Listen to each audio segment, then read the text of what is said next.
my fucking god!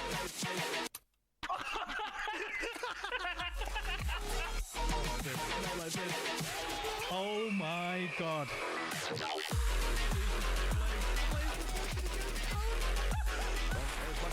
Diablo swings around. Oh, Connor with that's the knife and then doesn't go.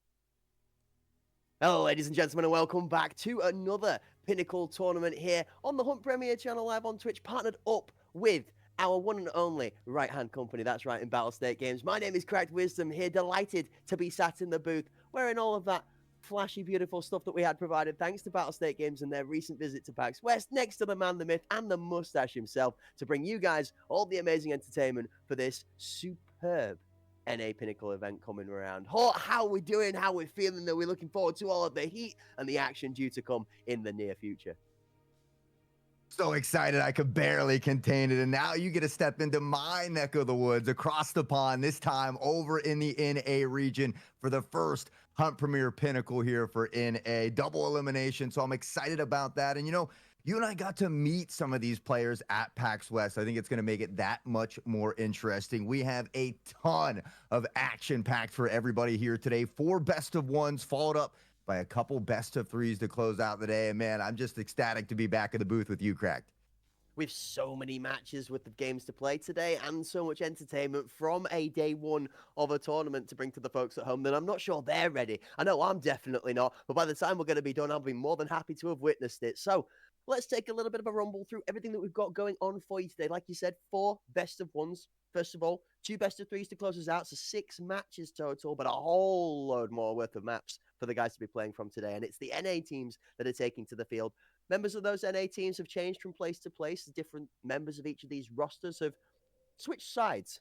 Been a little bit of a to and fro where players may have been traded and players have been kind of thrown over the tennis net from side to side to see whether they might fit a different case. We've got Sicario, we've got Aspect, we've got Epic Fails, we've got X Factor, New Dawn, Vanguard Gaming, Evasion, and Steez all taking out onto the field today. A couple of newer names for me. I'm going to be looking to Steez, looking at Evasion to maybe rise a little bit from the ashes, as they've not maybe seen so much success so far in the arena scene, whereas we know Evasion is one of those mainstay names, very familiar with the Tarkov environment. You've got X Factor.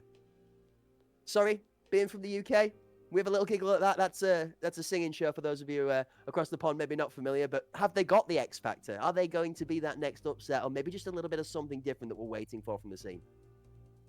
Yeah, we're familiar with the X Factor over here across the pond as well. But yeah, I totally get it. Honestly, there's so many great names littered out through a ton of these teams, and I didn't really realize it until I started looking over some of them last night and this morning. But I mean, I'm really excited. Sicario, definitely a standout team for me, obviously, as they've been throughout history, it would seem. But Epic Fails, up and coming here. I think they've been making some big strides. Aspect, another one of these teams that we've seen, even though it was a best of one, was able to topple Sicario. And so I'm just so excited to get this weekend underway. I guarantee you it's going to be a lot of fun. And as we talked about, it is double elimination, but these first 4 games are only a best of 1. So if there's ever a time for an upset, it would be here in day number 1.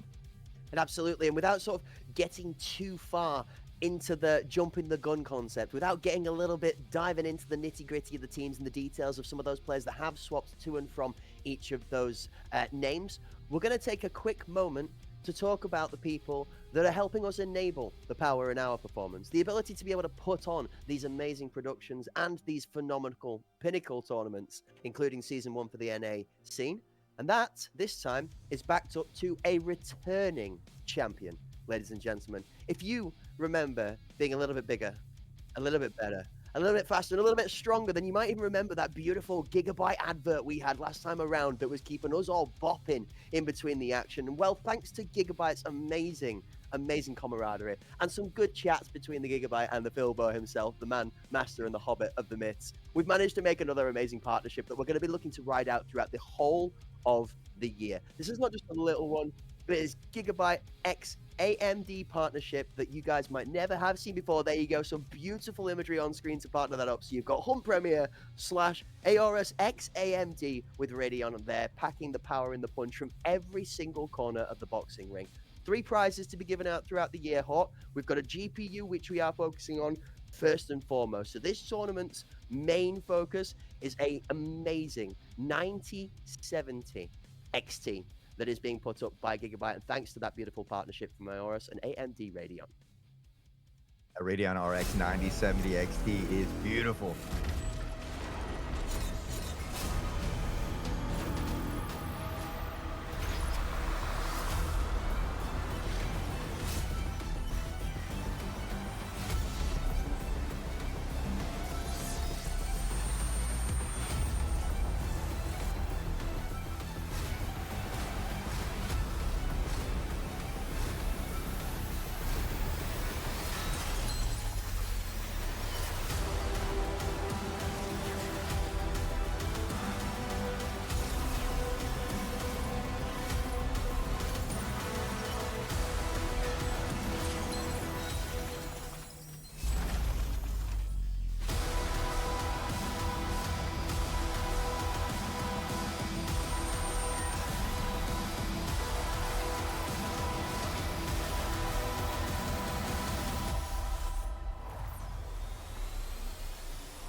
There you go, ladies and gentlemen. Aorus X Radeon AMD, and another amazing advert there. I can't help but bop along when the tunes are going on screen. And I've got to say, even with that brand new monitor we had, thanks to the partnership from last time around, that advert itself to me just looked, we were just saying then, so much better, so much more detailed, and so much more vibrant and colourful. So if you're interested, folks, don't forget to check out the fact that we have a Linktree link set up for you to be able to go and look at through all of those products on the website, thanks to Hunt Premier's a little bit of work in the background there. So that link will be available through the chat throughout the entirety of the Pinnacle broadcast. If you're interested in checking out anything, thanks to that amazing partnership, Aorus X Radeon AMD, I've got you covered through that Linktree link there, as well as giveaways going on throughout, the stuff on the socials to get involved with, the stuff during the tournament to get involved with.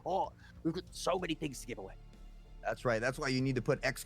socials in chat. That'll get you where you need to be so you can stay up to date with all the amazing giveaways we got going on. Like Crack said, focusing on this GPU, this graphics card, the Radeon RX 9070 XT for the NA Pinnacle, but there's a monitor coming in the future. There's a laptop, a whole laptop as well. So a ton of great prizes coming here from Hunt Premier, Battle State Games, and of course, Aurorus X AMD. But with that exciting news means that we've got more exciting action coming, and this is what I've been waiting for, the games of the day, Cracked. I know our first one is going to be Sicario versus Steez, so they're not going to take much time off. Sicario, they've been kind of the team to beat, so to speak. They're going to be that opening game against Steez as well, and so one of the newer teams. I mean, what a great test it would be for them if they could find a way to topple Sicario NA. Yeah, absolutely. First one out of the gate, set to be an absolute barn burner. Your second backing it up again is going to seem to have a similar level of heat to it. We've got New Dawn, who have never necessarily made it into that first or the second slot in the rankings, but have always been a good competitor, riding that 5th through 3rd spot, normally being maybe the dark horse of the tournaments that might be able to take a map or two off of a team that looks to challenge for those top 3 spots in their journey. The X Factor squad, on the other half, is going to be a brand new feature for us, like we said. But with the lineup from the X Factor being Tippy, Dev, The Myth, Clean, Raze, and Judicious, it's members and names that we've all seen and heard before. It's just whether this combination of those 5 players have got that X Factor. X Factor, New Dawn. I mean, Slaughter, Pug, not Mr. Kevin is another incredibly nasty player. You look at the next game, we talked about epic fails. I know we had the luxury of meeting a few of these members, so excited to see them in action. Vanguard Gaming, a team that we've known for quite some time as well, you know, and so I've seen some friendly banter across the X as well. So I think it's going to make it a little bit more interesting. And then that final best of one, Aspect versus Evasion. You talked about it. Can Evasion kind of rise from these ashes? I think it's going to be a tough test for them. Aspect, one of those teams that has recently beat Sicario, the only team I think to recently beat Sicario overall. I think we saw Redacted Society take a map away from them in a previous tournament, but still didn't come out that victor. So a lot of great best of ones. We get the luxury of having those couple best of threes to wrap up the day. Everything here is going to be in the upper bracket for day one on September 20th, though. So we won't be getting into that lower bracket until days to come, but at least these players know that if they happen to suffer a loss today, they're not out of it yet. They will get that second chance opportunity. And it is a best of one to start, as it is a best of one to finish for the specific best of one matches, the first four for the day.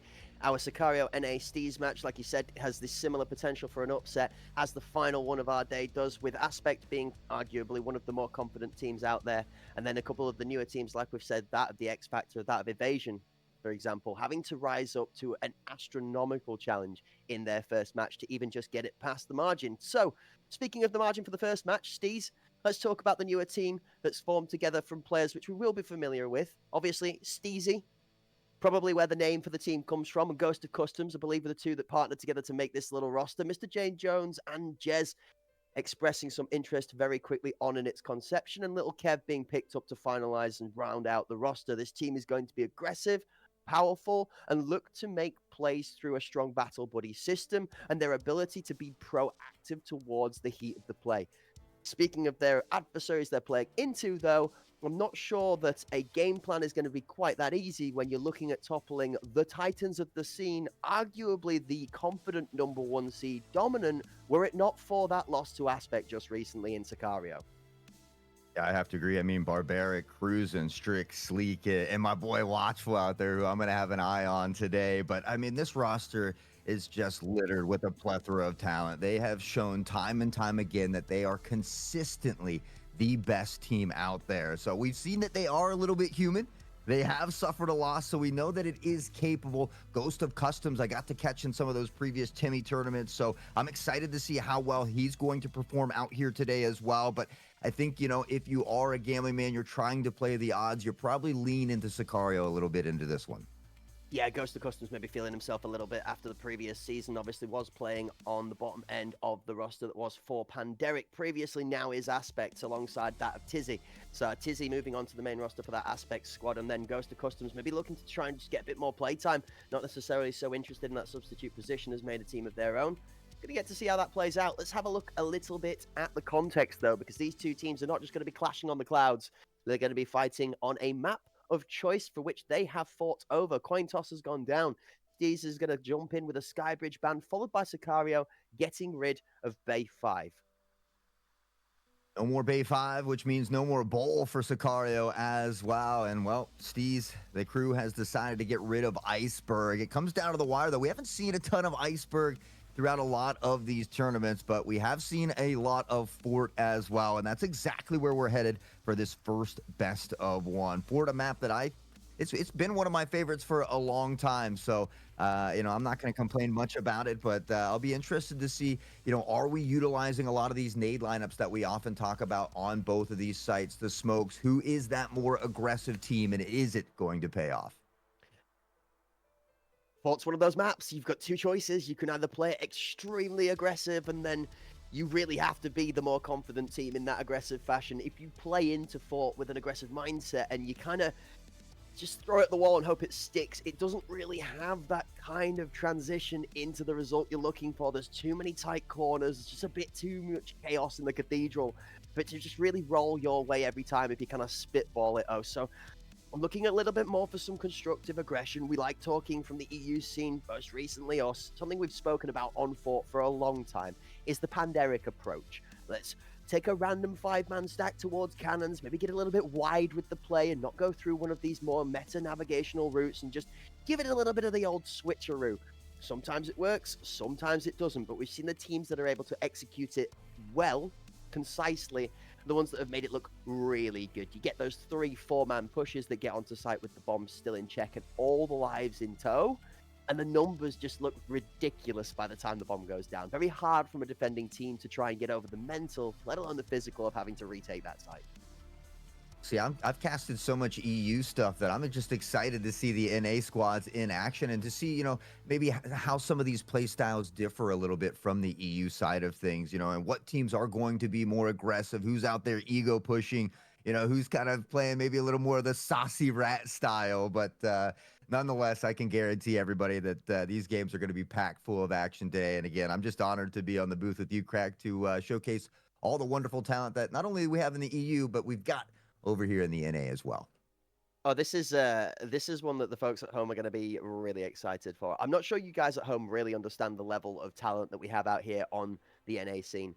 I'm actually going to go as far as to say that those of you that have said that the NA scene is dead in comparison to the other scenes, nay, you just don't see behind the shadows and the leaves those insane players that are lurking and waiting. We were fortunate enough, like we said, to bump into a few of these players at PAX West, one of which Paul, in this match, as one of the members taking part in the first of the day, as Watchful, who, humble, genuine guy, down to earth, good chat, but you can tell there's the edge. Like, the competitive is there, all right? It's going to be a hot one. That's all I'm going to say. Game number 1, out of the cauldron, out of the frying pan, and into the fire. Here we go. Oh, boy, I see little Kev on a Balti already. We've got Marksman on S3. We've got Sicario holding a very aggressive ace push from Watchful. Watchful down the jet for the headshot.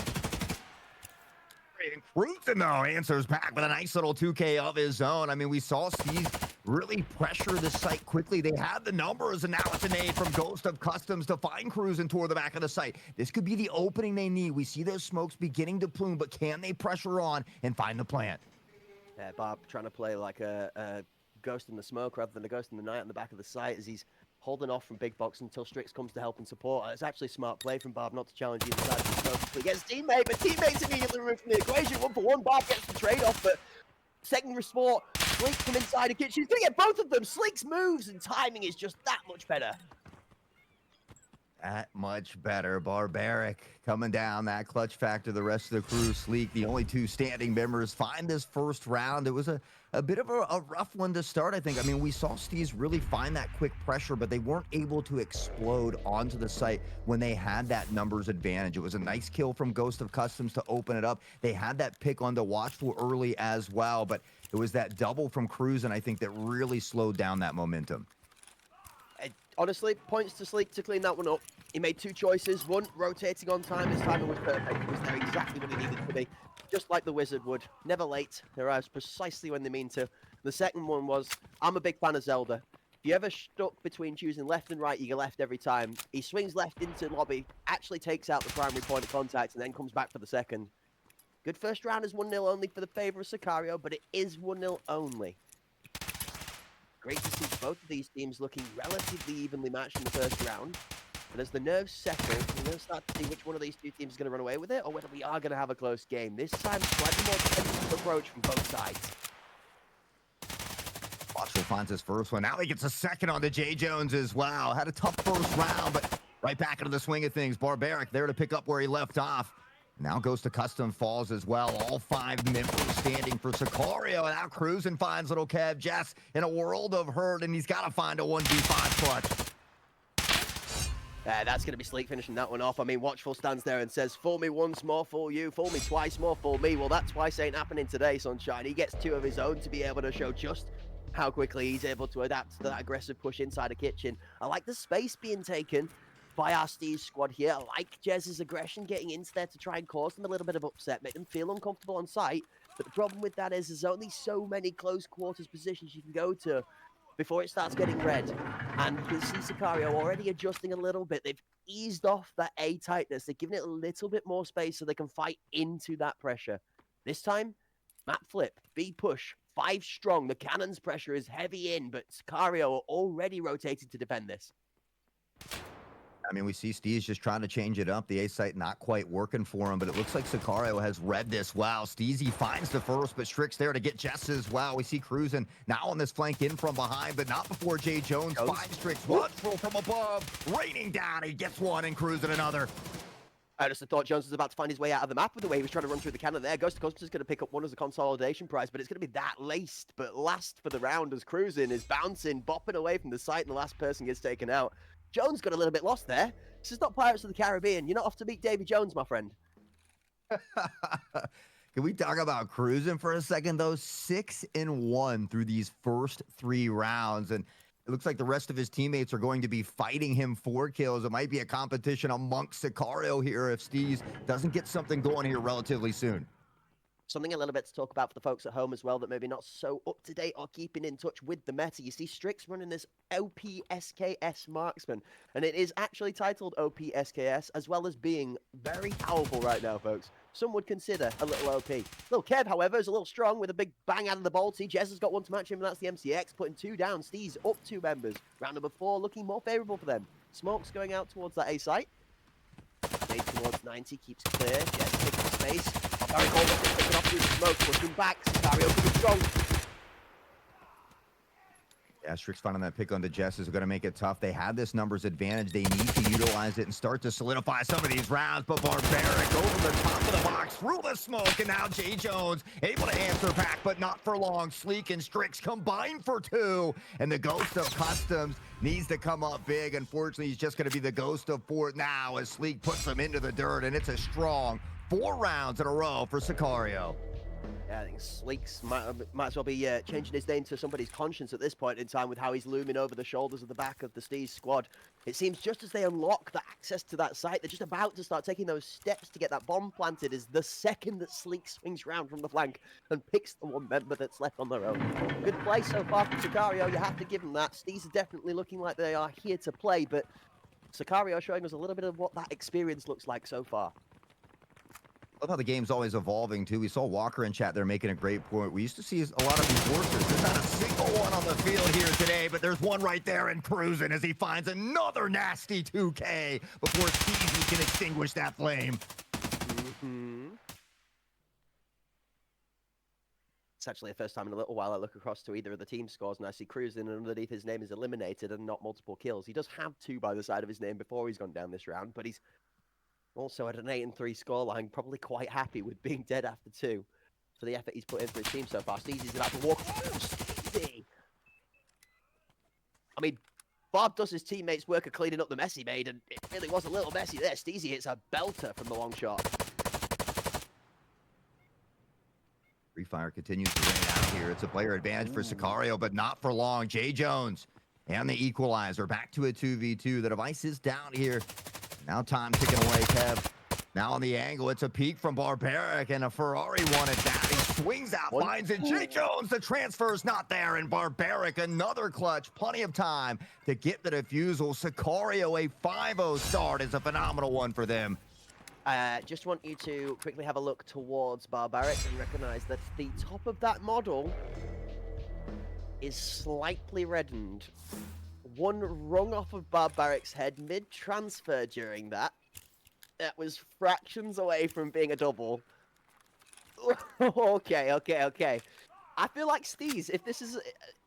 there's a chance they might pull a few rounds back in this. They're starting to settle.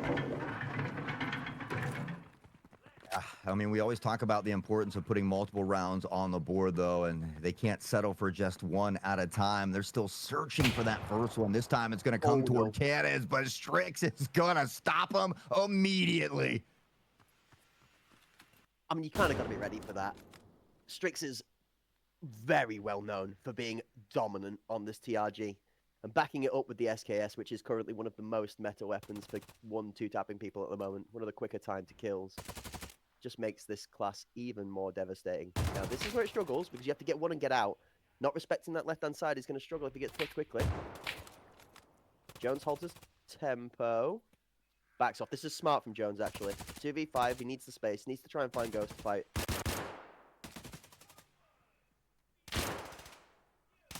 Watchful now, Jones. Watchful's going to clean it up, though, and a nice little 2-piece to wrap that one up there. 2 for him, Cruising. I think snagged 1 along the way, but everybody putting in the work. I mean, almost everybody's positive here as well. Strix the only one that's even down below, but you take a look at the assists, and honestly, kills are great to have, but when you're winning 6-0 here on the opening map, I think that is the most important thing. And Sicario really showing that they haven't missed a beat from tournament to tournament. They continue to be that dominating force. Yeah, absolutely. And folks in the chat, don't forget, if you are a Steez fan, if you're enjoying what you're seeing of this new lineup of 5 members and you're looking forward to watching some more of the gameplay, then regardless of the result, you're going to get some. Double elimination tournament ensures you're going to get a nice healthy dosing of whichever team it is you have come out here to support.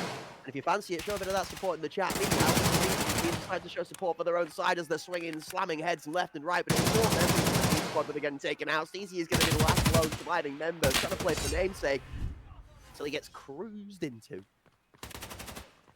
I mean, you look at the flank there from Sicario, and it just came so fast. It was not a lot that it seemed like Steez could really do, but you talk about the hard work and the preparation that a team like Sicario puts in, and I think that hard work just continuously shows in each and every one of their showings here. And I mean, 7-0 is an absolutely phenomenal start for them. The question is, can Steez find a way to at least grab a round or two before this one closes out? Fair point. And fair play to the Sicario squad. There's a lot of respect held on the scene for these guys for the way that they handle themselves when they take a loss.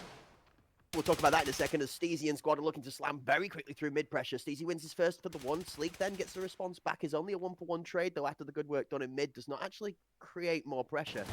Little ring around the rosy is little Kev and Sleek dancing the dance of death. Strix finds Jez. Sleek then takes out Kev as he doesn't recognize the close audio. Now in a 4v2 as well. I mean, certainly not the ideal situation as Ghost of Customs tries to find more. Jay Jones will get another, and now the flank comes in from Ghost. It's a nice little move. He finds a 2 with his partner, but Sleek already finding Jones, and any of that momentum they gain quickly stifled here as it's back to a 2v1. Reminds you, it's kind of like a whiff of Sicario. It's that sort of familiar scent of, oh, the round looks like it's going great, but Sleek. It's a very common thing you would say in a Sicario sense is this team has multiple different versions that look exceptional, whether their front side is winning well, whether their meat of the team is winning well, or whether it's that flank and the timing that comes to fruition. Sleek has been that one standing solid pillar of confidence and consistency so far this match.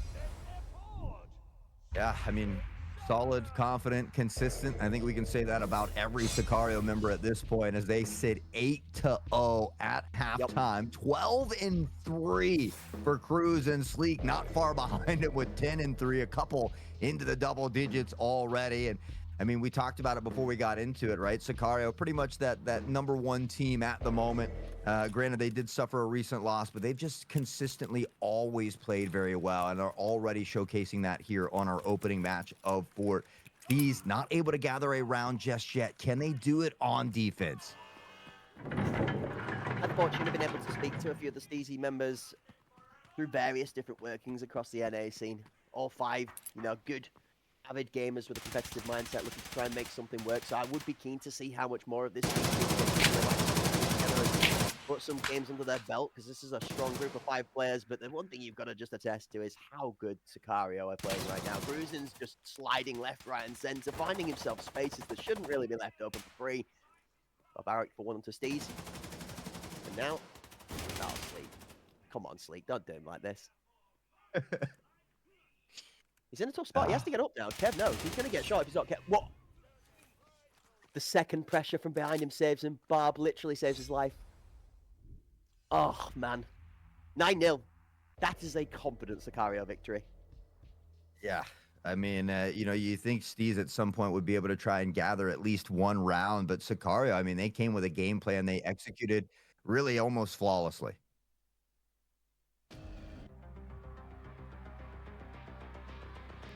No, that's good.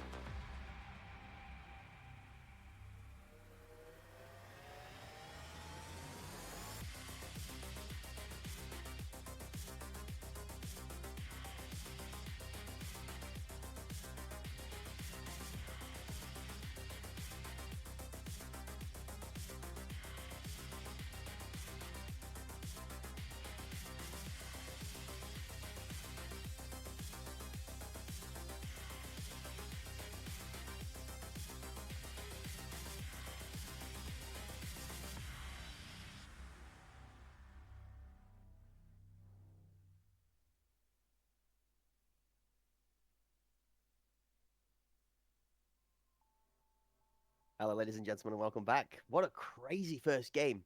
I feel my heart is like out here, like hanging off the edge of the cliff, being strung on by a tendon right now because I really, really wanted to see a couple more rounds out of that game. Like, this is no disrespect to the Sicario squad, all right, guys? You guys are savages, okay? Calm it down a little bit, all right? This is only round one of the tournament, okay? Easy now. But that Steez lineup looks good, okay? I know that's a 9-0 victory, but I'm interested to see how they face up against some of these other teams out here. This will be, and I mean no disrespect to Evasion in any sense for a skill disparity between the top and the bottom of the scene, but it's a fact at this moment in time. Some teams have performed and some teams haven't. That Steez Evasion game later on and so on and so forth for a couple of those top 4 teams, the bottom 4 teams, they're going to be good ones to watch. So I'm going to be looking a little bit later on to seeing how Steez can actually solidify themselves in this scene, but I think we've seen a Sicario performance from Sicario game 1. Yeah, I mean that's just it's tough that your first map or your first match of the day happens to be against a team like Sicario, especially when you're a newer team. So a good learning experience, I'm sure. But I mean, after that one, so I think Sicario's got my mustache standing on ends over here. That was just an absolute phenomenal, flawless performance, and honestly, it's what we almost expect out of Sicario at this point. They're so good that we expect these 9-1s, these 9-0s, you know? And so for me, I'm looking for that first team to really give them that run for their money. We talked about Epic Fails, you know, Aspect, the team that has done it in the past. So certainly looking forward to some of those matchups a little bit later. But speaking of other matchups, X Factor, New Dawn, come on, that's coming up next. Hippie, Dev to Mid, Clean. A lot of these guys have been dying to see in action. I've ran across a few of them out there in the battlefield, but I'm just ready to see them really put it all forward here now in this competitive scene. Yeah, and I mean, strong players, strong performances. Wouldn't be a Hunt Premier / Battlestate Games production if we weren't to talk about the powerful performance from those in the chat as well. I've seen some titanic names rolling in from the NA scene and other scenes alike to come and show out and show support for the NA Pinnacle tournament for the first one. So if you're out there in the chat and we've had the pleasure of bumping into you, meeting you, shaking hands with you, or even just crossing paths in the Twitch chat, thanks for dropping by. We appreciate you coming by. Drop us a shout out. Let us know who it is you're rooting for today. All right, folks, we're trying to get really involved with you guys and engage in your thoughts and feedback for what's happening during these games. Who's your favorite team? Is it the Sicario that's dominating the region? Or maybe we're all underdog fans out there. Maybe you guys have got your eyes on somebody like that of the Epic Fails squad, of the New Dawn squad, of the Aspect squad that might be able to knock Sicario down a peg. I mean, we've had an upset loss in a best of 3, only one to Redacted Society where Sicario overcame it, and we've seen them drop a map to Aspect recently. So it's definitely not off the table for an upset.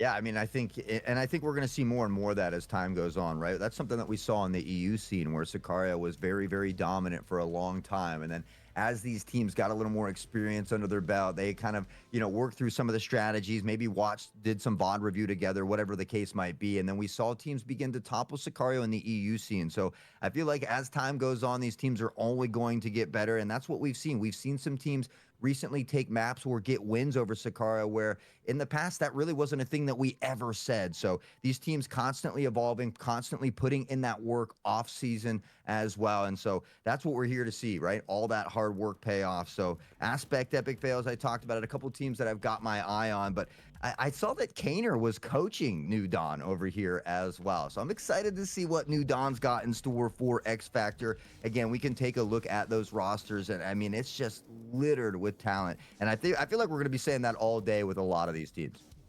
Yeah, I heard that if New Dawn are actually able to put the full tournament on the table today, there's going to be a massive celebration at the end of it in the New Dawn camp where guys are going to be having a wonderful time there. So, you know, Kana, king of organization, it seems like. I'm sure he'll be championing the party in the best fashion possible too. We all know how good Kana is at the game, let's be genuinely honest. He's played alongside the EU region with ITB Shuffle, EPA very recently. Okay, lots of talent there, and to be taking that talent to a different perspective and trying to help other people increase their potential and play better from that is something that I have a lot of respect for. So, more power to Kana. Is he going to be the king coach as well as the king of the criticism on the socials? I don't know. I'm not sure that translates some form of skill set, but we'll have to see in the future. Either way, we're either going to be 180 or 90 over a table by the end of it, and it's going to play out how it's going to play out. So I'm looking forward to seeing whether Kana's creative approach is able to give New Dawn that edge. Because let's be genuinely honest, from New Dawn's perspective, they've done an exceptional job of improving every time we've seen them perform on screen. However, they've not quite broken that water skin. They've not quite broken that threshold of into the top 3, being recognized as one of the teams that really has the potential to challenge the #1 squad. They've always been great at knocking out number 4 and number 5, maybe on a bit of an upset. They've always been really good for holding their own against a team that is equal to them and winning that match out. When it comes to a team that is pitted to be above them, they just fall very way short of the mark at this moment in time. I'm hoping to see that is the improvement that we get out of New Dawn this time over. I'm not sure that I envy the winner of this match because they're going to have to go on to face Sicario, who we just saw dominating there a moment ago. But I mean, honestly, it's a great opportunity for them to fight for that right, to advance already, kind of keep that upper playoff bracket run alive. And then I'm sure a lot of these teams are chomping at the bit to be the team to beat Sicario. I mean, that's a feat on its own to say that you beat a team like Sicario. So I'm sure both of these teams may be chomping at that bit, but they got to get through each other first. And again, it's only a best of 1. My only hope is that we see a little more than 9 rounds. No comment, okay? No comment. We've done this too many a times, okay? In the EU scene, they have a little bit more of a feeling for tempo and pace. They play a little bit of a slightly slower game, I think, than the NA scene does. And therefore, guesstimations have a little bit more power to their performance and providing a good result. But as we roll on into the highlights from game number 1, I don't think those kind of guesstimations are going to find a place here in the NA scene. Or it's just down to who turns up on the day with more of the dog in them. I mean, the aggression out of both of these sides so far in the first map was something that we spoke towards the effects of. I mean, Jez round 1 gets in for good space to watchful, but then we speak of 3 rounds in a row where Sleek's flank is almost as aggressive as if you'd pushed off of the site being attacked from the defending standpoint. Like, he's through statue, he's all the way around from spawn before anybody can do anything about it. We go back and forth seeing good trading shots. Steez, Sleek, Jones goes to customs, Sleek again. It just feels like it's somebody, then it's Sleek, then it's somebody, then it's cruising, then it's somebody, then it's Sleek, then it's somebody, then it's cruising, then there's a little bit of Barb in there, and then it's somebody, and then there's a little bit of Strix in there, and then it's Sleek, and then it's cruising, then it's Sleek, and it's cruising, and you just kind of slowly you start to recognize the pattern. You're like, oh, it's good up till here, and then Sicario do Sicario things. It's like, no, we're not letting you out any more of that. So interesting. That's why Sicario is so dangerous. I mean, any member can pop off for them. I think we saw maybe only 2 rounds where Steez had that player advantage. Unfortunately, they weren't able to utilize it, and it was still Sicario coming up with those clutch factors, whether it was Barb or cruising on the multi kills. But yeah, I think that was a big difference maker. And so we'll have to see, with these next 2 teams, if they're able to kind of navigate through any issues that come upon them. I mean, we saw Steez, even after those first 2 rounds, try to switch up and go to a different site. It just wasn't working. But now we've got a new best of 1 here. X Factor, New Dawn, about to go head to head this time. Tippy, Deb Demith, Clean, Raise, Judicious, all names I'm very familiar with on the side of X Factor. Now, New Dawn, Nuclear, not Mr. Kevin, Slaughterpug, a lot of these guys I'm as familiar with as well. I don't know as much about Aiden, but certainly excited to see this team in action here today. I'm excited to see both of the next 2 teams taking to the field here. We're going to, again, be going somewhere which familiar and enjoyable for the both of us when it comes to scenery as well for these 2 teams. But let's talk a little bit about the details for the 2 lineups. I mean, X Factors, Tippy, Dev the Myth, Clean, Raise, and Judicious. So let's just break that down a little bit. There's a couple of members here from the Redacted Society lineup, right, Hawk? I'm sorry? From our X Factor squad, there's a couple of members here from the previous Redacted... See, I'm double D and on the Redacted Society. Yeah, that's the one. Yes, from the Redacted Society squad. It was Raise, Judicious, and Clean here coming in, and then it's Tippy and Deb Demith. I believe, was Tippy even playing on Redacted Society? He was previously for a period of time as well. So, I believe so, yeah. Is this just Redacted Society stepping away from this lineup, and this is now them renaming as X Factor? Well, I saw Redacted Society on the interwebs posting that they had a new team as well. So, I think the NA scene is just consistently growing, which is great to see. And so hopefully, we'll see even more teams or new teams in that next one. But as we get ready for X Factor versus New Dawn. Let's take a quick look at the map that we'll be playing and exactly how we got there. So New Dawn banning away Iceberg right away this time. There's no Skybridge or Bowl, courtesy of X Factor as well. And well, New Dawn with the ban on the Bay 5. It looks like we're going to be heading back to Fort for this one as well, Cracked. Yeah, Fort, always a great place to test a inverted brackets newer roster, bathing them in the fire of their adversaries. This one here, however, I don't think either of these two could be classed as new rosters. I mean, Steezy, okay, their squad has relatively newer players to the scene, but Tippy, Dev the Myth, Clean Rays, Judicious, all members have played Slaughter, Guy Aiden, Pug, not Mr. Kevin. I'd say arguably maybe Nuclear, the one with the least on-screen experience, but again has played more than enough maps at this point in time. So this is going to be a very, very well thought out game, I think, between two even sides. I mean, no Iceberg, no Skybridge, no Bowl, no Bay 5. We're back in CQB Heaven, which I actually think favors New Dawn. As crazy as that sounds, because we know New Dawn plays off of not Mr. Kevin being an exceptional marksman. Nuclear and Pug very good at being able to play aggressively into sites. And Guy Aiden being that insanely good anchor at the back ends of the rounds for them. I don't know how that fares up against this X Factor squad. I mean, Tippy good aggression.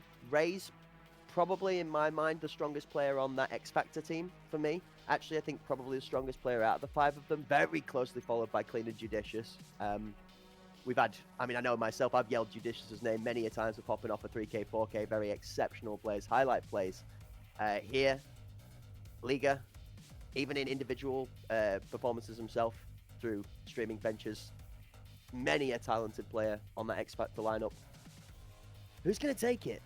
They're both aggressive. They both have good anchors. They both have good entry players. Give me a prediction, Hawk. Go on, cook me something. I mean, honestly, I think it's nice because, like I said earlier, I haven't casted a ton of NA stuff. Most of my stuff has been across the pond. So, you know, I haven't seen a lot of these teams in that competitive scene. So it's almost fresh and new for me, which I really do enjoy. So it's kind of, I'll be honest, a little hard for me to make a prediction on this one because I'm not as familiar with the teams. Obviously, I know a lot of these players. I've seen them here and there in pubs and different things. So, you know, in my mind, this could be anybody's game. And so for me, I'm really looking for these members to prove themselves, you know, to everybody and showcase that talent for me. So then I can begin to make those predictions going forward because, you know, to me, it's a toss-up at this point. Just with what I know, I truly feel like either one of these teams could take it. It could be a close one. It could be decisively. I really don't know, but I'm going to let them and their weapons do the talking here in this one, I think.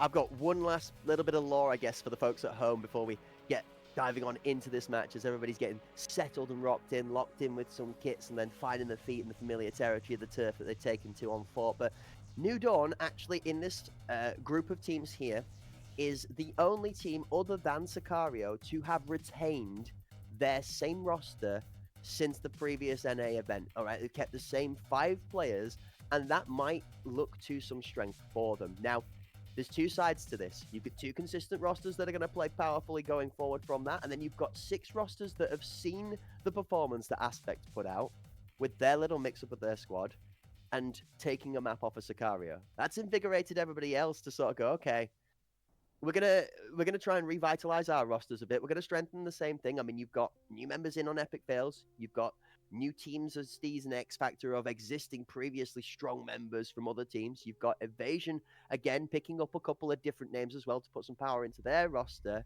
You've got Vanguard Gaming with a complete re-roster, barring 1 or 2 mainstay members from a previous iteration. So it's a whole chaos cathedral down on the bottom when it comes to people's names and places for what team they play for, except for New Dawn.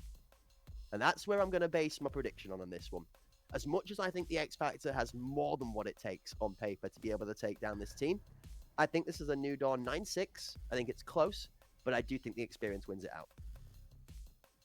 Well, that's why they call you the Cracked Wisdom, okay? I just pretend to look pretty over here and yell at the mic because I really didn't have much of a clue as to who's going to take this one. But, you know, we've got a lot of exciting news coming this way as well, guys. If you're just joining us in chat, !socials, make sure you're following the X as they call it now, x.com/huntpremiere_, because you don't want to miss out on all the amazing giveaways that we've got going on, including this Radeon RX 9070 XT. So keep an eye on that X to stay up to date. But now back to the important thing at hand. New Dawn taking on X Factor, and we are back here on 4.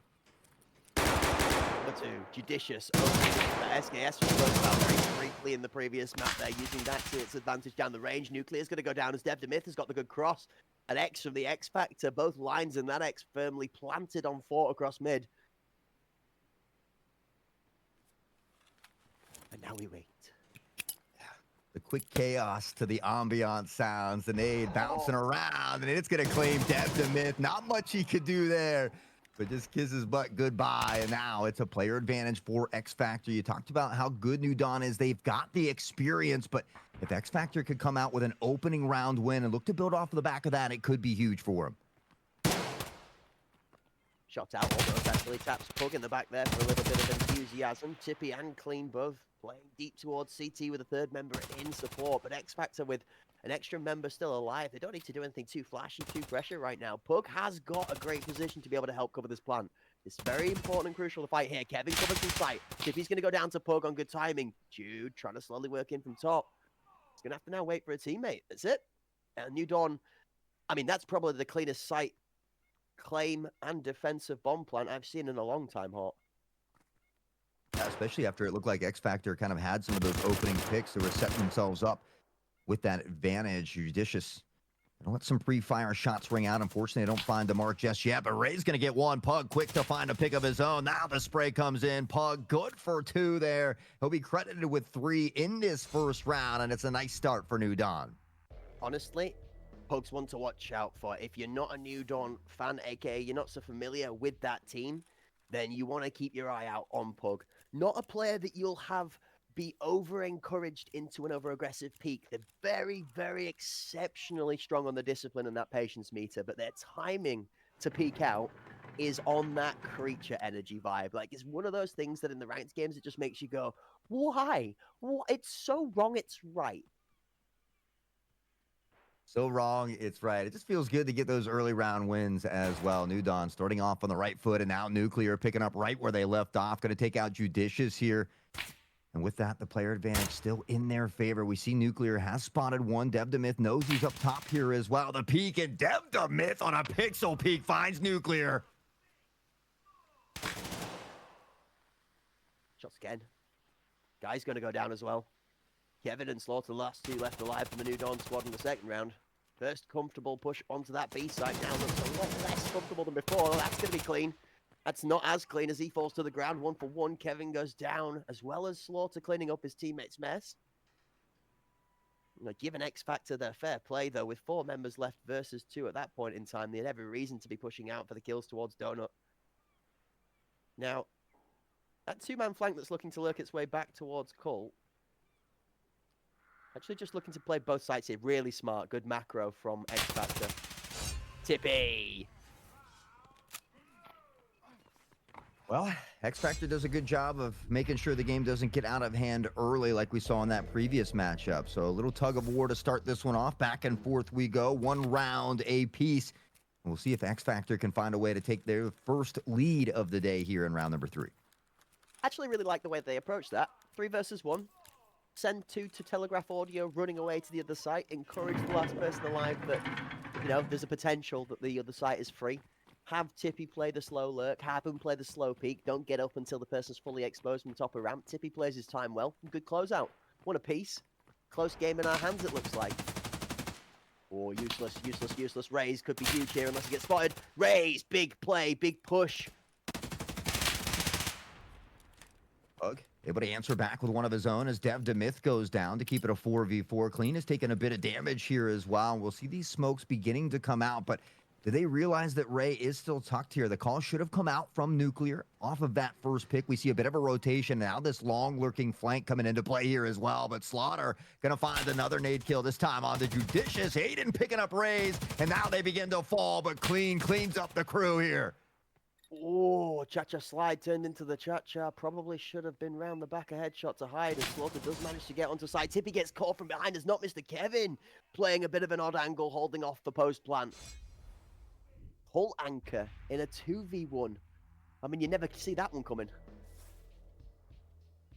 Yeah, that was a tough one. And honestly, it looked really good for X Factor at the beginning of that round. They were finding some big picks. We saw that nice two-piece from Clean as well. But New Dawn, cool, calm, and collected, staying true to the objective here. They come up with a big round 3 to put them back in the lead by 1. Can they extend it here, though? Or will X Factor continue the fight? 2 good nades from Slaughter as well. Both off information.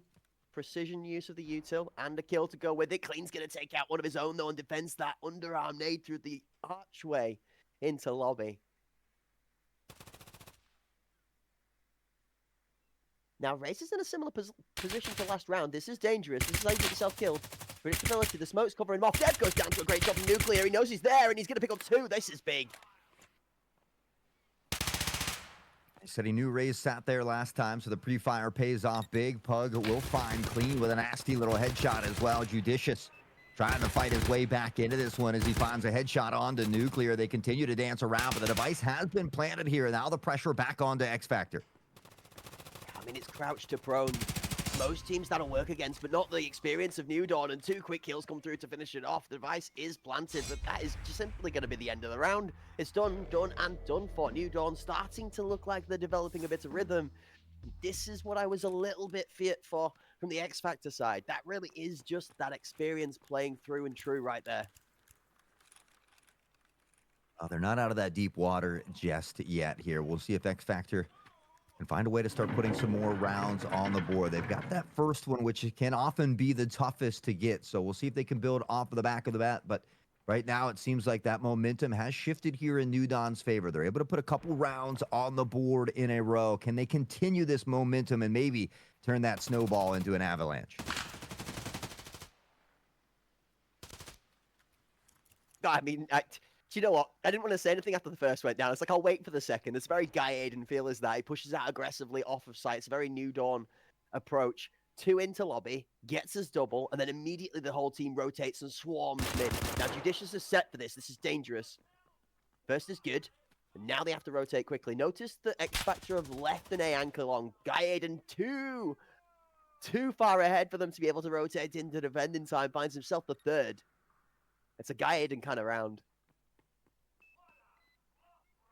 Numbers favoring New Dawn once more. Ray is going to try and make something happen here. I think he spots one on the jump across. Deb Demith able to pick up Nuclear, though, and now maybe able to make something happen. Ray is cautious of that potential flank that could come in from behind. No one there just yet. Guy 8 and almost takes out a teammate, though. Has to be careful here. That's one problem with being absolutely on fire when it comes to your shots. A little bit too quick, and you might end up taking out one of the members of your own team, but Guy Aiden does enough work for the post-plant positions to come through strong. They clean it up after slowing it down a little bit. The New Dawn take a confident start to the first half. 3 to the lead. 4-1 on the board. It's not out of the bag just yet. Like you said, there's definitely an X Factor potential in here, but it feels very similar to game number 1, where it's just missing that final third's worth of execution. Just need that little extra oomph to get them over the top. They haven't quite been able to gather since that round number 2, I think, when they gathered that win. But now New Dawn just kind of mixing up these strategies, bouncing back and forth. Now we see this 4-man strong push here that Nade came in, but they did a good job of being patient. They allow it to explode. Now they pressure in behind it. They put some early damage toward Clean, and now they look to get that footing once more. But we do see this rotation coming in here from X Factor. Yeah, writ that one perfectly. Slaughter again with the grenade kills going to come through for 1. Depth and Myth times it exactly the same as that nade, though. 1 for 1. Pieces down, Nuclear finds Clean. The SKS is going to wrap it out again, but it's not his. It's Slaughter to Jude, to Guy, and 2 for 2. We now trade bodies, but 1 member left for X Factor leaves them in a 3v1. And the only favorable bit of information is that the bomb is running parallel to where the last member is, but oh, Jude's no idea. Poor Jude. Birds don't fly, neither does Judicious. Not today, anyway. Guy Aiden's covering top mid. Yeah, it's just a tough spot to be in. You don't have a ton of intel, and the team knows exactly where you're headed. So again, just great positioning here from New Dawn. The communication, everything seems to be falling into place here for New Dawn, and so we really see them begin to extend that lead, all while doing it here on the attacking side as well. We saw some great plays from Raze earlier, but still stuck at 2 kills. Kind of needs to, him and Tippy, I think, just need a little bit more here to help that team get him over the edge and find a couple more rounds. You see New Dawn's adjustments of perfection, though. Like you said, the grenade towards Arch. One pushes past it on timing, but they don't greed for the second to get through it. The second waits the grenade out. Need to get hurt. Nuclear finds the first. That SKS playing this slightly deeper adjusted position for taking space on A. Notice how New Dawn struggled maybe a little bit the first round, but ever since they've not stopped adapting and dropping bombs. Literally, Slaughter is on fire. His hands laden with gold today, it seems, as those grenades are doing work. Everything, again, the stars just seeming to align. 9 and 2 here for Slaughter. They get this device planted with relative ease, and now Dev Demyth and Tippy stacked against him as a 2v5, but Dev Demyth certainly is going to go down with putting up a big fight here. He's got 1 on the board, but they need to get through 4 more in just 30 seconds and find that defusal. Tippy, big risk, big reward play here, looking to just play out of the smoke to try and hope that when that smoke dissipates, it stays in his favor. There's too many angles to fly, and down he goes. New Dawn move us to 6 and 1, put themselves short of an almost flawless half.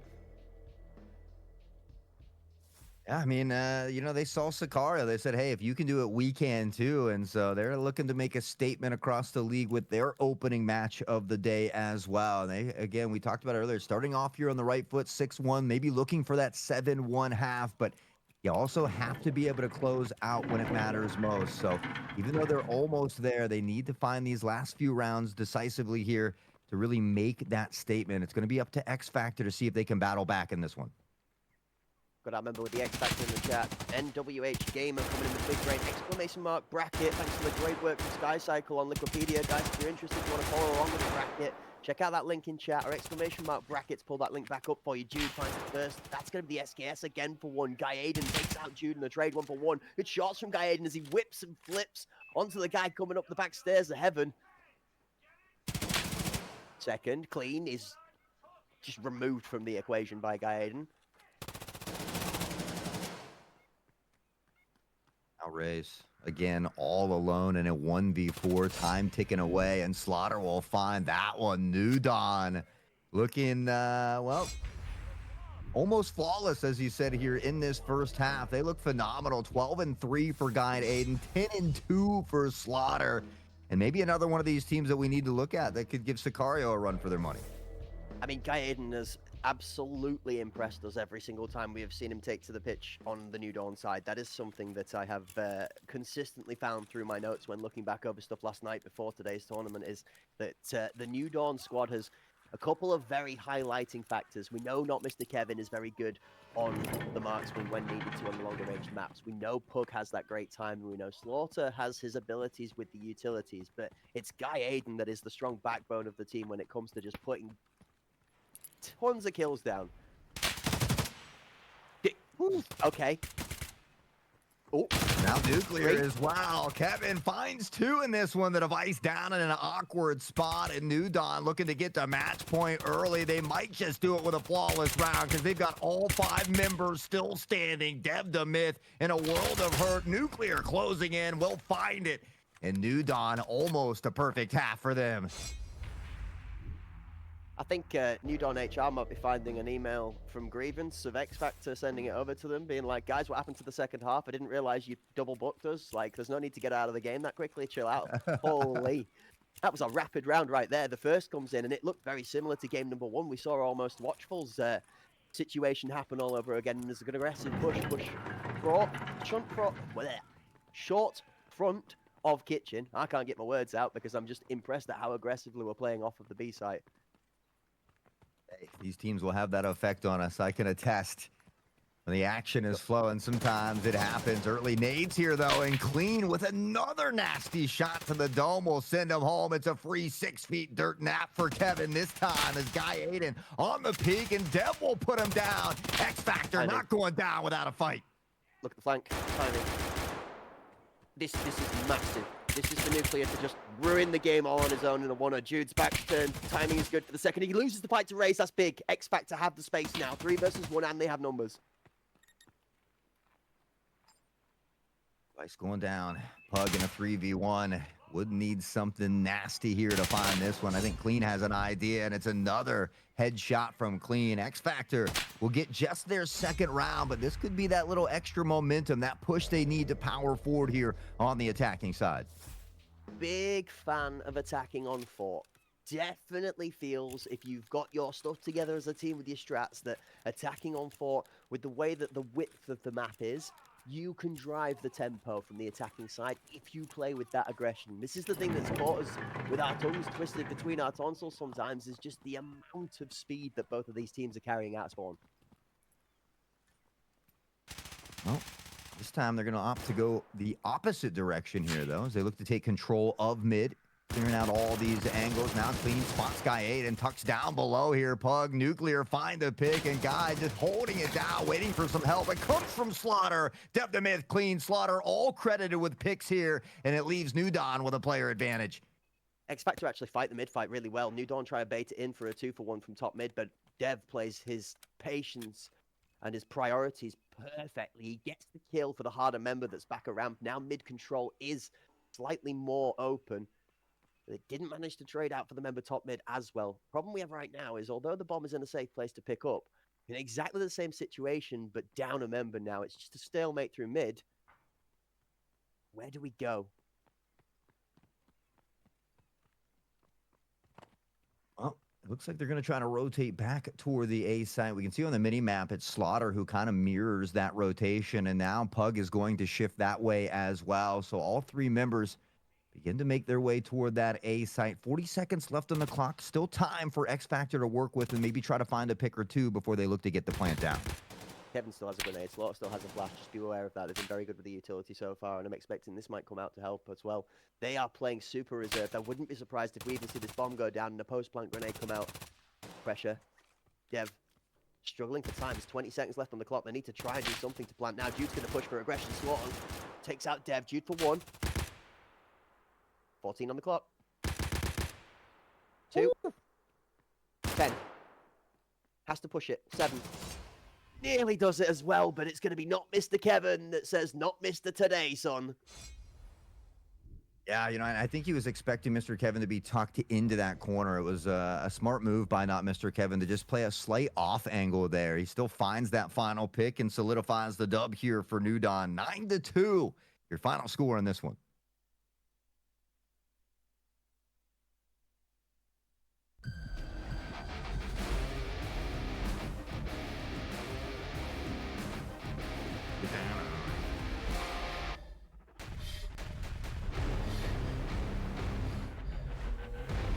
See, this one doesn't say Call of Duty.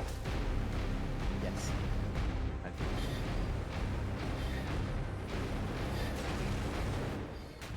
This is why we came.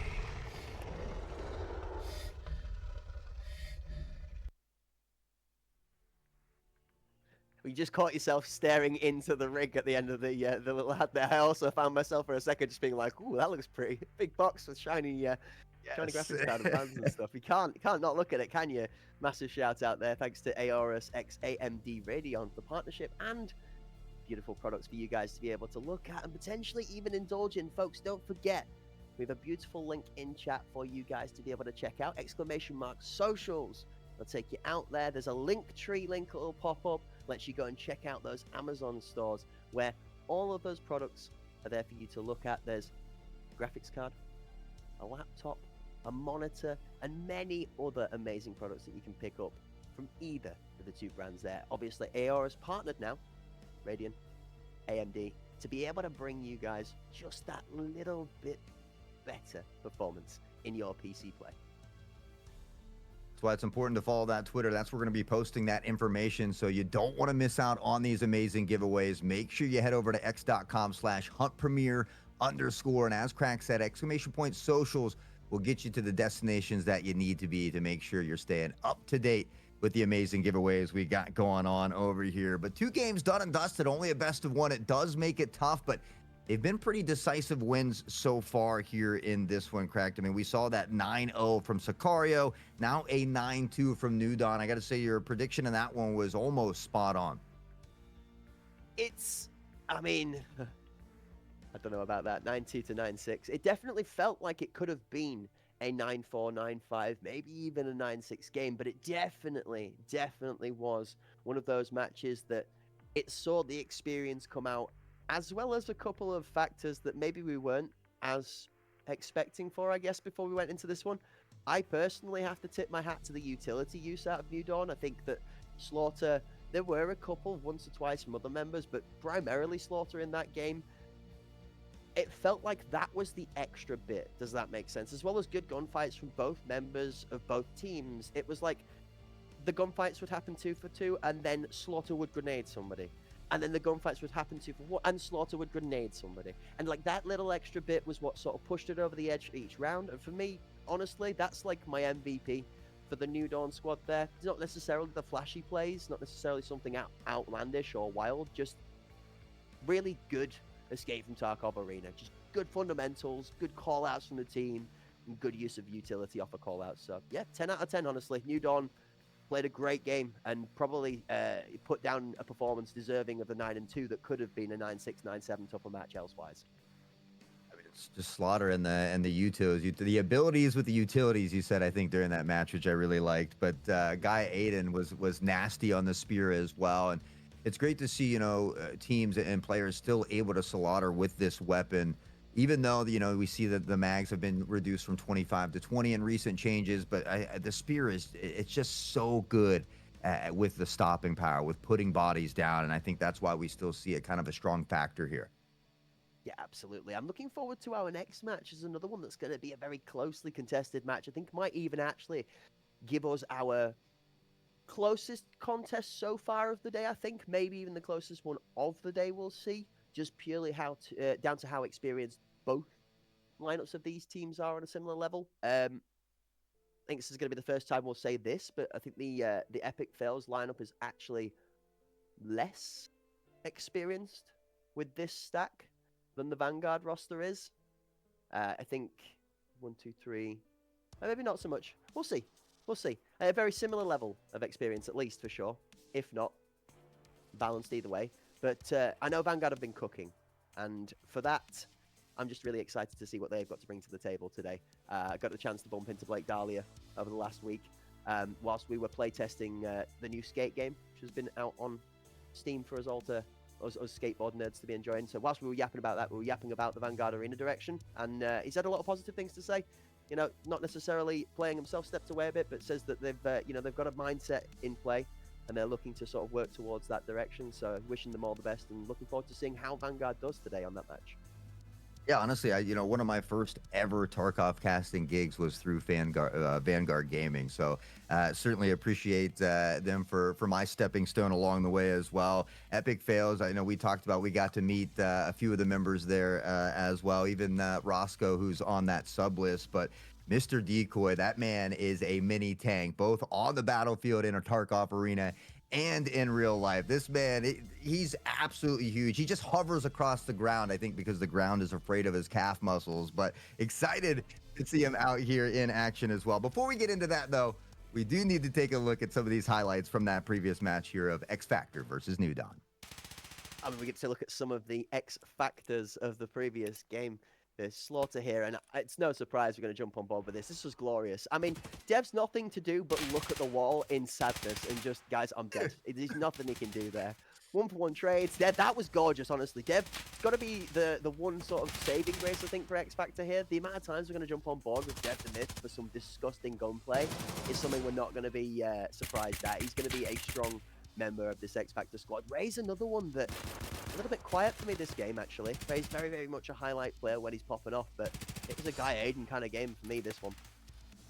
Yeah, and I mean, we saw Nuclear there as well on that previous kill. You know, he had been killed by Raze in that spot just the round before. And so just mental notes, taking those mental notes, that pre-fire coming up big. We see again here Nuclear just kind of having a field day on that backside, clean, judicious, finding some nice kills. Or again, a lot of great moments from X Factor in that one, but they couldn't piece it together consistently to find multiple rounds. They only get 2, but as we talked about, it is a double elim tourney, so they'll get another chance here in days to come.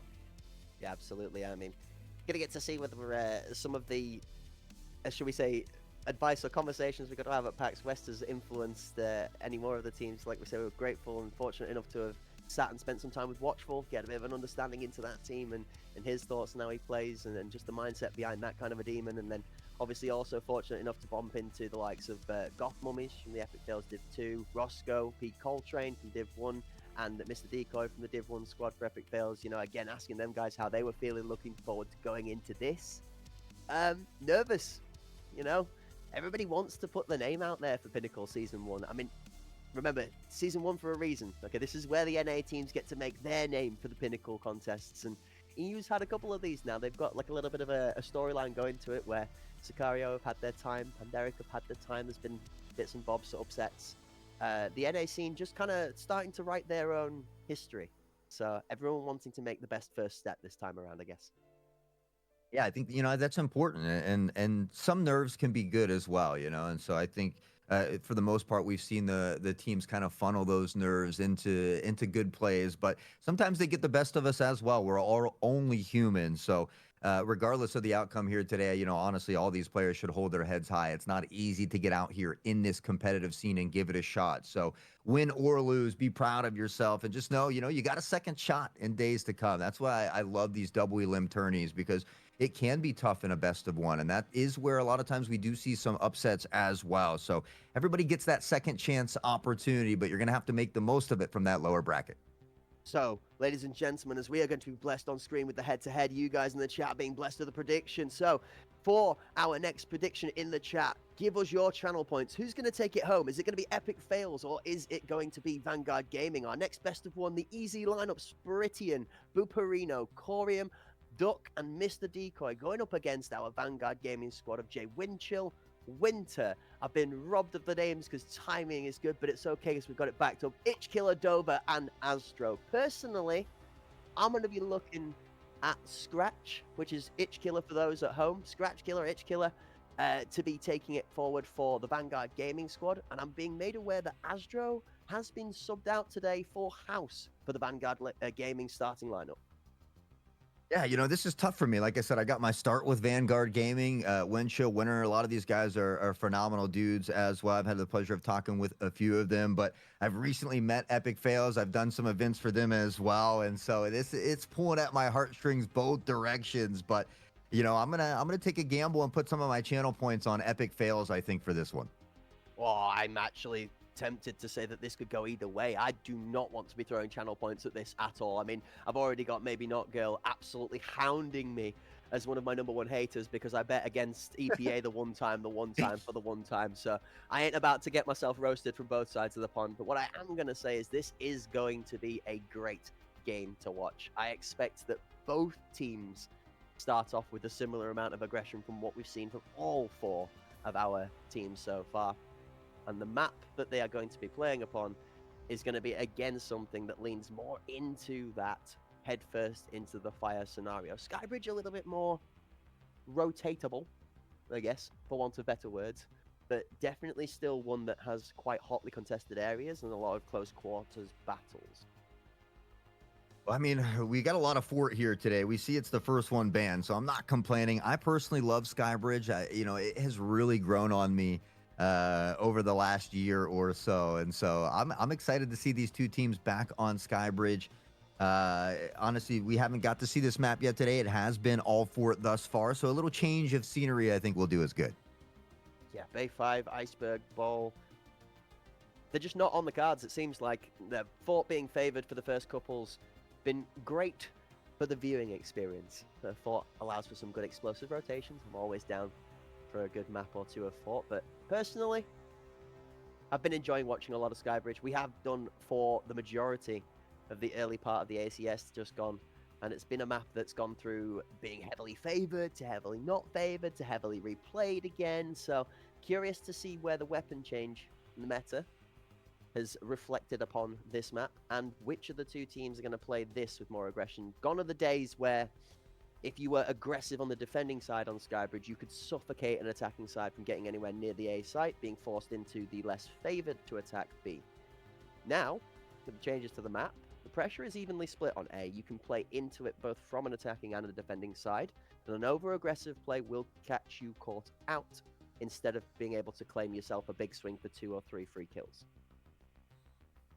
Honestly, you make a great point as well. We talk about how the metas have been changing here, and so for Skybridge, we've seen a lot of those enforcers holding down that VIP region, and so I mean, we haven't seen very many enforcers, if at all any, here today in our last 2 matches. So is that something that we see come back because it is Skybridge and the enforcer does do well in that VIP? Or are we seeing a lot more teams shift away from that because of these recent changes? So honestly, I'm not complaining. I always talk about it. I love seeing that meta change every few months, 6 months, whatever it might be, because it keeps people coming back and changing things up. So I'm a big fan of it, but I'm still curious to see if we will have at least one enforcer here on Skybridge. No. Deadly honest with you, probably not. There is one kit in the Enforcer class that has survived the change, I guess, where you can still kind of play it to a competitive level. You run a Corunge, you run a fast MT with a tier 6 slap plate, you take an MDR, you run SOST with 40 rounders or 60 rounders. There is a build. It's expensive. It means you cut on a few things that you'd really not like to have to cut on an Enforcer. So it's here and it's there.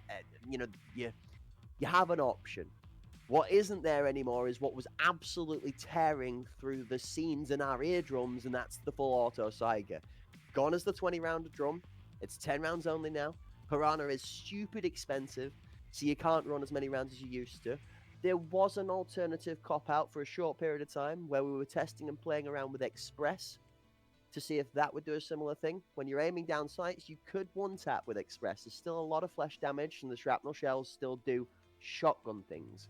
But now it feels like shotguns do shotgun things, not full auto LMG shotgun things. So I think, honestly, personally, and as a shotgun main myself for my team, I am not disappointed with the change. It does feel like PSG have done a good job of reeling in something that was definitely running rampant across the player base, and it didn't require you to have as much skill with your aim and being able to click heads. And that, at the end of the day, for competitive sports, that's what we're looking for. We want to see people with the top tier skill succeed, not necessarily somebody that can just big swing a corner on some good timing. So grateful. I think the other thing to it is the SKS. It's marksman. It's got 35 rounders. It's BP. The armor is max T5. What does BP do to T5 in base game, Hawk? Res it, baby. It goes right through. Smooth like butter. But there you go. It's terrible, right? Okay, it just melts things. And that's again something that I think is coming right now. Yeah. I mean, I've just seen a comment in the chat actually I quite like, is that somebody mentioned about the AUG on the Enforcer, and again, Creek Lord is wise to say it's a compromise that doesn't come out because the fire rate, it's just not there. The way that Arena works is it's time to kill. The shorter you can make that time to kill, theoretically, the better your kit is. I've seen whispers of people talking about 10-round PS12B Scout Ash 12 classes. I don't know if you want to take 10-rounders into this level of competitive gameplay. That's all I'm going to say. But the meta's in a good, consistent place. But the Enforcer kit does feel very, very much like the underdog right now, for sure. Well, I mean, it was so strong for so long that I'm not going to hate that it is the underdog now. But man, it took me so long to retrain my brain to aim for legs, and so now here we are. I gotta retrain myself yet again. But again, like I said, I love seeing the metas constantly change because it brings different things throughout the game, and so I think those changes are good. And we might see the Enforcer come back at some time in the future. But right now, I enjoy kind of seeing, the fact that we don't see many of them out there on the battlefield. So Epic fails, Vanguard Gaming here on the Skybridge. Crack says no enforcers yet again coming up for us in this next one. Got to think about the two lineups and the team members that are going to be playing on each of the two teams as to what sort of classes they might be picking. We can look at it that way. We can have a consolidation of what might take to the table. I mean, I know Spritian is very much an assault player. Probably going to see like an AK-12 or maybe a spear if he's fancying the 20 rounders, depending on how comfortable people are feeling on those. You've Buperino and Corium, both aggressive players, most likely something of a scout model, maybe an MCX, maybe one of the AKs, depends, varying from the two. You've got Duck, another aggressive player, newer to the roster, young member from previously working with the Sicario org for a short while, now with Epic Fails for that starting roster as well, who's going to be the one that's going to be most tested for Epic Fails today. Going to be wanting to keep your eye on Duck to see how he fits in with that roster. And then, of course, Old Man Cool. I say Old Man Cool. He ain't even that old. Old Man Sprit and then Old Man Cool. But it's wise, cool Mr. Decoy, the one to keep an eye on. He is normally the Fu Manchu with Wusa in the team. Other side of it, Winter, Wind Chill. I mean, short of the cool in the names, these guys are going to be fire and one to watch out for as well. We're just going to open it up with a little pre-fire action. None of those bullets will find a home just yet, but into great positioning, trying to find Sprit here tucked in. Doesn't find the mark just yet. Sprit takes a lot of damage here, able to back out. The Dover on the hunt will eventually chase him down. I mean, look at all five members of that guy. They all walk their angles in all at the same time through the smoke. Winter finds one to Eclipse. It's two members just being almost free-fired through the smoke. It's just a pressure and a hail of bullets. There's going to be oppression onto site. The third comes through his house, finds another. It's left down to Corey and Duck to be able to clean up. We do have Sprit on the Enforcer as well as Winter. We do got a couple coming out here on Skybridge. Right now, though, Vanguard Gaming, all five members still standing. Corium's going to go down here to Itch as well. And Duck needs a miracle if he wants something to happen here. Finds the spray into VIP, but it's not enough to get the kill. And it is a flawless first round here for Vanguard Gaming. Absolutely. We have a lovely load of conversations about being wrong, don't we, every once in a while? Well, do love to be wrong. There's two enforcers, although what we will claim, I'm going to claim a cop-out. I was wrong by being right half of the time. It was an MDR enforcer on Winter, okay? Sprit's gone for the org, which we'll leave that one to the results to see whether that one pays off or not. But Winter is carrying the kit I was referring to that I feel is viable at this moment in time. But again, this is each down to the player. I mean, you could give each one of these guys a wooden stick and they'd make it look more vicious than it would in my hands. Fair enough. Well, we see a little bit different of a push here this time. And Stampede's out toward that B side. Boop and an opponent here, both being credited with the kill. That device was down in an awkward spot, but they're able to scoop it up relatively easy here. Now we see that rotation coming in toward the B site now in a 4v4. He got the bomb. They get the bomb again. It's not necessarily about position, it's just the time it's taking every time that bomb goes down. It just stops this aggressive push in the tracks. Doug gets a second. Third.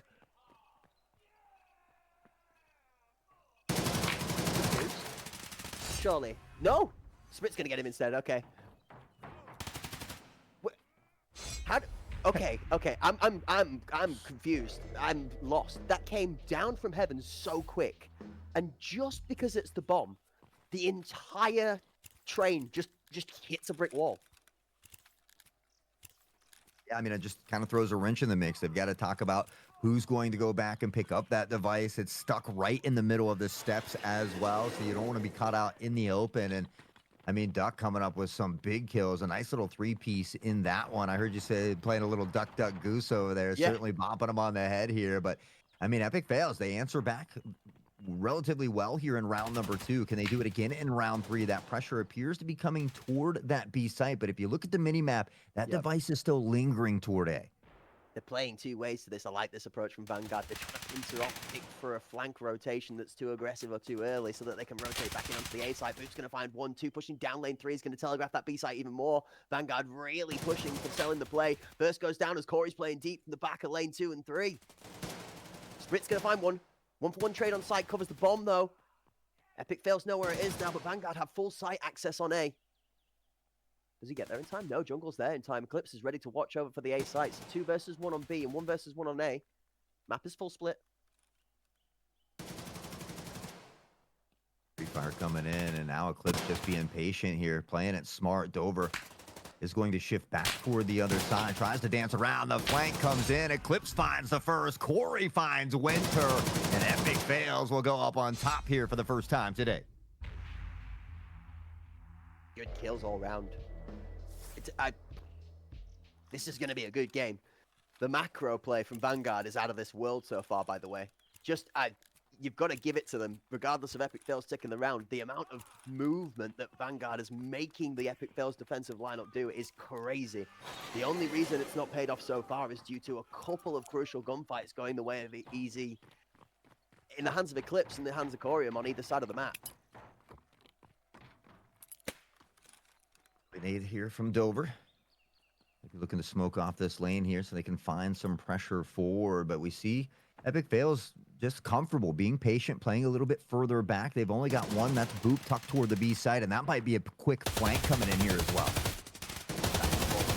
Trails may be traded from either team. Good shots from Winter. Do find that at the head of his adversary and the opposing class in the Enforcement is pretty in. Hey, towards E-Box is on good timing, just short of Corium. Clips for one. Boop on the flank comes round. KFC covers him off. House has got that name numbered. Corey on the site. House still sticking it in KFC, trying to find some space for the smoke. Ooh, Dover found a nasty shot on the Corium, but can't get away. It's House with 2 to wrap it up here in the final one. The sub comes in with a big play to bring it back to 2v2. You could just feel him slipping through the ranks, Hot. You could just feel the longer that House stayed alive, he was just making it work, wasn't he? Just keep looking for that space, the gap to be able to re-swing another teammate to get another twofer, and big play out of House, pulls around back. Vanguard keep it clean and keep it honest at a 2-2 scoreline. Well, certainly a little bit closer than what we've seen in our previous showings here. We'll see if they can stick true to this, as Vanguard does appear to be heading back toward the A site this time. They've done a good job of kind of mixing up these strategies, and now this time they're going to play very default, laid back here, maybe see if they can catch Epic Fails pressuring forward here, or looking for that fast flank yet again. Yeah, the comedy in the error, I guess not in the error, but the comedy in the play is the line of scrimmage has been taken by both teams. The Epic Fails defensive lineup also deciding that we're going to stand back and have a pocket of popcorn. The popcorn not going to be all for the match, though, as mindset change. Smokes out. Vanguard are up quick. Winter again is good for one onto Spritzy, and Winter doing his greatest job of entry, but Duck responds 1 for 1. Bomb on site. Ice is going to get planted here as well. It is a 4v4. We see both Sprit and Itch down. Boop's going to find Dover, and that could be a big pick to help him find a way to pressure back onto the site, kind of waiting for these smokes to begin to dissipate, and now they'll look to pressure forward. 2 tucked into VIP here for Vanguard, though, and they've got to be careful.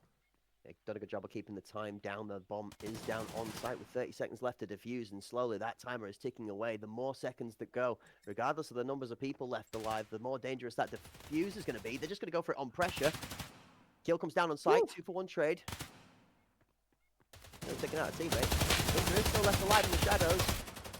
I think all they're going to do is just cover him off. Boop does pick up the final kill, and Epic Fails are going to move to 3-2.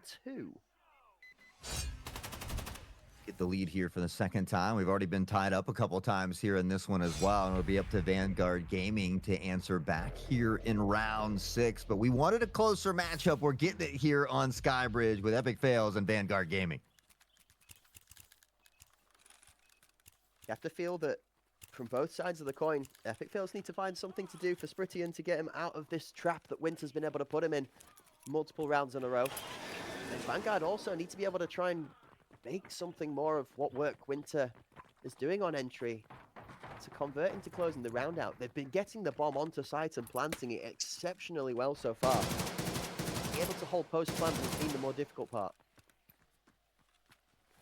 Yeah, honestly, this early utility, I think, has set them up to get onto this side. I mean, we've found that they've been able to plant with relative ease in a lot of these rounds, but you're right, it's that post-plant positioning and these kills from Epic Fails here.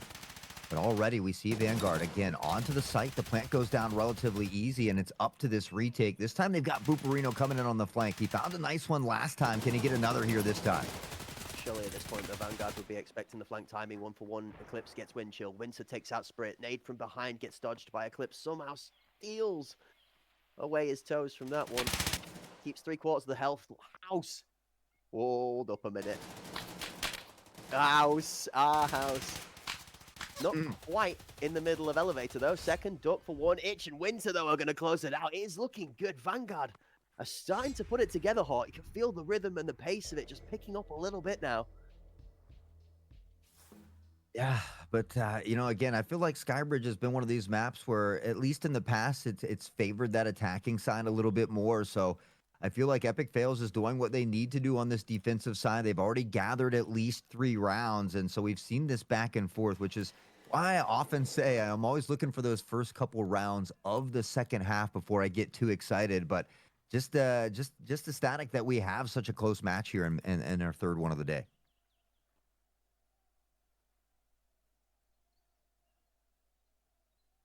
Here comes the boom. From the train of pain. VG starting to look all the way down lane 3. Util, site. Lane 1, 2, and 3 are going out at the same time. Smoke on site, flash to lane 1.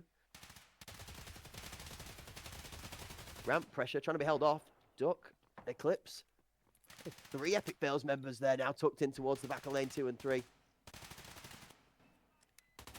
Wild. Device still gets planted, though. I mean, Boop's going to find wind chill here, but again, I mean, Vanguard hasn't had many issues finding ways onto the site and to get that plant down. Now they just have to solidify the round win once they get that plant down. Epic Fails has the numbers. Boop is going to pressure right through the smoke, but Itch immediately puts him down. Duck for the trade, and Dover to trade it back. And they're using the audio to cover it. The fuse goes down. Epic Fails are just going to sneak this one in the night. Okay. Now, 2 huge macro plays there out of Epic Fails that have adjusted to the Vanguard approach that works really well. Epic Fails fully backed off of site and gave space rather than lives. In doing so, they reduced it from a 5v5 to a 5v3 and then traded back onto site without the lack of numbers that they've had from previous rounds and diffused under the pressure of the fights. Vanguard have done such a good job of pulling them from site to site to site so far so that they've lost numbers in rotation. It's good to see the Epic Fails squad adjust to be able to match. Now, how long can they keep it up for before Vanguard finds themselves a response? Gonna look for one back toward the A site. Once these smokes go down, they often pressure forward. They look to get this plant down relatively early, and they've done a great job at it so far in these previous rounds. And again, they just pressure right on through. This time, they're met with an aid from Boop. Good for one as Dover finds a pick onto Eclipse. They'll scoop up that device and look to get it back down. Dover is almost finding the target he's looking for. It is going to be a kill onto Boop, but it's the grenade out of house that picks him up rather than the shot through the smoke. Blank coming through. Winter finds Spritian. The Corian Duck left alive in a 2 versus 4 with 35 on the clock. This one is all but spoken for, short of a couple of miracle swings. It's just going to find Corian. Yeah, down Duck, the last standing member. Unfortunately, doesn't stand for too long. Vanguard, they've been able to answer back. I mean, they had that lead in round 1, but it has been Epic Fails since then. But they've been able to always answer back and find a way to tie it up. They haven't allowed Epic Fails to extend that lead at any point in time here. So we get set to swap sides here. Epic Fails will now get a chance to attack themselves. And these are these first 2 rounds that I'm going to be looking at. Some really good discipline out of Vanguard so far, both in their attacking approach and in their lack of over-enthusiasm to over-chase into fights. You see, Itch there could have, swung out of the angle from behind elevator to try to challenge, ego challenge. Didn't need to, just slowly leans out, takes the first trade, doesn't immediately re-challenge. He spaces his timing on the second peak. It keeps Corey guessing as to when that predictability is. The pressure is heading toward the A site here for Epic Fails as well. We see that utility beginning to rain down a bit. It's Itch to find the first nade kill, though. Eclipse able to answer back here. Winner. Now it's Plaid Stripes in the kill feed once more. Wind chill up into an advantageous spot. I know we used to see Walker always sitting here on the EU side of things. We'll see if he can get any value from that. Vanguard have done an insane job this time around of playing up to A and taking control of elevator. That space between KFC and Sandwich, just holding that central position where you can play the cross that Winter and Windchill are holding right now, gives you pretty much full A site access control. Flips on a tough left-hander. Has to contact Winter first. Really puts good shots home.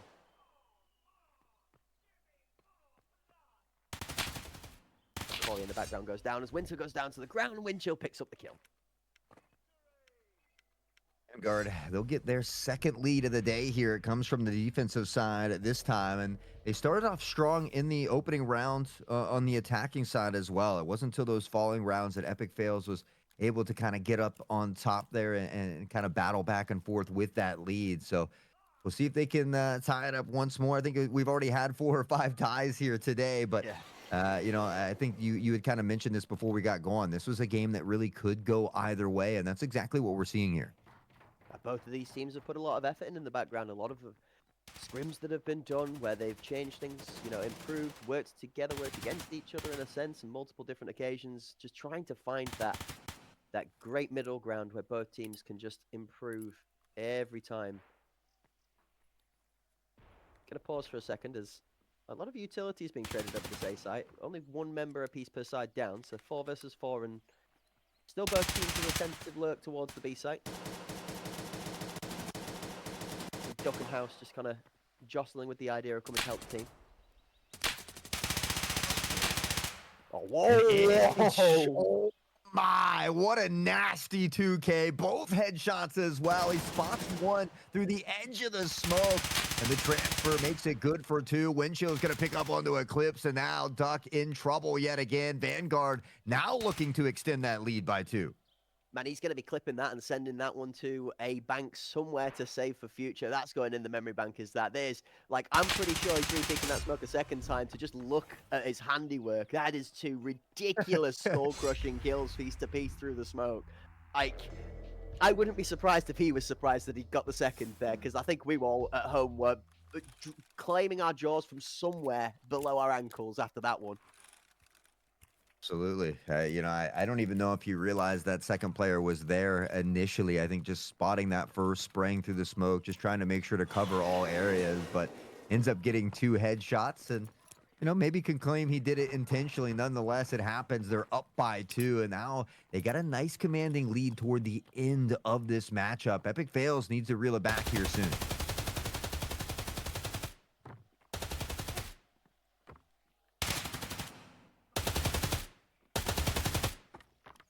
Eclipse finds a nasty first one. Winner able to get that trade back here, though. Still tucked in toward VIP, and Epic Fails doesn't appear to be rotating just yet. Still kind of pressing forward here on the A site.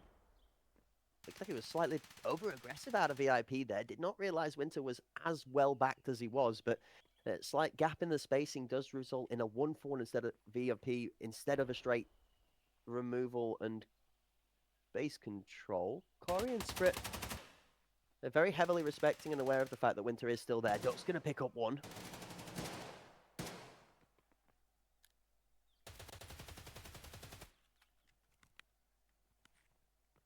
Duck will look to heal up a little bit. It is Epic Fails that has this player advantage to work with, but not for long as Winter finds Corium.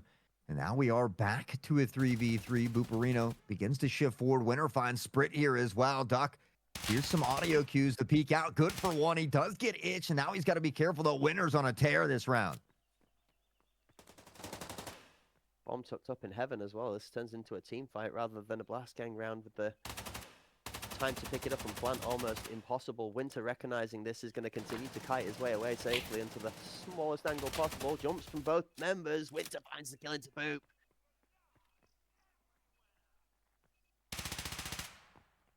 Oh, Duck on the hunt. He's not quite able to get him, and Winter on the repeat. What a nasty round for Winter. He gets all 5 in that one. Sheesh, my man with the ace. That's why House is sat at the back of lane 3 at the ramp, not peeking. The round's already won. The round is done and spoken for with the time on the clock completely gone and done for, but you know Winter will be going out there for that 5th one. You know he smells blood, and you know darn well he's got his name written on that ace before it's completed. That's the Winter we expect. Winter is coming, and it looks like Map 1 Vanguard. They're only 2 rounds away from knocking this one home. Yeah, they've really stepped it up here in the second half. They haven't given up a single round here.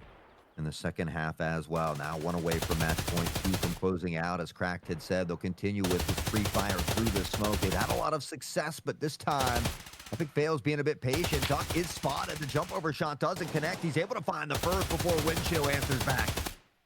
Winter now starting to fill himself a little bit after the ace from the last round, maybe getting a little bit loose with some of these jump fire shots and hoping for a bit more fortune than maybe is necessary here, trying to spray through the smoke. There's only going to be a certain amount of rounds left. You see, he's actually nearly run out. Oh, completely Boot's going to take the first. Nova responds. Boot for the second. Good return trade. And the third as Buparino goes big, and Corey there to back up. Honestly, Epic fails needed a big round like that. That play from Buparino there, that nasty triple. Can it be that single spark to ignite the spectral fire once more, as it is Epic fails that needs to rekindle this flame if they want to fight back? Vanguard just 1 away from match point here. Feels like almost the Epic Fails lineup, or maybe Buparino himself, and a little bit inspired or spurred on by the fact that the pressure is on now. Deadline looming ever closer, that a win is not a win until it's completed, and Vanguard put themselves in a great position to be able to convert.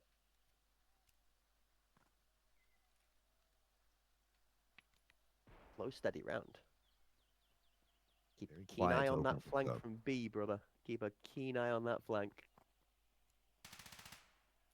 Oh, Vanguard has been doing a great job of kind of spraying through these smokes, kind of holding this initial push from Epic fails at bay. We will see that smoke eventually come in here from Boop, so they just need to let it plume out, but they've got to be careful because there are 2 very close here. Winner, I think, and Windchill tucked into the corner. Shots ring out. Corium looked good. Winner takes a ton of damage, but it's still standing. Corium able to find the flank that comes in from House. Good reaction times. The second comes through. Bomb goes down. Duck's stuck in KFC. 2, 3, 4 members total fall. 2 aside. Call from Epic fails. Let's go B. Bomb collected. 2 members rotating very quickly down B main. Oh. Corium unfortunately caught off guard here by Itch, but it did allow them enough time that was needed here to get this rotation over. So they're going to get this plant coming in. Buparino, excuse me, is ready for the 2 here, but are they going to be ready for the flank play up top? Absolutely not is the answer. 2 kills come through, steamrolling onto site, and Vanguard have put themselves 1 away from match point. Oh no, they're on match point even, sorry. That's a 7. It's not gone to the 8 yet.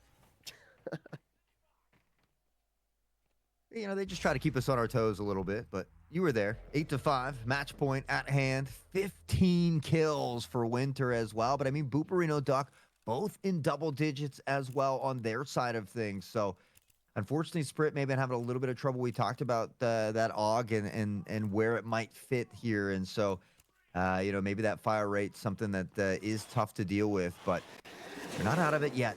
3 rounds is what is needed now to put it into overtime.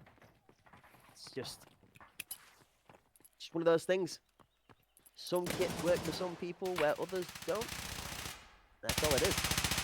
Also has absolutely nothing to do with the kit, about 80% of the time, I guess. So we get to talk maybe about that a little bit later on, maybe delve into the mind of Sprit at a later date. But for now, they're going to have to delve into the mindset of how do we claim 3 rounds in a row without dropping one? Well, not by losing members is the answer to that, as Windchill is going to put down that top frag out of the Epic Fails and Buparino. Sprit takes some abuse as well from cross sight. Clips tucked in VIP is now pinned there from gunfire out of Winter.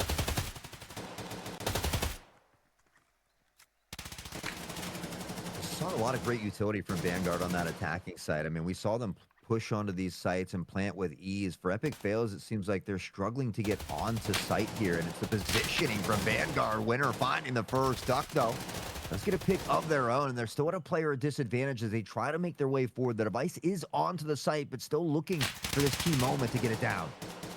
Itch with a little jiggle peek finds himself one onto Duck. Corey takes one back onto Winter.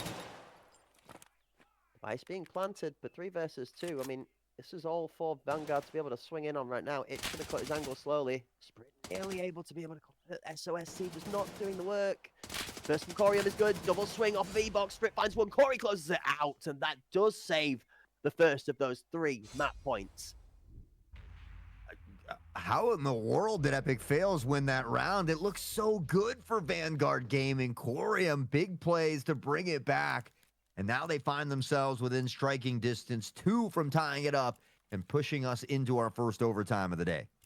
I would hazard to say those first set of shots off a sight from Sprit were good and probably did ring the dome with the gentleman that's peaked, because it didn't, although he didn't go down, the crosshair placement looked bang on the top of the helmet. And I mean, that's disorientating enough to stop you to want to swing again, but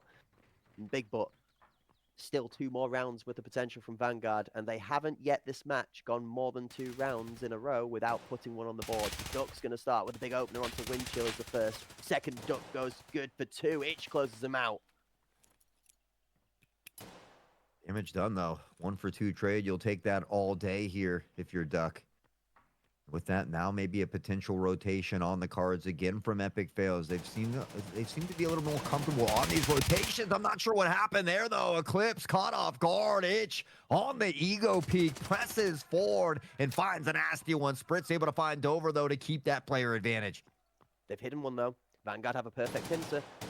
Itch, Heaven, House, lane 3. Sprit now with that bomb is trapped in a terrible spot in the middle of blue. Can they get back? He's across B main. Now they have space to the A side. This is a good call on the rotation. Boost ready for the trade as well. House gets the one onto Corium, but that gives full A side access. Epic Fails have put themselves in the position to steal another one of these points back. This bomb has to go down with good cover again. Those grenades are almost great timing as well. Slightly too late, but... Free fire from Boop is just too good, and that's why it's nice to have those big mags in the gun. Another round that Epic Fails pulls out, and now just 1 away from blessing us with our first overtime of the day. Well, you know I'm already here for that. It wouldn't matter what Yes, teams sir. are on the table. And overtime, we would be here for it every day of the week. Is it possible? Vanguard have done such a good job of pulling this Epic Fails lineup about, but the attacking side has definitely gone the way of both teams. Look for the early first blood. That's told a lot of the story. Aggressiveness from Vanguard, but it's Eclipse to find the first. Can he spot the second? No, it's Windchill to trade it back immediately, and now the battle continues around VIP. Duck presses forward, has to catch Itch off guard, and doesn't. That's a big pick here from Itch. Timing says to go the other way, but you know full well Itch is waiting for the rotation, and that's going to be just about everything that Vanguard needs to squeeze it over the line. A 3rd round in a row in a similar amount of time.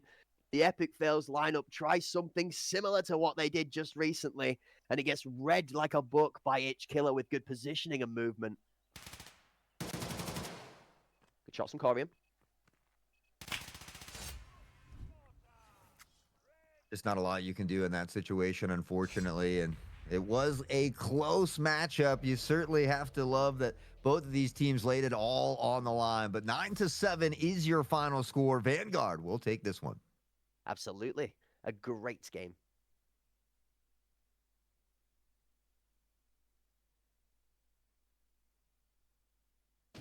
I'm really curious to see where all of these teams are going to level out. I'm going to be honest with you, Hor. My brain's now processing and slotting that one into the history book and sort of leveling it on the scale of like where I'm seeding each of the teams in my minds now. That's a good close game. It'll be interesting to see both of those 2 teams play both of the 2 teams we've seen in the match previous to this one as well. They would expect to be rather heated. 16-10 for Winter, 16-10 for Itch. Huge performance out of Vanguard and a big play out of Itch to get it over the line at the last.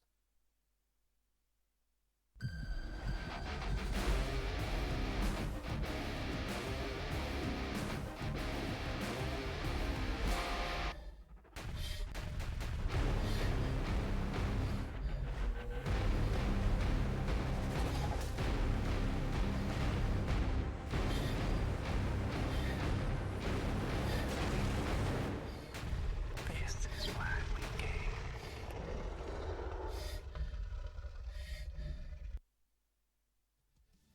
I still can't quite count how many fans are in that case. That case looks insane. You're seeing it in the end, and I'm like, just can't quite catch up with it. Speaking of catching up with it, we're going to need to really get ourselves some, like, nitrous pockets or something, because I can't keep up with gameplay today. It's been insane. The pace from the team so far has been exceptional. I mean, short of the last 4 or 5 rounds of that one, which definitely went a little bit slower because of the fact that we went the distance. It's been really, really quick matches today, and gotta love to see it. The aggression is exceptional, and I think it actually leans towards that enforcer change, like you said. We've not seen as many of them being played, and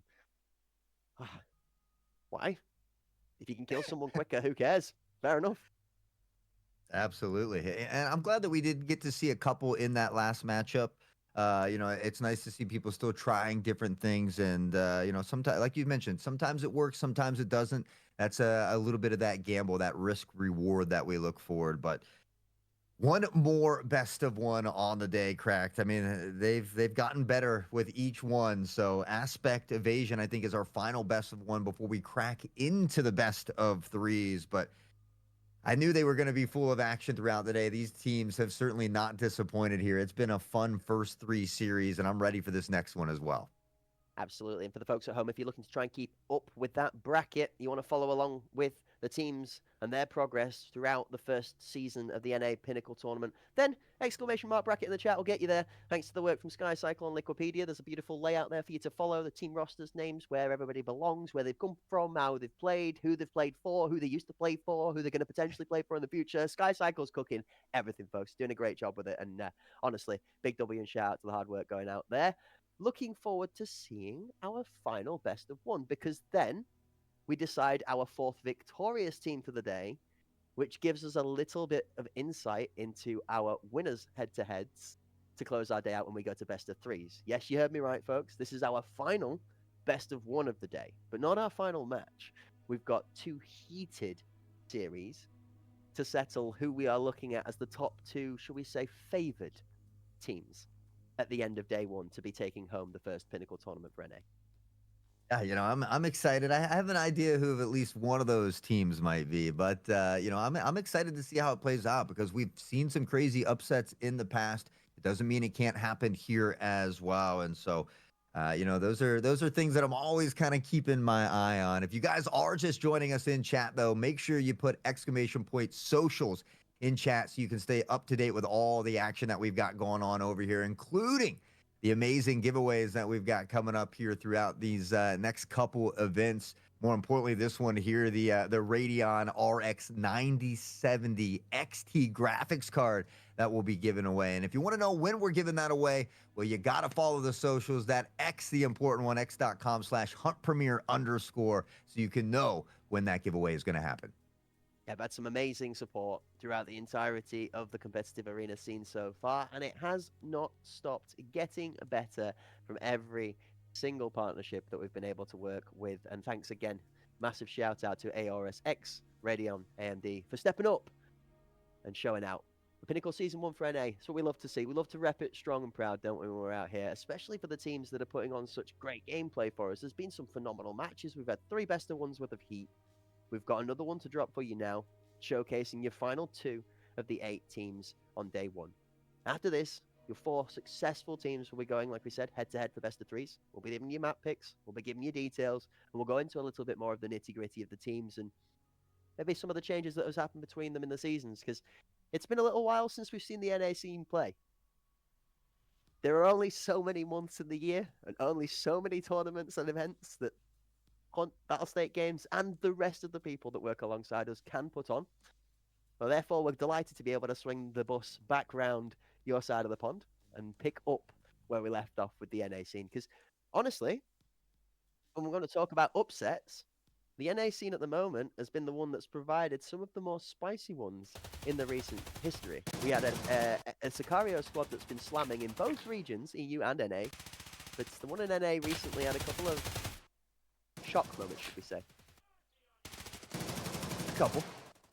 And one, I mean, they were still able to pull out the dub, but one, they did suffer that defeat there. And honestly, if you take a look back at some of this action here from Epic Fails and Vanguard Gaming, but that's why I love these Pinnacle tournaments that Hunt Premier puts on, because it is double elimination. You have the best of ones where upsets can't happen, and then you get into these best of 3s where typically that better team goes on to win. But I think it's a really great way to showcase all the wonderful talent we have here, from both regions. Yeah, both of these teams will have been happy to put either of each other down as well. There's been a lot of back and forth outside of the game between the teams, and there's always a lot of heat in the NA scene. There's always a lot of grudges to be settled and beef to be flattened out into smash burgers. So it's good to see them getting the chance to put those conversations down on the field. And I mean, Winter put himself in the best position possible for a lot of the rounds for me from this one. Vanguard's leading man, shall we say, on this one. Although it was closed out by a great performance out of Itchkiller and some good macro gameplay, like we see here, watching the flank and being able to cover off that lobby to escalate a position well. It's Winter that really, really drove the bus. I mean, from great kills to great aggression, even something I thought a lot to the game. You see Winter pre-firing a lot of his bullets many a time towards the later halves of the round, where he was down to 30 or less bullets total. Not in the magazine, but total left on the kit. And I was a little concerned as to how well that was going to be able to play out for him in the game. But he did a really good job of that kind of being his tolerance line. I think he'd put a lot of pressure down through smokes with these bullets, and then when he was at the end of that magazine, he would put himself as the first into a battle buddy swing where his life was being given for the trade because he knew he didn't have the ammo to fight it. So just really, really good overall macro gameplay and getting the best and the most out of everything you put into your kit for me. Yeah, I felt like Vanguard's attacking side was just a little bit better. I mean, we saw them getting that device planted almost every round, whether they won or lost it. And for Epic Fails, it seemed like they kind of struggled to get onto the site a little bit, whether it was that util or the aggressiveness from Vanguard on defense that kind of slowed them down. But I think that was kind of the big difference maker is, you know, we saw Vanguard not really struggling to find that plant, whereas Epic Fails, we didn't really see him, you know, get the chance to plant that device much. So maybe a few things to work on, but honestly, 7-9, it doesn't get closer than that, you know, unless you're going to overtime. So I think, you know, if you're Epic Fails, again, you hold your heads high, you played very, very well, just didn't go your way. Luckily, again, it is double elimination, so you've got an opportunity to kind of reclaim your spot here. Yeah, and as much as it has been a case for our first match, as is going to be the same for our fourth, we're about to bathe a returning team in fire this time as they take on an extremely tough challenge for their first match of Season 1 NA Pinnacle here at Hunt Premier, partnered up with Battlestate Games. It's going to be Aspect taking on Evasion for our next match. And like we've mentioned a couple of times, Evasion, I mean, it's a name that if you are familiar with Tarkov in any capacity, you will have heard the name Evasion unless you're sleeping under a rock, especially if you've done your quest towards Kappa. I mean, they have an armband in the game, for crying out loud. So if you've not heard of Evasion, then you're sleeping. But to the point of that effect, it's something we've not heard a drastic amount of in the arena scene, because when it's come to game day, Evasion has been one of the few teams that struggled to put a W on the table. The lineup is stacked.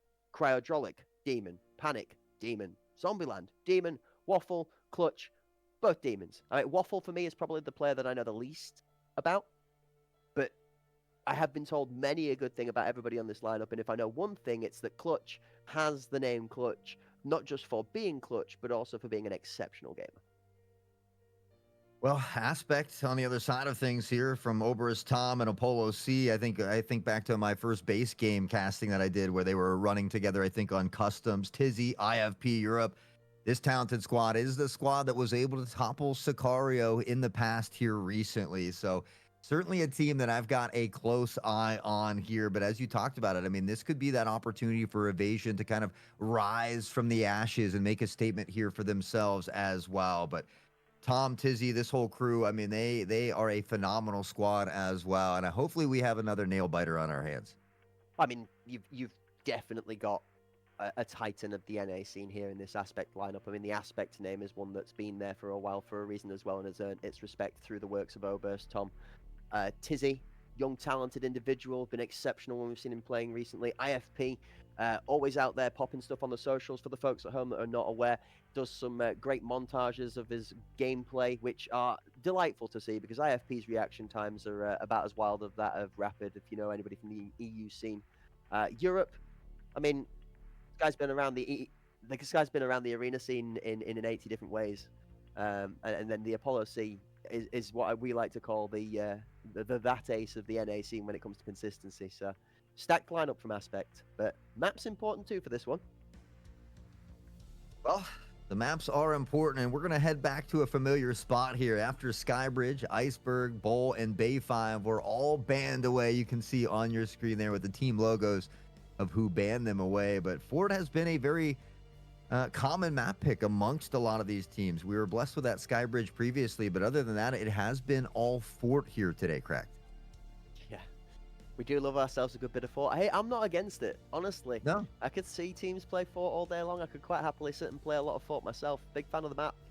Tempo and pace, it changes the gameplay depending on which site you hit. You have multiple options of how to play it. You can be aggressive, you can be defensive, you can play smoke and mirrors. It's got, you know, everything and anything you could possibly want from a map that allows a malleable team to approach it. I think that most of the teams we've got in the arena scene now have played competitive arena long enough that they have malleability around the map. There's not, oh, we like these 3 maps, we don't play these 2. I think everybody plays every map now. I think it's just more a case of we're stronger on this map than we are another, and a lot of teams like Fort right now. I'm going to see some support in the chat real quickly. I see a glowing yellow and orange name, that of the half pint sized man in Undead Essence. Bless him. The future fortune of meeting that man at PAX West was great.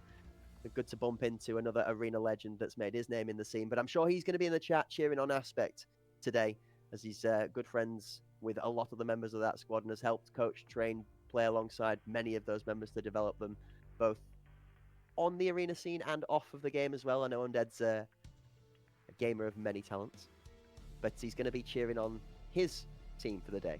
If you in the chat have any favors of your own, there's anybody you think is going to be taking it home with a W in the final match of the day, I'd like to see it. This is the one where I want to see some support for either team. Specifically, I want to see how many Evasion fans we've got out there, because I feel like the crowds might just be filled with a lot more people here to see Evasion throw an upset into the mix than I think we're expecting. So yeah, if you've got an Aspect logo, slam it in the chat. If you're here to support Aspect, let us know. But if you've also got yourself an Evasion logo, then show us that support. I'm sure there'll be a prediction coming up in the very near future for the victory on this game, Aspect versus Evasion, but I wouldn't be surprised to see a landslide for this one. I would be shocked if this wasn't heavily favored for Aspect given history. Yeah, you know, I feel like I would lean toward Aspect in this one just because of recent events as well. But, you know, you talked about the names of Cryo Panic. I mean, we could literally name any one of these players, and Evasion has a very, very talented team as well. And so, again, I think this is a good test for them. You know, you talked about rising from the ashes. So this, I think, would be a very good statement if they could find a way to beat Aspect here. And so that's what I've got my eye on. We're headed back toward Fort. I think, again, the important thing is not allowing these teams to run away with it like we saw Sicario or New Dawn early. You've got to keep it close before halftime and then look to power forward. But as we always say, it's always easier said than done when we're sitting in the luxury of our booth up here. Yeah, real talk, folks. I did actually... Undead Essence is actually taller than I thought it was going to be. Real talk. That doesn't mean he's tall. That's in reference. I thought you were going to be this big. You were like this big. Fair play to you. Fair play. Extra yellow pages. Here we go, folks. Comedy aside, we're here for the chaos. Into our action. Game number 4 and the last best of one for the day. Evasion back to see if they can knock down one of the Titans in Aspect. Zombieland and Waffle are steaming out of heaven right now. Clutch finds over. Storm up top in Palace. Big first pick. Evasion for 2. Cryo's on the backside. Spawns down. Cryo goes freezing cold for 2. Zombie for the 3rd, 4th. We're all knocking them down. Hort, there's one member left to Aspect, and it's Tizzy. We all know the rules of Zombieland. You double tap to the head and make sure they're dead, and that's exactly what he did. Tizzy all alone. Promo, and he finds Zombie. Can he get a second? No, it's Clutch to snuff the flame. And we talked about it, making a statement early. That's exactly what we're seeing here from Evasion. I think somebody might be knocking on the door of Aspect to be like, guys, it's game time. Hello. Wakey, wakey. Evasion did not wait for any cue to go out of the gate there, did they? It was all steam ahead. Okay. Eyes on. Round number 2. I'm full Honestly, assessment mode now. Look at the kits. Yeah, I love to see this early aggression from both teams, but we do see Zombie on that Enforcer. So we do see a couple teams still, you know, still working it. IFP over there as well. This time on the AUG, we'll see if it works better for them. But Waffle finding Tom. Europe and Apollo find 2 apiece, and Europe's not done. Europe cleans up the third. He doesn't overextend to try and hit the headshot either. He just melts through the bottom of those ankles, just takes the body shots, uses the flesh damage to his advantage. 7N40 just being good all round for everything it does. Packs a punch when it comes to penetration, and it's got some good flesh damage to it as well. 4 versus 2 Aspect put themselves in a much better position. Round number 2. After all that aggression, we see things drastically slow down here, and this time it is Aspect with the player advantage. They just have to solidify the round win. Panic looks to spot. He does get a pixel here of Tizzy, but Tizzy doesn't take a ton of damage in that exchange.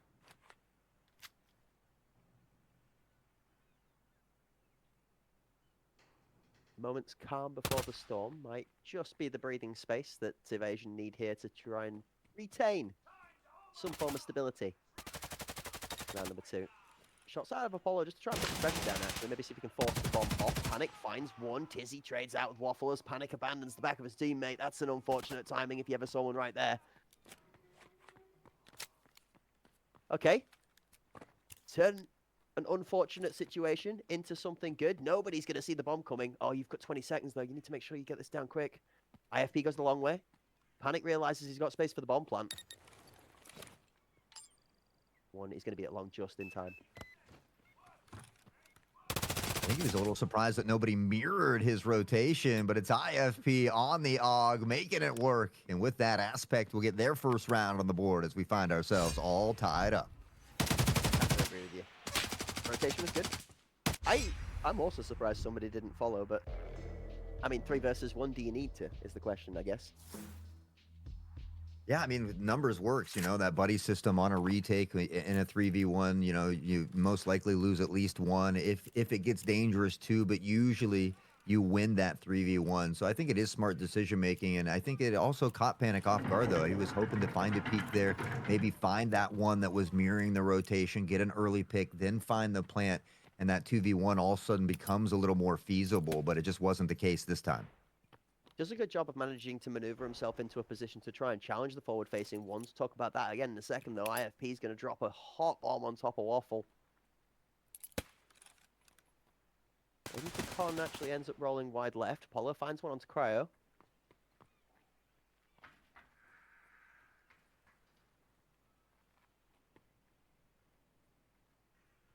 Everybody here from Evasion tucked in toward mid, and now we maybe see Aspect beginning to collapse around from both A and B here. We see, I believe, that is going to be Europe and Apollo C here with a potential big play, but Panic, I think, hears him and spots him on the jump across here as well, but Evasion still trying to decide what they want to do.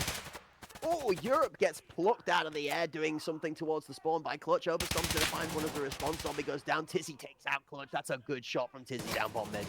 And the second's going to go as well. You know full well, as soon as he takes control of that, he ain't moving anywhere. Panic steps out into the line of fire.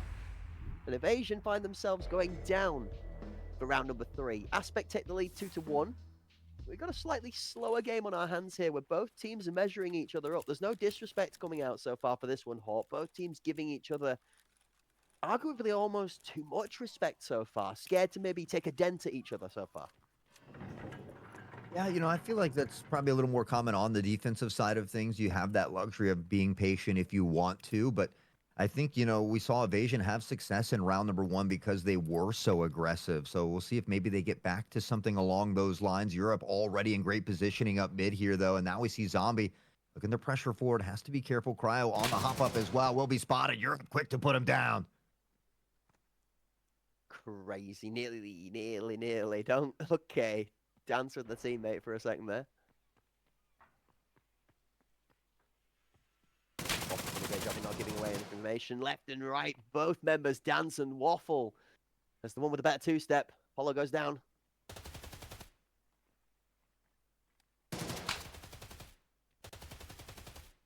Europe's been posted up at mid here. Already found one pick. Will remain calm. We see that device in the background beginning to shift toward the site here, though. Clutch from behind. Might just spawn him. Does Tom on the 180. Not quick enough, though, and does go down. Clutch! A nasty 2K. They don't call him Clutch for nothing. A little 2-piece. He is going to go down the Tizzy from the top. Nice planted, though. Zombieland finds Tizzy. That's a good shutdown. All onto IFP. 1 versus 3. Quick steps into the bottom. Runs into the crossfire of Waffle. Oh, wow. IFP's timing at this moment is out this well fortunate. Gets out of the way of Panic. Gets into Mini. Does not get the gun up in time to be able to take out Waffle. Evasion close out their second. Round number 4 keeps us tied. Back and forth we go. This is what I'm here for. I love when these two teams begin to, have that game of tug of war that we often talk about. So Evasion doing a great job of not allowing Aspect to run away with it. We always talk about that importance of putting multiple rounds together. And, well, so far, neither of these teams really been able to do that here just yet on 4.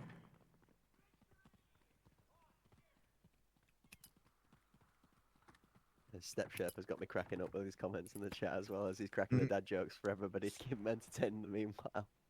Both squads push out of spawn. Split though from Aspect as a 3 versus 2 whilst a big 5-man slam towards the A site. It's going to trade 1 for 1. Big swing out into Garden from Europe. Doesn't find anything other than a little bit of chip damage too. Back and forth as again Panic and Europe pick up 1 apiece.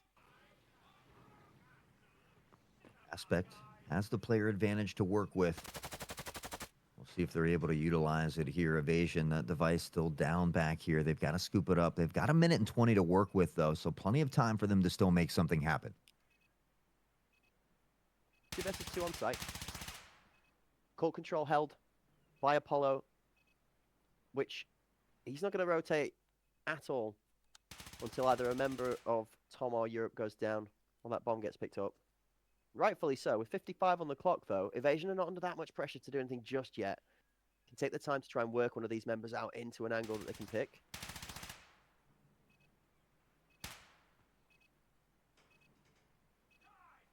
Waffle begin to shift out, looking for any type of intel, but you can see the patience here from Aspect.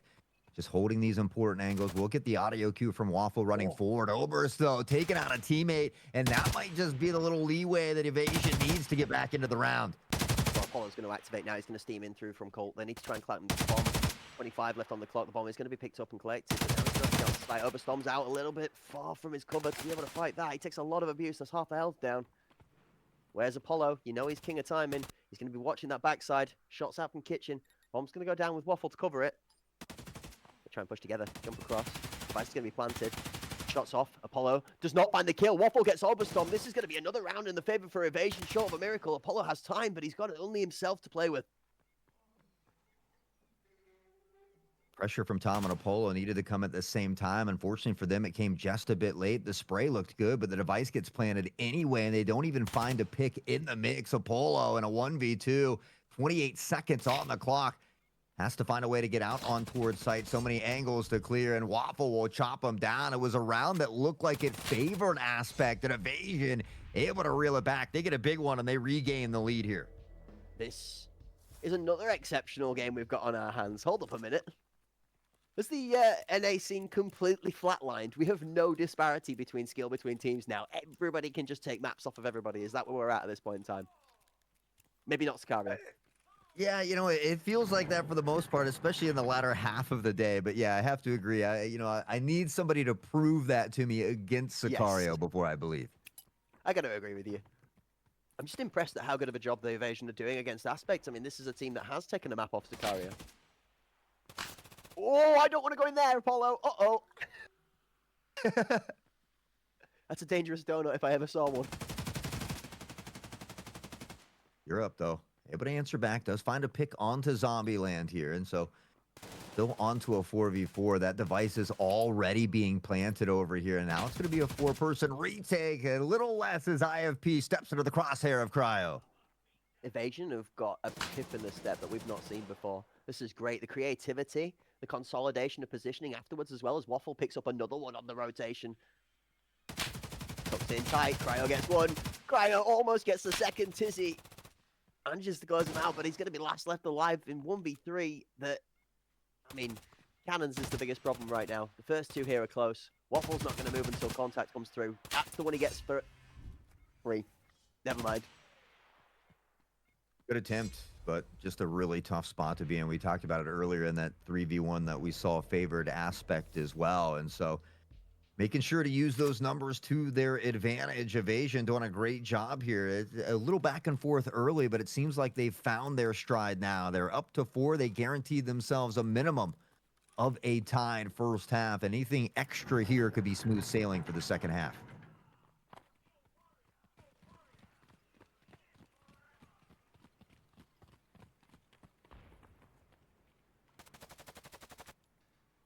Early shots out from that SR3M as we see.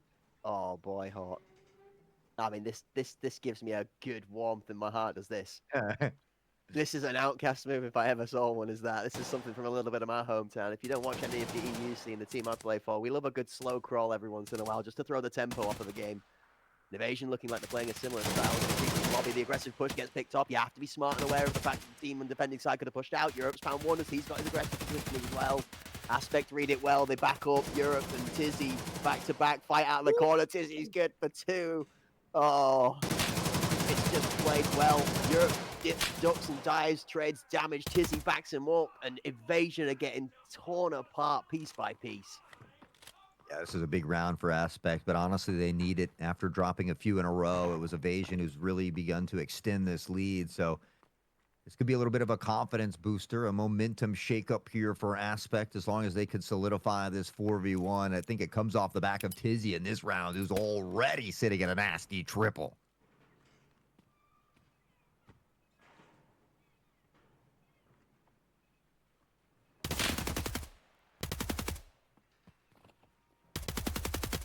The quiet is actually crazy, as you can just see. I mean, less zombies, guns feeling like the beats of the heart as it slowly escalates in pace as the three members like just swarm around and left on site. You feel like it's just slowly getting quicker and quicker, and well, it does end in demise.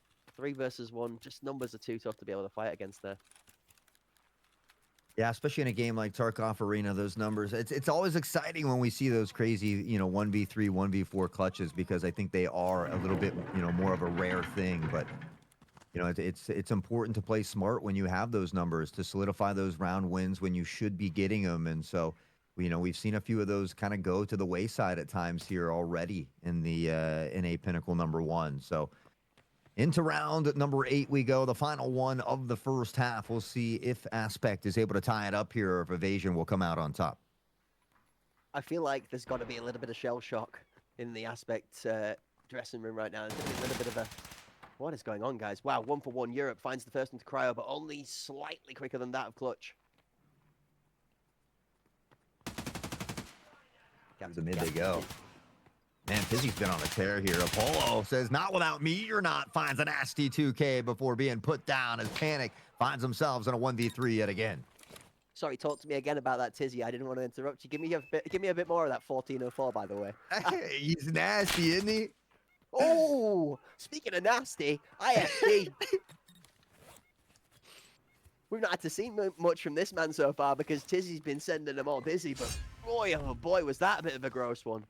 Okay, did Aspect wake up though? Because I mean, it's 4-4. It's a tied half from Evasion, which on the attacking side is a great showing for the first time back for a little while. Yeah, again, I think, they have to be happy with how well they're playing. They even had, a 2-point lead here at one point, but it is starting to slip away. And so now they maybe feel a little bit of that pressure. I think these first couple opening rounds could alleviate some of that if they can find a round win here. But if it is Aspect that opens up with these first two, I think they're really going to start to feel the weight of that pressure.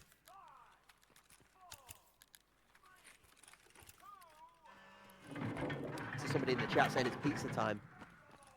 You guys are going to be debating me into ordering pizza for tonight now.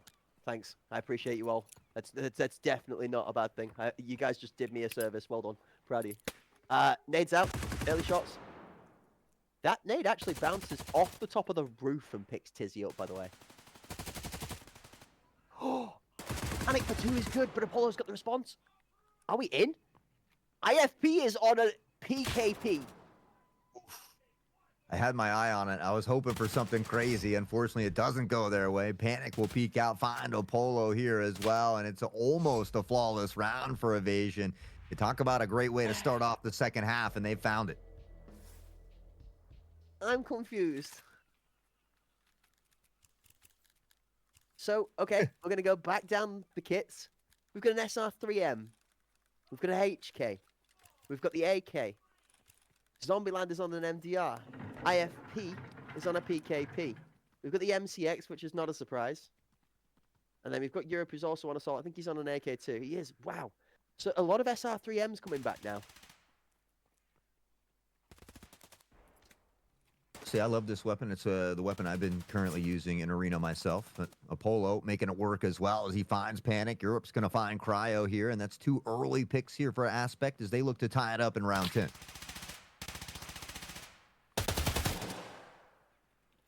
Utilize. Good cover. Oh, waffle! IFP's got it back. That's what the Enforcer does best. You plant it on a location and you have it defend it. Clutch is going to find one from the rotation. That's your teammate, Clutch. Please don't kill Zombieland right now. You're in a good spot.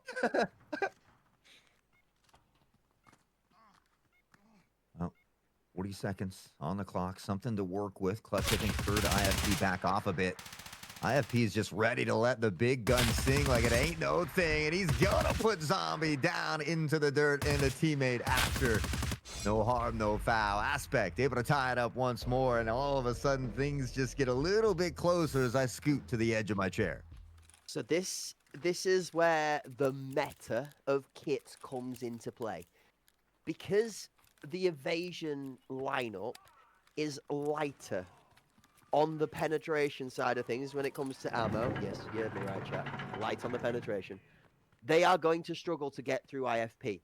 That's why the SKS BP marksman kit has been so good, is because that is the one Achilles heel or the kryptonite to this Enforcer kit. Is it just melts so quickly, which Evasion don't have access to in this lineup. So I'm really, really interested as to how they are going to work around this PKP. Good grenade. Cryo goes down. Tizzy's hot off the rocks with one of his own pocket pinballs.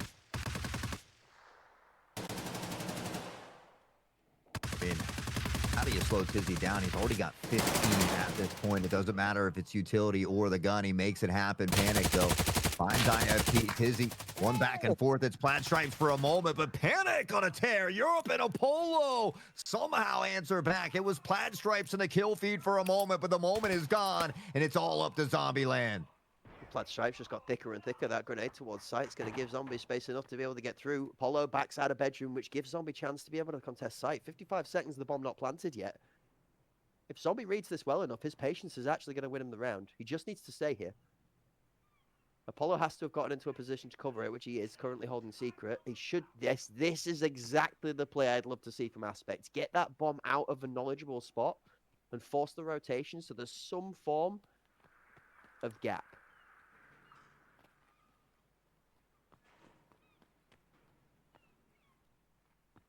Well, really well we'll played. see if he can make the magic happen here. But again, the card stacked against him. He's going to hear this audio cue, begin to shift as quickly as possible, but he's got to be careful of Apollo here.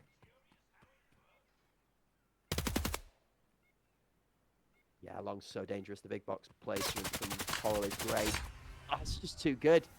He's like outplayed the interaction before he's gotten into the fight because of his positioning. You see how dangerous Long is. The second he has to swing, he's got to respect that cave.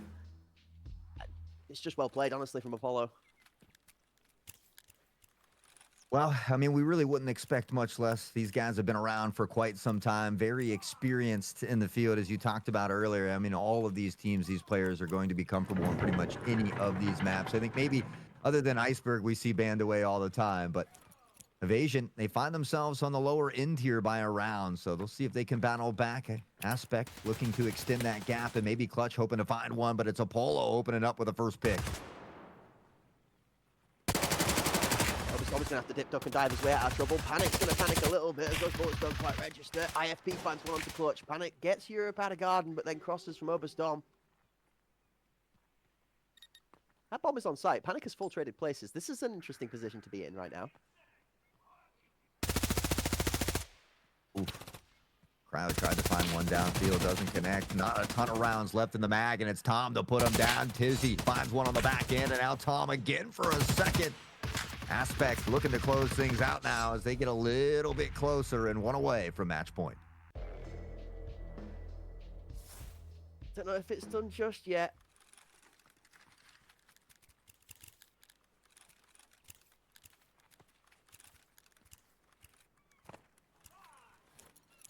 I don't... Oh, Oh, I am on the edge of my seat right now. This is a good game. This is a It really is. close game. This is a heck of close game. Like, these guys are like super evenly matched right now. Big aggressive push out of clutch mid. Is he going to get under to hell in time? He's out of the way. Does Apollo know? IFP does. And you could just hear that monstrous gun singing out across the battlefield. It certainly might make you want to run the other way. And the hip fire again, it's IFP, and he finds a second waffle. Able to get Tom, but is it enough? Yeah, they get a second on the Tizzy Zombie, and all of a sudden, Invasion looks to turn it around.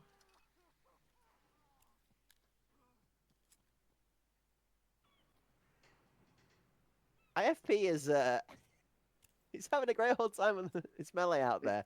There is not much health left on him either, by the way. Let's just put that into context. He is looting for some form of sustenance. Europe almost removes by Jagger, just gets the one panic, then IFP, then Zombieland to win the round out, and it is going to be an Evasion round, clawing it back to 7 and 6. Evasion one short of being tied up again.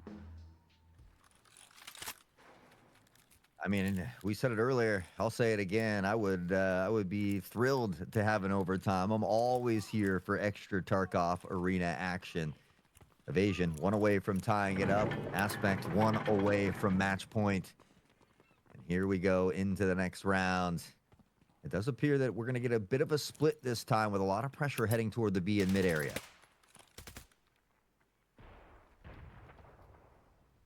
Aggressive nade. Forward from mid just to stop for any form of defensive push out like we saw the round before. IFP almost gets timing fixed by Clutch. Now he's burnt the mag, has to try and back out. Panic for one. Oberstorm takes out Panic in the trade back though. Good read out of Evasion, sends 2 members to the A site very quickly as well. Wait. Is this lethal? No, there's no way. I believe it's just a smoke, yeah. Whew, but Europe threading the needle, finding that pick on the zombie. Clutch unfortunately doesn't connect, and IFP turns on a dime, feeling fine, and puts him down. I mean, Aspect called the rotation. They split the squad to 2 and 2. They do a great job of making what looked like a straight line of scrimmage fight on the B side turn into a numbers advantage for them on A through a fast rotation. And well played it is. IFP's down on the ground. He's not going to miss those shots.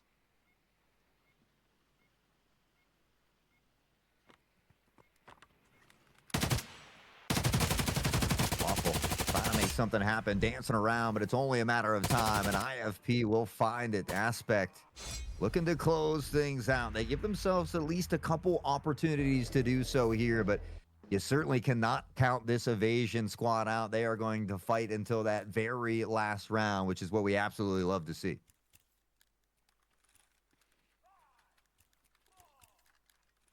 I don't know how to curse it.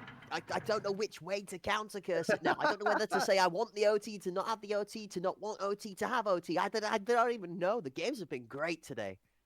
I'm really, again, thoroughly enthused at how much better the teams have gotten in between the tournaments. Just how much closer the skill gap is now. Clutch going to find a great shot onto Apollo as the timing and the crosshair placement just not quick enough to be able to react.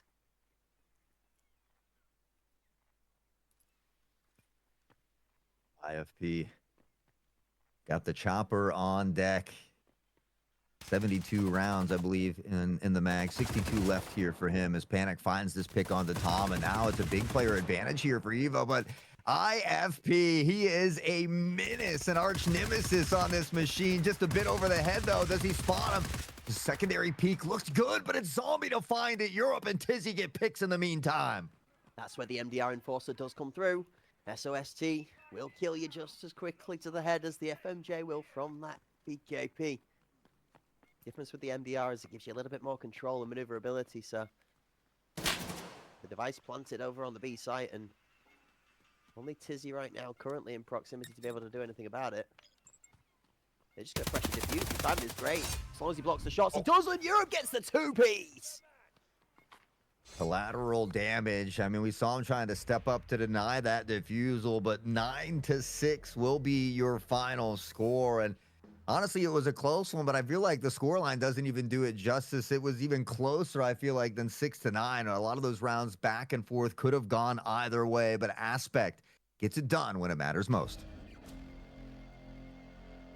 Crazy game performance, an MVP performance there out of Tizzy at 18-8 is absolutely stellar, although a slightly quieter second half from Tizzy, as it looked like the Evasion lineup had found a response to be able to handle him for a little while, and instead of that being the thing that turned Aspect's game on its head, it just left space for IFTP to be able to step up from the beginning of the game. We mentioned his name round 3 or 4, I think it was, as he picked up a sick kill at the end of one of the slaying moments out of Tizzy.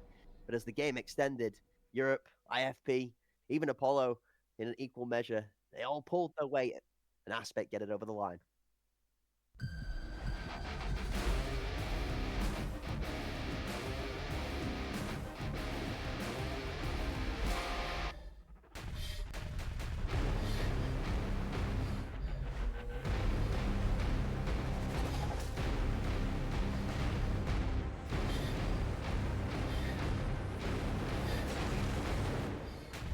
This is why we came.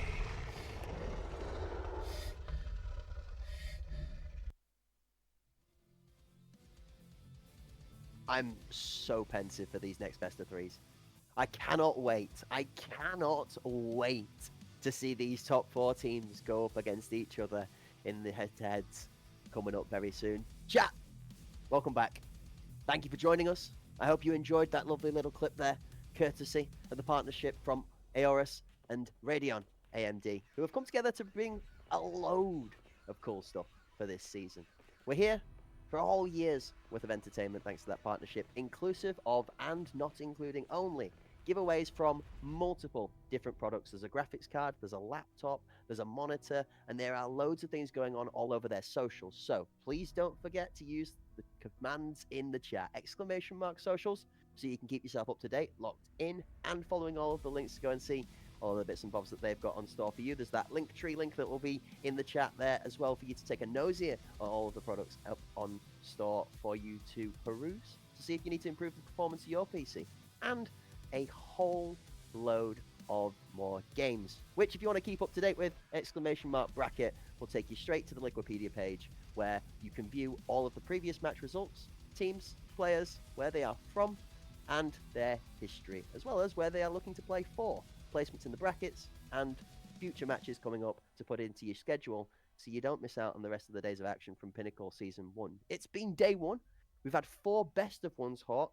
Who has impressed you the most out of the 8 teams? I mean, Sicario was 9-0, right? So it's hard to topple that. At New Dawn, another great experience or a great showing at 9-2. So I think those were probably the 2 standout games. But they weren't playing a team like Evasion or Vanguard or Epic Fails. So it's hard to get that full pool, I guess, so to speak, until I see them play some other teams. But I think, regardless of what team you're playing against, a 9-0 performance is a flawless, perfect performance. So I would say that is impressive. You can't argue that, absolutely, no, for sure.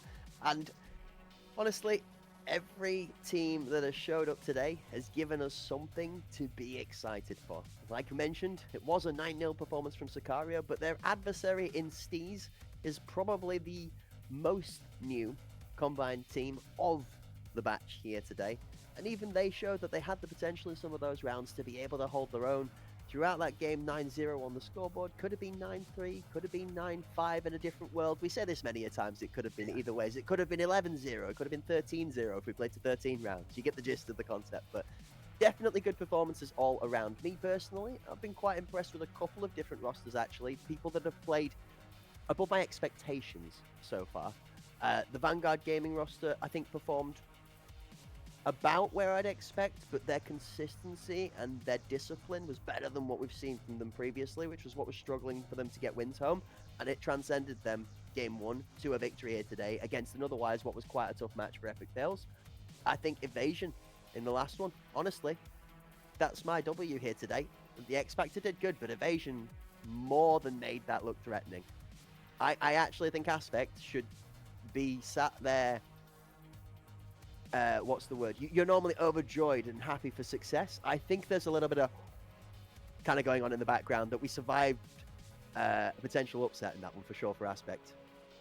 Yeah, I felt like we just didn't see as much as from Tom in that map specifically, but I think that's a nice thing about having such a solid roster is that, yeah, you might have some close matchups like this, but you have people like Tizzy to kind of be that glue at times, who had 18 kills in that one, IFP at 13, Europe at 14, and so there were a lot of double-digit kills there.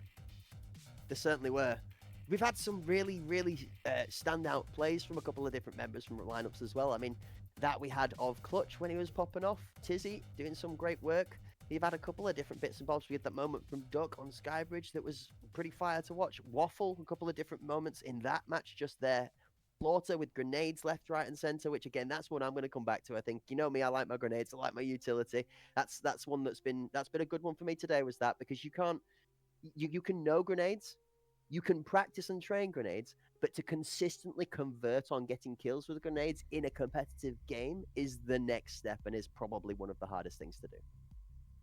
I'm a big fan of the utility as well. It's certainly not as easy as a lot of these players make it look, because I can attest. You know, I even got to see Cracked Nate his teammates a couple times yesterday when we were all playing together. It's not as easy as it looks. So these guys, they certainly make it look easy. But honestly, it's been a ton of fun. Our first couple matches were a little bit one-sided. That Epic Fails Vanguard matchup to me was about as close as it gets, and I really thought we were heading to overtime in that one. But I mean, kudos to Vanguard to be able to pull out when it matters most. But again, this is the big reason I love these Pinnacle tournaments. You've got the best of ones where we can see upsets in day one. You got double elimination, so even if you do fall, we still get to see these teams showcase that talent.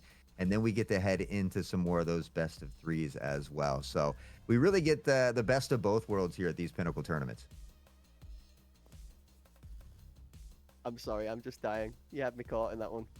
That's one way to put it. Absolutely no. Some great games, some exceptional games. But ladies and gentlemen, it wouldn't be an amazing tournament's worth of entertainment without a small intermission so that you can recharge for some even more hype action coming up after this. So we're going to take ourselves 10 minutes. You're going to take yourselves away from the PC, get up from your chairs, stand, stretch, breathe some fresh air. If you're feeling really rebellious, go outside and touch a blade of grass in the back garden. But whatever you do, don't forget on your return journey to bring snacks, drinks, and those all-important seatbelts, because in 10 minutes' time, we're going to be locking back in for 2 best of 3s, where your 4 successful teams from today's matches are going to go head-to-head to decide our 2 favored seeds for the NA Pinnacle Season 1 tournament. See you soon.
Hello, ladies and gentlemen, and welcome back to day one of season one of the NA Pinnacle tournament. Thanks to the Hunt Premier and Battlestate Games coming together again to bring you some more competitive Escape from Tarkov Arena, as well as our sponsors, this time the partnership from Aorus and AMD Radeon, coming together with some great gear in graphics, mobile gaming, and the ability to make your gameplay look just that much better through their cool monitors. I was fortunate enough myself to have won one of these giveaways previously, so you guys at home can have the benefit of knowing that real people win real prizes. You are currently sat on one of those giveaway monitors right now, blessed thanks to one of those beautiful sponsorships, partnerships. So thank you again to Aorus and the AMD Radeon partnership coming here to help us out with Pinnacle for season one. Now, Hort, we've knocked through the nitty gritty, all right? We've got through the first best of ones. We've got all right, the initial, these guys are kind of this good, these guys are kind of this good out of the way. And I feel more stupid than when I started today. Yeah? Why is that?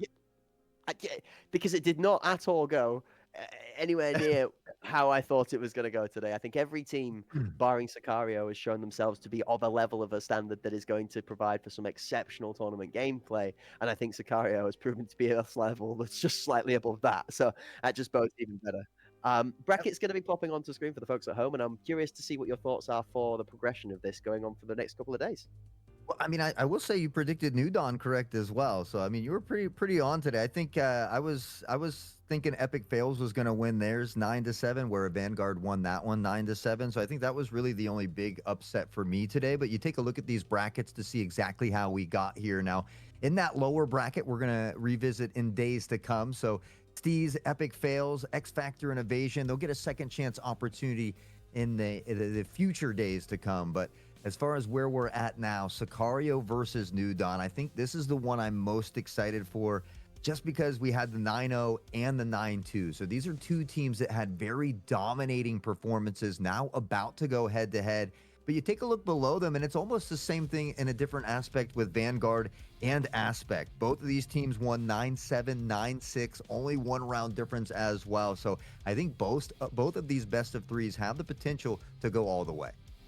This is a scary one too for that second best of three as well. You look at Vanguard Gaming and Aspect. If you look at that bracket in isolation, you would say that Aspect would probably, given results, be the favoured team there by a fair margin, actually. But you look at their progress from the first matches to go to that bracket, and you would argue that maybe Vanguard Gaming might even be favoured to win that best of three, given how tough a game that Aspect was given by Evasion. What it will tell us at home is whether Evasion stepped up that much to push Aspect to a tough game, or whether Aspect just maybe we're a little bit loose out of the gate, maybe just haven't quite got that rhythm yet for the day, maybe not got the muscles warm, and we might see a complete turnaround performance here against Vanguard Gaming that overshadows everything that we had from both of the first matches. Well, the only difference is it is a best of three now as well. And so, you know, you have that potential to upset when it is a best of one, but you have to consistently play well throughout the entirety of all of these maps to get this dub here against especially some of these top tier teams. So it's the Sicario one. Again, I think that if there's going to be one that might be a little more of a decisive win, I would probably lean into that one just because of the showing that Sicario has kind of proved time and time again. I would love to be wrong. In this case, I would love to see New Dawn, you know, maybe pull off an upset or put us into some overtimes, take it to game 3. But I think if there is going to be a shorter series, it's probably that first one. Now, that Aspect versus Vanguard one, that one to me could go either way. I really am confused as to how this one could play out. Both New Dawn and Sicario have fought earlier today, and therefore there's a bit of work from each team to be able to look at, some, you know, evidence to work off of. We'll dive into that in a little bit. We'll take a quick look at the lineups. Sicario will remind the folks at home of the Titans. Barbaric, Cruising, Strix, Sleek, Watchful. They're going to be here to, I guess, put New Dawn back down a peg. New Dawn done a great job in their first match of showing that they have an equal amount of strength. Slaughter, good with the util, Guy Aiden, Nuclear, Pug, not Mr. Kevin. I mean, across the team, they've done a good job. But there's teams that util works against, like that of what we saw from Slaughter earlier on. And then you've got the likes of Sicario, who you may find that success rate drop because they are of a level where they understand the potential. Sicario is another one of these teams that always does their homework as well. And if something is not going the way they planned, they're really good at addressing a situation within a couple rounds and making the adjustments that they need to. Okay, look, this is where they're throwing nades. This is what we need to look out for. This is where so and so is sitting almost every round. I feel like they're a team that really addresses a situation and is able to adapt, react, and overcome a little bit easier than a lot of teams we've seen in the past. And I think it's because they're always putting in so much work off screen or off season as well. And so those are the big things that I look for from a team like Sicario is that if they do get into some trouble, how quickly they're able to make that adjustment. So I've seen a little bit more of them than I have of New Dawn. So it's a little bit easier for me to say that about them. But New Dawn, I mean, we saw such a phenomenal showing from them today. From Slaughter, not just the guns, but the utility. Guy Aiden on that spear was absolutely dropping bodies. So I think they have that potential, but we have to see them really playing at 110% for every single round, for every single map. Okay, I can't wait any longer. Let's get into the pick bands. Let's have a look at the maps and see where we're going for this one, because I am expecting 4 off the table, and there it goes. Darn you, New Dawn and Sicario, still going to deny me an Iceberg game as well. I figured with best of threes day one, we might actually maybe get it, but nope. No. We're staying sensible. It's a Skybridge start for a New Dawn first map pick. Yeah, all these teams seem to put Iceberg, on the ice, so to speak. They reserve it for maybe another time, but I feel like teams that practice and play Iceberg, it's something that potentially could set themselves apart from a lot of these other teams. But I'm not going to complain because I absolutely love Skybridge and Bowl. So I get two of my 3 favorite maps in the mix here. New Dawn starting off on Skybridge, of course, Sicario picking Bay 5, and Bowl being that decider, which I feel like both teams, again, play very, very well on all of these maps. So it's just about who's showing up, showing out, and playing a little better on the day. Do we think we make a decider? Do you think we get that far? Or do you believe we are 2 maps worth of strength and then ride? No, do you know what? Neither do I, but talk to me about the hypothetical scenario that gets us there, okay? Let's look at it from that side of things. How do we make it to 3 maps during this match? What does Sicario have to do or not do for us to get to that situation? You know, it's odd because we see New Dawn banning away Fort, right? They went 9-2 on Fort against X Factor. And so you feel like they're very confident on that map. But the fact that they're still wanting to stay away from it from Sicario leads me to believe that they have put some type of fear into New Dawn here. And so for me, I feel like they have to win Skybridge if they want to go to a map 3. I mean, Sicario is very strong on Bay 5. They picked Bay 5 for a reason. And but I just, nothing against New Dawn, very, very talented individuals, great stand-up dudes both on and off the field. But for me, if there's going to be a 2-0 that I'm going to pick, it's going to be this one, just because I need teams to show me they can beat Sicario before I start to lean into that a little bit. I know that teams are capable, but until you prove it, you know, I've got to stick to the tried and true here.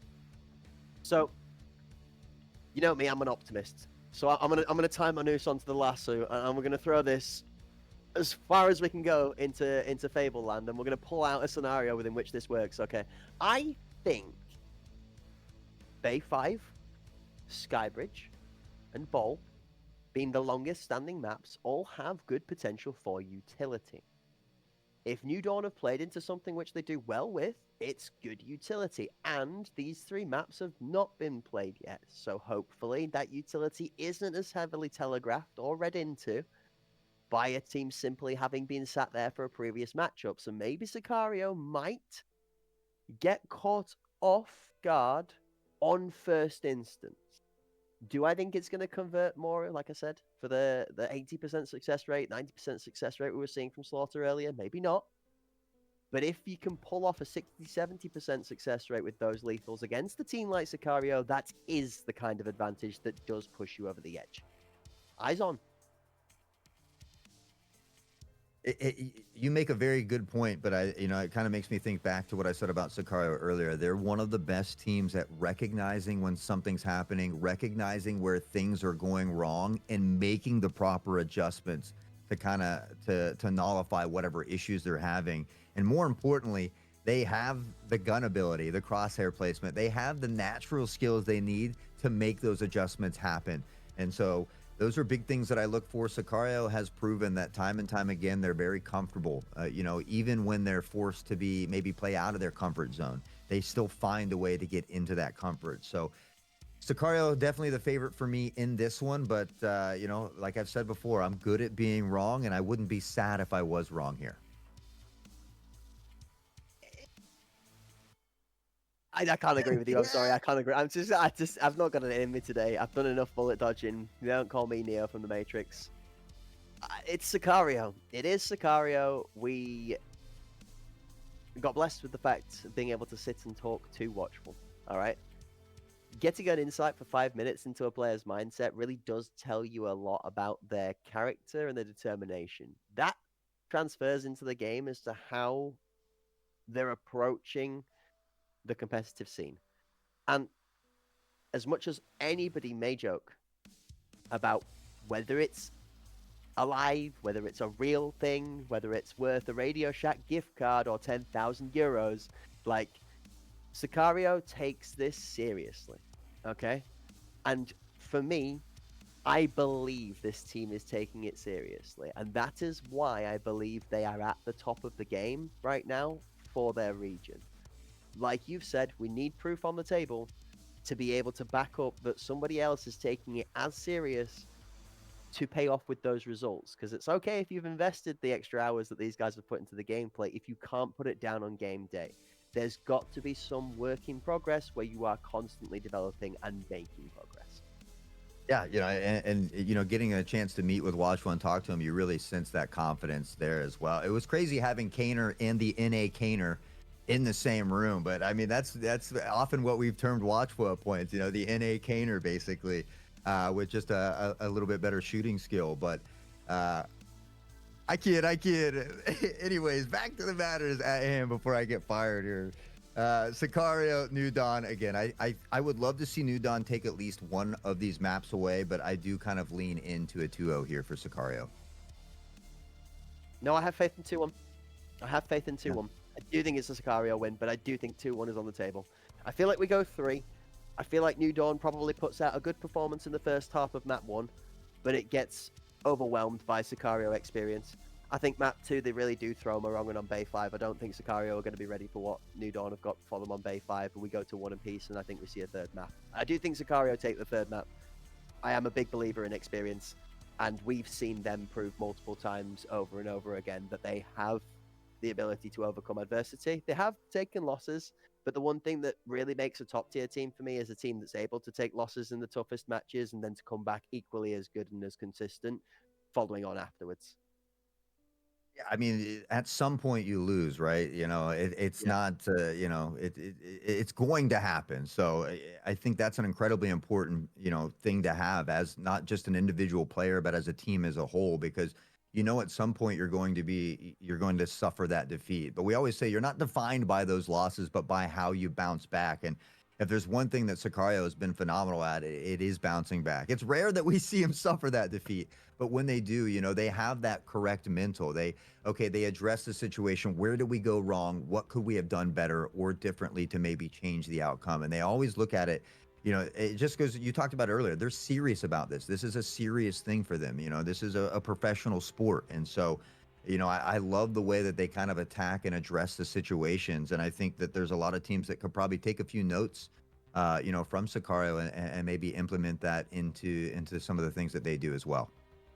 I know it's why the Epic Fails lineup from the NA scene speaks a lot for scrimming against that team. I think a lot of time that they went into trying to develop themselves from being a rookie team into a team that's considered as one of the top 4, top 5 has been as a byproduct of scrimming Sicario on a regular basis. So I know that the Epic Fails squad speaks very highly of that scrim environment, and that probably a similar effect from the Vanguard squad and the likes of those that manage to get that in around their schedules. Scrims are not always the easiest thing to organize, and I've noticed from our side of the EU scene, from the Outcasts experience, that sometimes you end up scrimming with 2 or 3 teams that work to your time schedule, but you never scrim against a specific team that's in your region you play all the time because you're at work whenever they are or whatever the case may be. So it can be quite tough coming to game day, where you feel like a couple of the teams that you would normally be matched up against in a tough matchup become easier for you to play against because you have more familiarity of how those individual players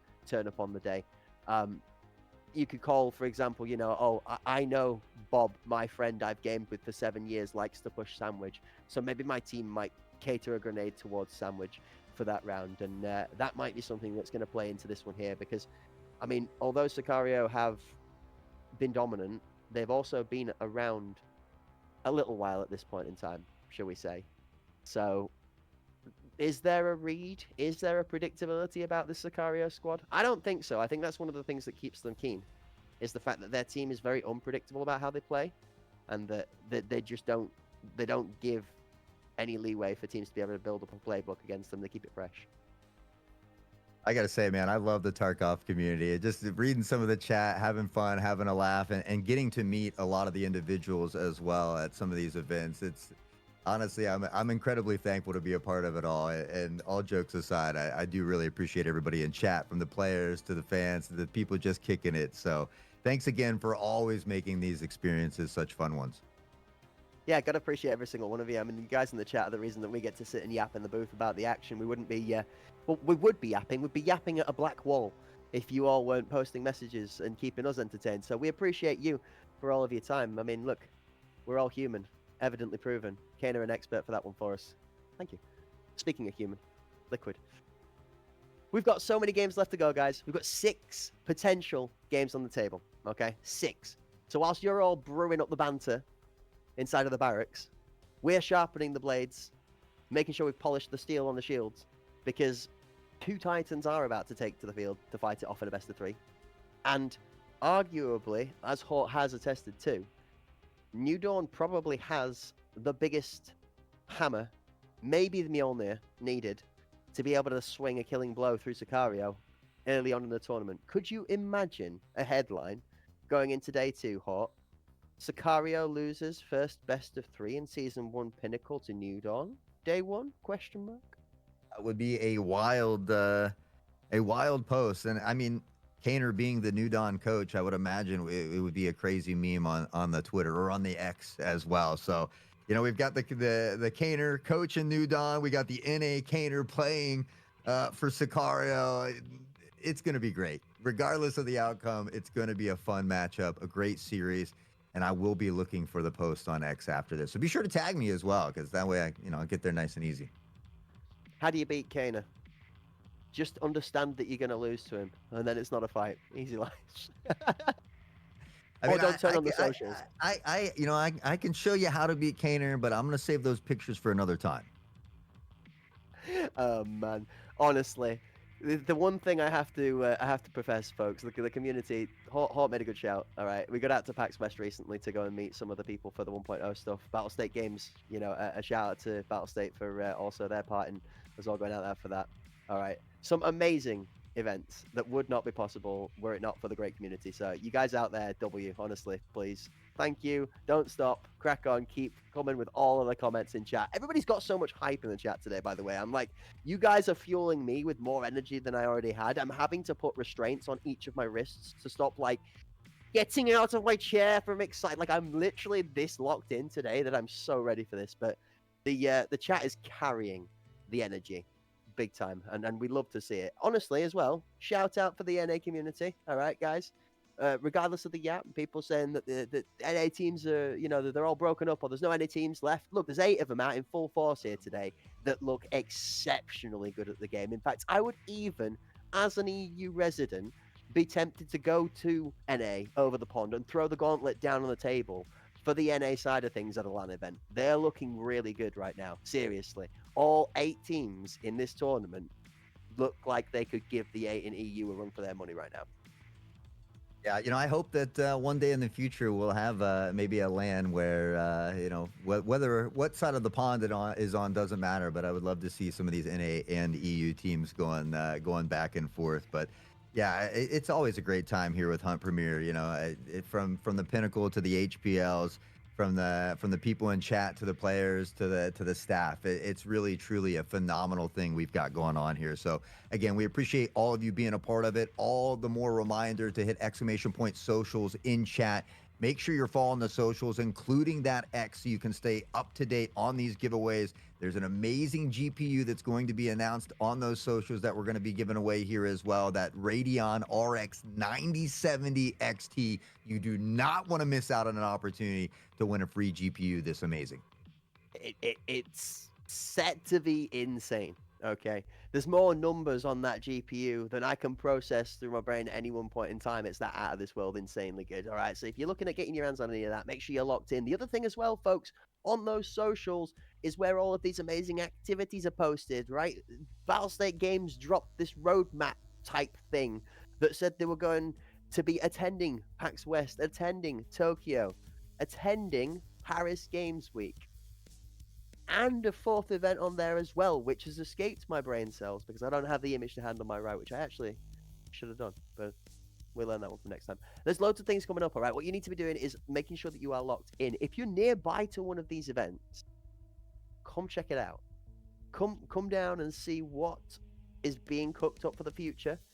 Maybe grab a hold of some of the cool stuff that they had on offer, like at PAX. I mean, I know Hort's already flashed his, but some great quality going into some really cool stuff that we picked up. If you fancy showing off how good you are at the game, we got hats. Even managed to grab myself and snag myself an arena shirt to match the drip so that we could look like we're playing arena whilst we're playing arena. Yes, I'm a nerd. It's fine. Laugh as much as you like. But what I did get that I am super hyped about is a Escape from Tarkov Cultist mouse mat, which is currently sat on my right here, and that thing is bliss. So many things to check out. The 1.0 teas, a booth, the chance to speak to the Battlestate Games devs. PAX West was ridiculous. I know I've not gotten through the thousands of photos that I need to upload from the event to be able to get my socials filled with them. I know Hort and me have had conversations about trying to sift through the vast majority of stuff. But please, folks, now is the time. 2025 through 2026 is the year that Tarkov is really starting to kick off. Remember to have 15th of November locked in your diaries, all right? Release date 1.0 hitting the shelves, okay? And that all-important story mode, oh man, I can't speak enough for that experience. That's something I'm not going to spoil. You guys just have to figure that one out for yourself. It is so worth it. That's all you get. No spoilers. Yep, absolutely amazing. Just know that we loved it, and we're not sharing with you until you get the chance to check it out. But I'm super, super excited as a huge base game enjoyer. Love Tarkov Arena as well, play a lot, but as a huge base game enjoyer, really, really excited to see all that Battlestate Games has in store with us. And so all the more reason to get out to check out some of these events. We had some of the devs there as well. Really fun to talk to them, pick their brain about things. They had a lot of questions as well. And so very, very welcoming with opening arms to have conversation and hold dialogue. And so it was really just a truly unforgettable experience. Yeah, I mean, the people at home have now started to see me scavenging around in my new beanie. And that scavenging around in the beanie, you can't miss me now with those two brand new patches we pulled back from it. But ladies and gentlemen, enough of the merch, more of the manic gameplay. Here we go, the first best of 3 on your screens. New Dawn taking off against Sicario. Map number 1 is Skybridge. Skybridge, New Dawn, looking to utilize this utility. They did so well in their opening matchup of the day here. It was Guy Aiden on this spear that had a ton of success, followed up by Slaughter. Can they rechannel that energy here on Skybridge? That last event is going to be G-Star and Busan. I'm having popped up in the chat there. Thank you for that one. Nade out towards E-Box looks good. Cruising's going to be looking up towards the sky. Thankfully, not absorbing the entirety of the damage of the grenade, but he loses half of his health to it. Up goes the boost. Sleek looking to peek nice and quick, keen over the top of E-Box with a lurk on the right-hand side. Pug. Oh, man. Poised on the edge of a knife.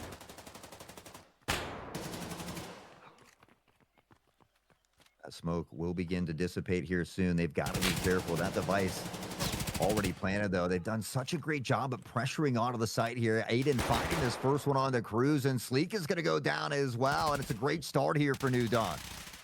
Two-man VIP hold is super strong. Pug finds one from the left-hand side. Hooked in tight. Second swings round, and Pug again has the response that's needed from inside a sandwich. Nuclear is going to find the final finishing blow, and that's the SKS wrapping out in the background. Watchful going to lose the one to the dome. 1-0 New Dawn. Not only 1-0 New Dawn, but they don't lose a single member in round number 1 as well. It's a flawless fight for them. And now Sicario is going to have to talk some things over and see if they can address this situation early. There's no way we get a moonwalk scenario, right? There's no way New Dawn scoots in, jumps out the Ferrari, drops a and then drops a 2-0 on Sicario sliding on through to day 2. I would be amazed.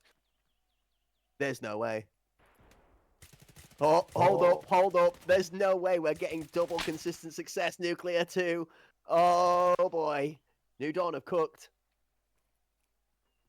May have just done their homework, and those map bans may have gave you a little bit of intel on that, but these first 2 rounds certainly showcasing that, and now we see them just again slowing down, still hanging out around the A site. Sicario has shifted everybody over here, but it is a 2-player advantage now for New Dawn. You got to love the discipline. I mean, round 1, they get on site 5v5, they put the bomb down, but nobody pushes past the middle half of the site into an over-aggressive play. They just confirm the plan and then retreat back to the angles they needed to hold it. Now Sicario down 2 members in round number 2, also find themselves in a tough spot. Full 5 alive for New Dawn, and the bomb goes down again. Sleek looking to swing big through the smoke, but Nuclear is going to take out Barb instead. Pug finds Sleek.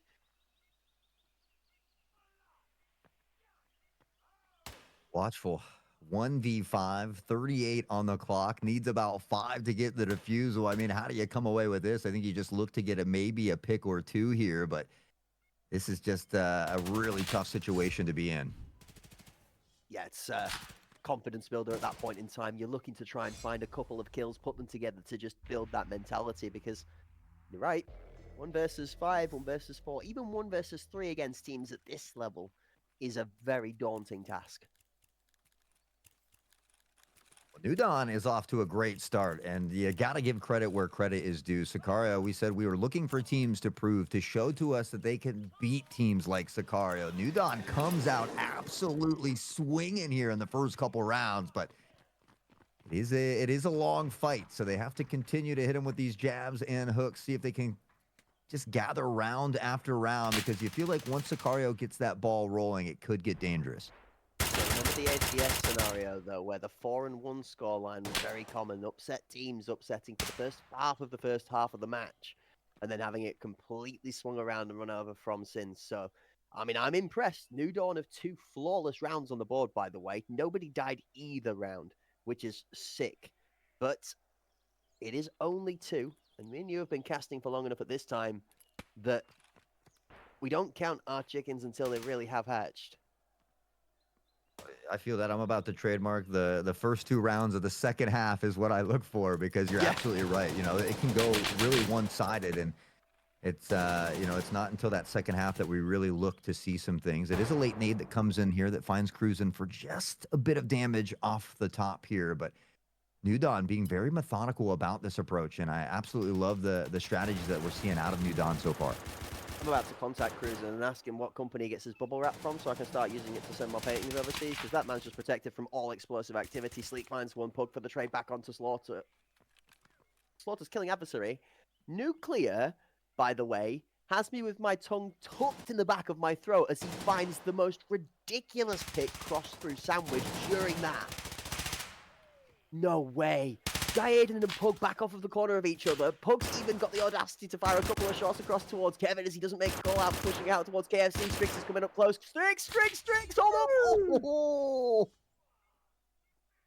I mean, it's great to see Strix start to pop off here, but New Dawn consistently just taking these rounds. They're pressuring into the site. They're finding these plants with relative ease, and I mean, just winning the gun battles left and right, from the crosshair placement to the peaks, the swings, everything aligning at the moment. And they find themselves with a 3-0 start against Sicario. Again, you talked about it. You can't get too excited too early, but it certainly has to feel great if you're on the New Dawn side. They played exceptionally well in their first game today. Slaughter's consistency is something that had been previously looked at, not just from the gunplay, but from the utility as well. We were looking for a New Dawn member to make it consistent, and we're going to talk about it. And it's almost like it's being blessed onto the battlefield as another grenade comes out of Slaughter's hand and puts the Sicario member down. Strix, however, well, you talk about awakening the beast.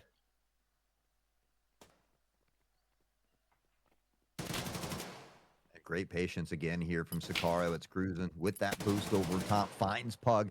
They've got a 2-player advantage, and well, they're probably going to want to stay away from Strix over there on the other side. We saw them initially want to rotate that way. They come immediately back into the waiting arms of Sicario. It's a firing squad here as Watchful, Sleek, and Strix, or Cruisin', excuse me, are posted up, and Cruisin's already got a 2K here in this one.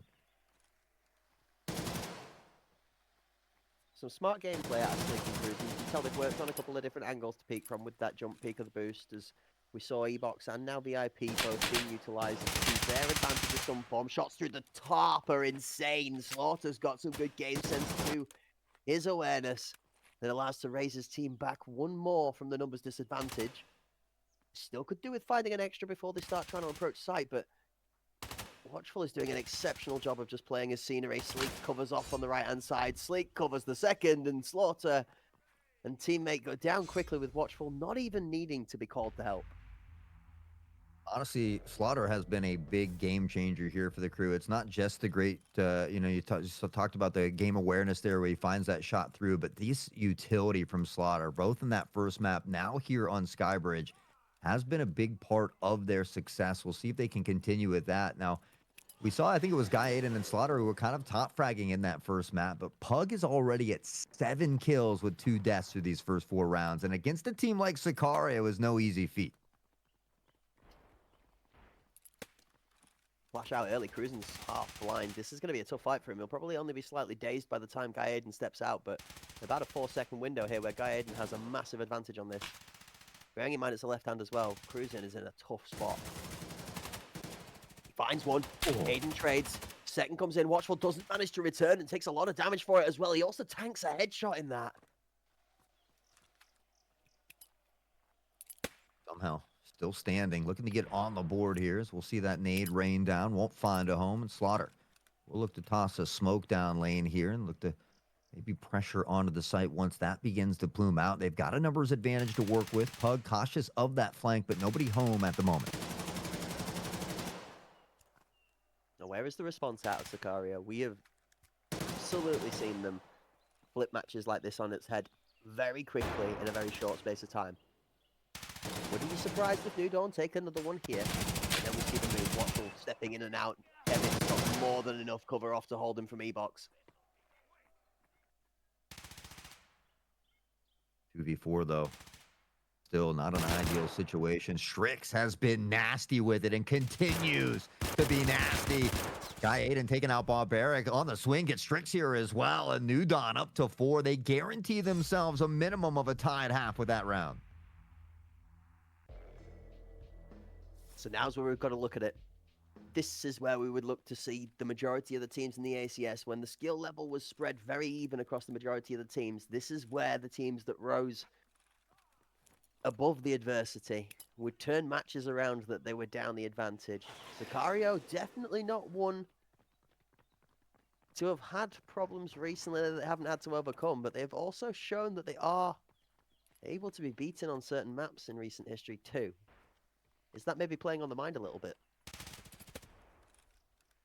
Guy Aiden's already finding Sleek, and this was New Dawn's map pick, so maybe they've been working on some strategies, maybe specifically against a team like Sicario. Right now, that hard work seems to be paying off, but you talked about it. They can't get complacent here. Only up by 3 rounds. They've got to continue to do what's been working for them as Barbaric on the jiggle, waiting to see if Guy Aiden will press out into the crosshair here. You can see Watchful jumping across VIP to try and encourage this peak. You can tell what Sicario are trying to work towards. And actually, if Slaughter continues the way he's going, they're going to run straight on into it. Watchful finds a quick tap onto Guy Aiden thanks to the work.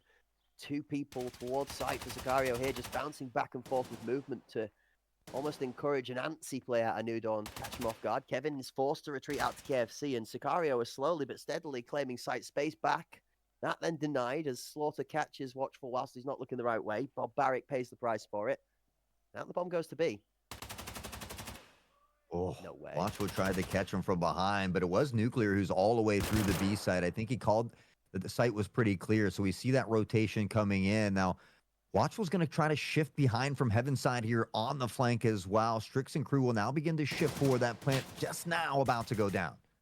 Covers off. Kevin's in the right place. Good shots out of Cruisen's going to give him space to get two. He gets the man and the bomb in. Strix swings for free because he knows his teammates have got the cover up. That's a ridiculous retake from Sicario. They don't even care about the plank going down. Cruisen just kills the guy watching him. Yeah, I mean, you can't get shot by the guy who's planting the device. So I think it's, Exactly. great decision making here from Cruisen. He finds that first one, and I think it scares the device planner as well. They don't even fully plant that device. He starts to get up and move away as Cruisen's able to find that pick. So Sicario will gather their footing and hopefully gather some ground here as well as they look to fight back in this one. Still down by 2. It's good choices, honestly. Sometimes you see teams panic and swing to try and pick the bomb planter specifically because you have the numbers advantage because it helps delay the time. I actually prefer the slower approach. This time, Nuclear with the first, taking it out. Cruisen's going on a rampage. Cruisen, not quite into Kevin. Back and forth, but it is New Dawn again with this player advantage. We do see some more pressure toward the B site this time, but Aiden's going to find Watchful, and they've opened up the A site as well. For Sicario, they're spread amongst the two members across these two sites here, so the advantage is for New Dawn. If they pressure in together, they could find this pick and get the plant.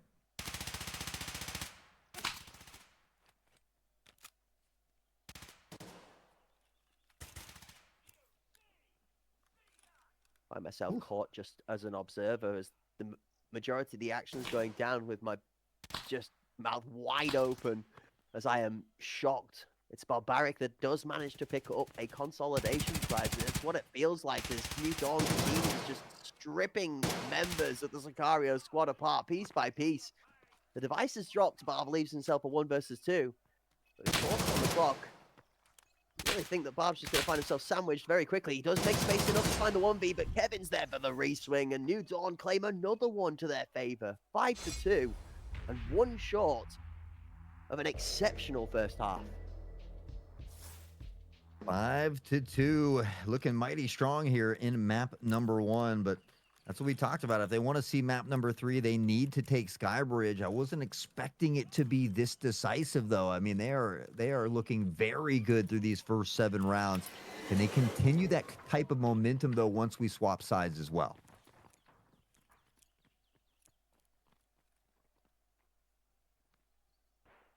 More aggressive A play. Double stack up as you see down the scope of Strix. Sleek holding on the headshot box as well.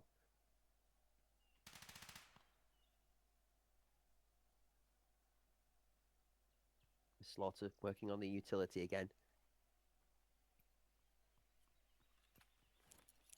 Trades out good.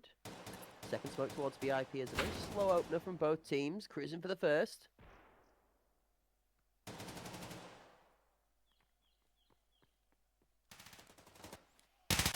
Barbaric is toying with the idea of a flank. Has to be careful, though. It's Nuclear who I believe hears him directly above him at this point. So trying to wait to see if he does pressure up the escalator. Park's going to find Sleek to the first one. Shots for the smoke. Dangerously close as well, but it's New Dawn who's able to get the device planted here. Chris and Barbaric come together to get themselves a couple quickly. Barb jumps into KFC and finds himself a double. Fix on site's getting taken out by Nuclear. The SKS has the ability to take out every member left alive all on its own. Just because the numbers are down doesn't mean it's done for. Nuke finds 2. 20 seconds. It's doable. All he has to do is cover off the plant. 2 left. Dips, ducks, dies. He doesn't realize it's being diffused, and as Cruisen steps and covers him off, Sicario pull another one back. The half finishes 5-3, but New Dawn take their attacking side with 2 rounds in their favor from Sicario. Yeah, I don't worry as much now that they get that final round though. 5-3, we talk about it how, once you swap sides, things can really be different. 6-2 I think would have been very dangerous for Sicario, and I'm not sure they would have been able to reel back from that. But 5-3, even though it's only a single round, is just so much more feasible to work with for whatever reason when it comes to Tarkov Arena. I hope everybody was ready for some long games today, because this one's going to go the distance as well. I agree with you. Although I'm not as convinced that this is going to be a straight old Sicario turnaround. I think this is actually at the point where we probably have an overtime scenario on our hands here.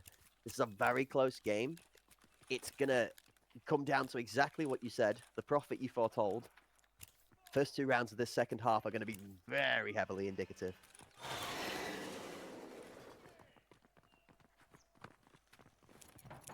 Cruising, I think, the only member into double digits here, but Nuclear, Pug, Aiden, all very, very close as well, and already into this prone position. We see a nice spread from Sicario, though, even showing a little face toward that heaven side, B side, as Cruising is tucked already in toward VIP here.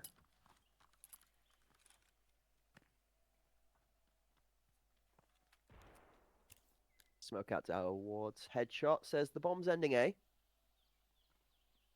VIP fully covered off as well. Cruising is having to wait the timeout, I guess.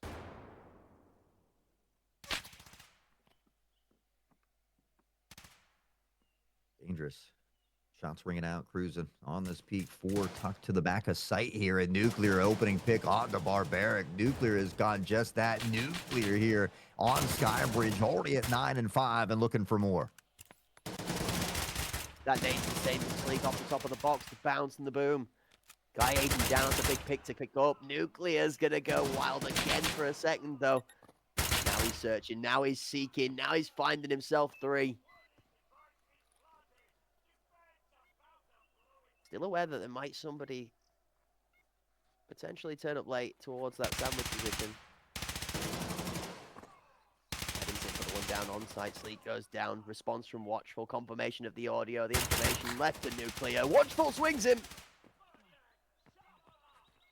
Watchful end up going down, but that swing, that was just an insane kill there as well. It looked like they had his number there. Nuclear has been just on a tear as well, but Watchful finds that second pick. Unfortunately, it's not enough, and so one of these first 2 rounds goes to New Dawn. They double that lead to 6-3, and now you wonder if Sicario does begin to feel some of that pressure, some of that weight.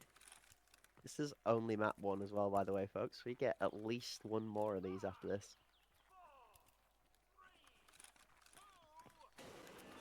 11 and 6, Nuclear's leading the table when it comes to kills. Cruising only 1 behind, 10 and 7. And New Dawn are up by 3.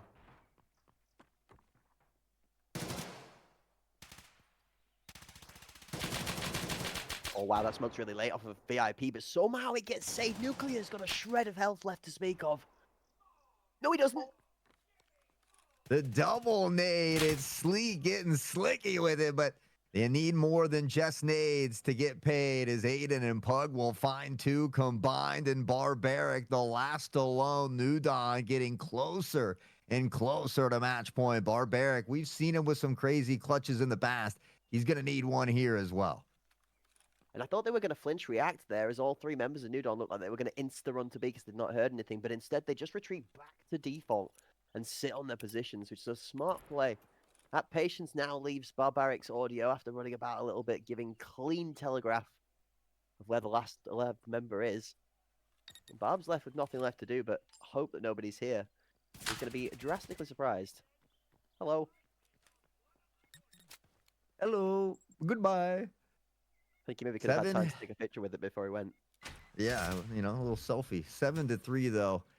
I gotta say, we knew that New Dawn had picked this map. It might be a map that they could take away, but I did not expect the score differential to be this big against a team like Sicario. New Dawn has come to play, and they're putting on one heck of a show. Discipline is good. This is something that a lot of teams have spoken about in both regions. Is there are teams that you have to go out of your way to strategize heavily into because it's about being able to outplay them, and then there are teams that it's just basic respect. It's not being over aggressive, not outplaying your angles, not overreacting or flinching early, just playing good, solid, consistent team arena.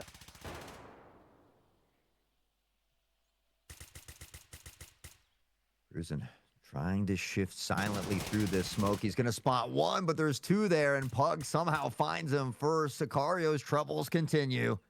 He's going to feel robbed. He doesn't even see the second in the smoke by the time he goes down.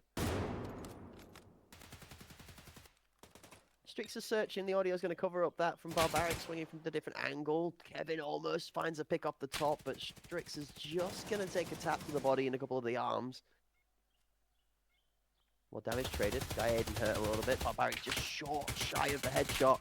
Strix on the slide towards the pincer. Actually gets caught out as Barb steps away when Guy Aiden turns. Nuclear's got one as well. Hold up a minute. Oh! No one is safe on the other side of Nuclear's crosshairs. It doesn't matter. He's up to 13, but Sleek will finally extinguish that flame. It's Watchful, who's put down by Kevin in VIP. Slaughter finds Sleek, and New Dawn is going to match point.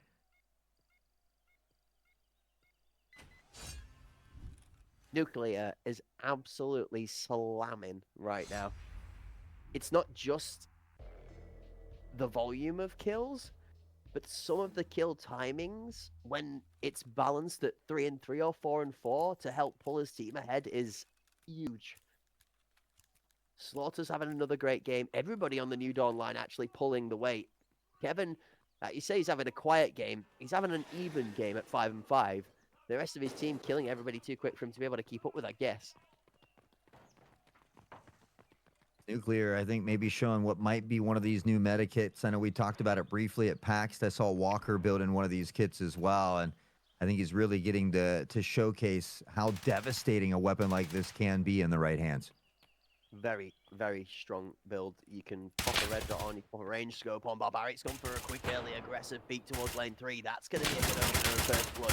Now numbers on towards site. Nuclear's got the bullets to be able to deal with it. On the get forward, watching for the return trade. Not Mr. Kevin takes out Sleek on the back of it. A couple kills for both squads. They look to get that device planted. Aiden shooting up top. It's Watchful on the jump over that gets his head taken clean off, though.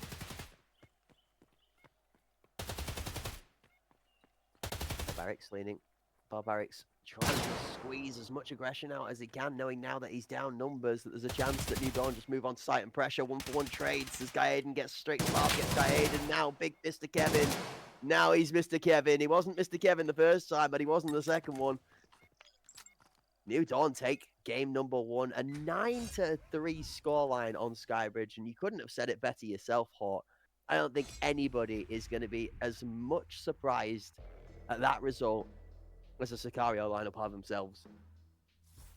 Yeah, I'm just surprised, honestly, that 3-9 or 9-3, however you want to put it. But Sicario, after having a 9-0 earlier, New Dawn now having an equally as dominating performance against a team like Sicario. Bay 5 is their map pick, but all of a sudden, even I'm a little bit worried. Oh boy. Worried is the right word as well. There's not a single negative scoreline on that screen there. They're 14-7, 14-9, 10-8, all very good performances at the top of the board. I mean, Cruising's up there at 10-10, but that is a very bleak scoreboard that we are not used to seeing from Sicario.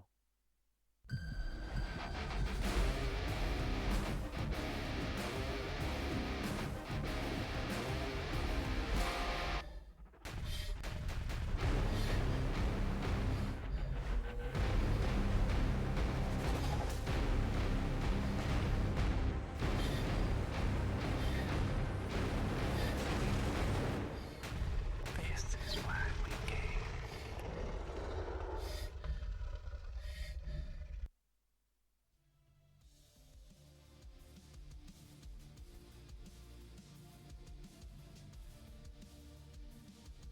came. Called themselves the proverbial juggernaut, knocked on the Sicario door, took a step to the right and just headbutted the way through the wall and let themselves in, because that is one heck of a way to open up a first best of 3. New Dawn with a 9-3 performance. With the Kool-Aid man busting through that wall. Oh yeah, baby. 9-3. I did not see it coming, I've got to say. And you know, I honestly thought Sicario would be able to close it out in 2-0. I thought Skybridge was going to be a very close potential overtime, but the fact that New Dawn comes out swinging like this really, I think, has to make a lot of us maybe reassess some of these teams out here in the field today. But they're not out of that deep water just yet. It is a best of 3. They still have to get through Sicario on Bay 5, and if they can't, they'll at least get an additional opportunity on Bull. But Bay 5 is a place where Sicario has looked very, very scary in the past. So we'll see if maybe they can use this Bay 5 to be that bounce back that they need to kind of rekindle that fire. I have to be honest with you, I think Not Mr. Kevin is currently the most loved Escape from Tarkov Arena competitive player. The community absolutely loves to chant out Mr. Kevin, not Mr. Kevin's name in the chat. We love to see the support for you folks showing out for your team here. I mean, they're putting on a great show. New Dawn have found themselves 1-0 up in a best of 3 that everything was set against them. I mean, it is the top team in the scene currently, given the seedings. All right, maybe arguably Aspect up there with them, but New Dawn have not stopped dropping good performances to this date. I mean, is it that much of a surprise to see them knock the top dog off the spot for one map? No, we've seen that happen recently. What they have to do is they have to convert this into a best of 3 victory, because we saw Redacted Society a time ago take one map off of Sicario, and then we saw Sicario not only pull a close game over the line through some very top tier pop-off play, but the second map was an absolute blasting. So, have New Dawn A, got airbags, and B, if they got a plan for map 2 and map 3? Yeah, I mean, that is the big question. You know, we see a lot of hype and a lot of GGs in chat, but it's not technically over yet. So we'll have to see if New Dawn can continue this dominant run that they're having. Love to see it. I mean, again, we talked about these teams getting better and evolving. We saw it in the EU scene. Now we're starting to see it in the NA scene as well. And so, you know, it's not exactly what I had on my bingo card, but as I said earlier, I wouldn't be sad if this was the outcome. So it's great to see New Dawn really giving them a run for their money. I'd love to see them be able to close it out here as well. And like you said, if they could find a way to close it out in 2, what a statement that would be. Nuclear is going insane out there, and that again, that weaponry can be tough to deal with. I mean, you have the MAIAP, excuse me, in there, which you talked about it earlier. The armor is basically non-existent at that point. It melts. It melts, and it is one of those kits that it's because of the 35 rounders as well. It gets to the point where you're like, okay, I 1-2-tap somebody to center of mass, but I also have 35 rounds of this on semi-auto, and I can have more than one magazine of it. Like, it's a lot of bullets. That is a lot of rounds, and you only need one 35-round magazine to kill all 5 players. Like, it is comfortably possible to kill 5 people in that magazine. I'm not talking 5 people push you and you're able to 360 no scope all 5 of them at once. So you have to make individual ones 1v2s. That's fine, but it has the capacity, when played within the right context, to easily kill 5 players on its own without help. So it's a strong kit in the meta. We've seen a couple of people actually running that Enforcer that we spoke about, the MDR Enforcer, which you've not seen one pop off. I know I've not seen one pop off of the Enforcer side of things just yet, and it feels like it's because when it comes up against those stronger bullets, it just doesn't stand up to the test of time. This is another one as well, as a lot of people still trusting in this MCX, which normally struggles into the newer Enforcer builds, but it's been very consistent so far for today. Yeah, I mean, we saw a lot of MCX in recent. I think it was like the 3rd most picked weapon, somewhere at the top 3. But so I think it's still kind of a staple here. You've got good rate of fire. The CBJ is great ammo. The recoil, all of that easy to control in the MCX. So I think that's why we still see a lot of it, much like the AK-12, as we see cruising ripping through some bodies there. But I mean, for the most part, this was all new Dawn here in this one, from Pug to Aiden, Kevin, Nuclear, Slaughter's nades. Really, I think everybody played a vital part in getting this dub away from Sicario, and that's what it takes. It takes a solid team, and that's what we're seeing here from New Dawn. Yeah, there's your SKS showcase. This is what it looks like when it's absolutely deleting people, of course. Watchful doing watchful things. That's not something we're shy of seeing either. Just that SKS, it just rips through everybody it sees. It's a great nade out of Sleek that we saw. That was really cool to see. For me, I'm going to be honest, Guy Aiden's still caught forgetting that he's playing Rainbow Six Siege instead of Escape from Tarkov Arena with that build and the spear that's running the Valde. That's just a choice of preference. It's not my taste, but each to their own. He definitely slaps with it, so I can't argue its potency, shall we say. But that is definitely a throwback of old. That'd be something that the likes, I think, of Sicario, EU's squad's Kiyoshima would be a fan of the Valde, which I know he was a big user of. I'm not personally the favorite myself. The obscurity on your field of view and stuff sometimes with the scope can be quite rough, but some of these players are just better.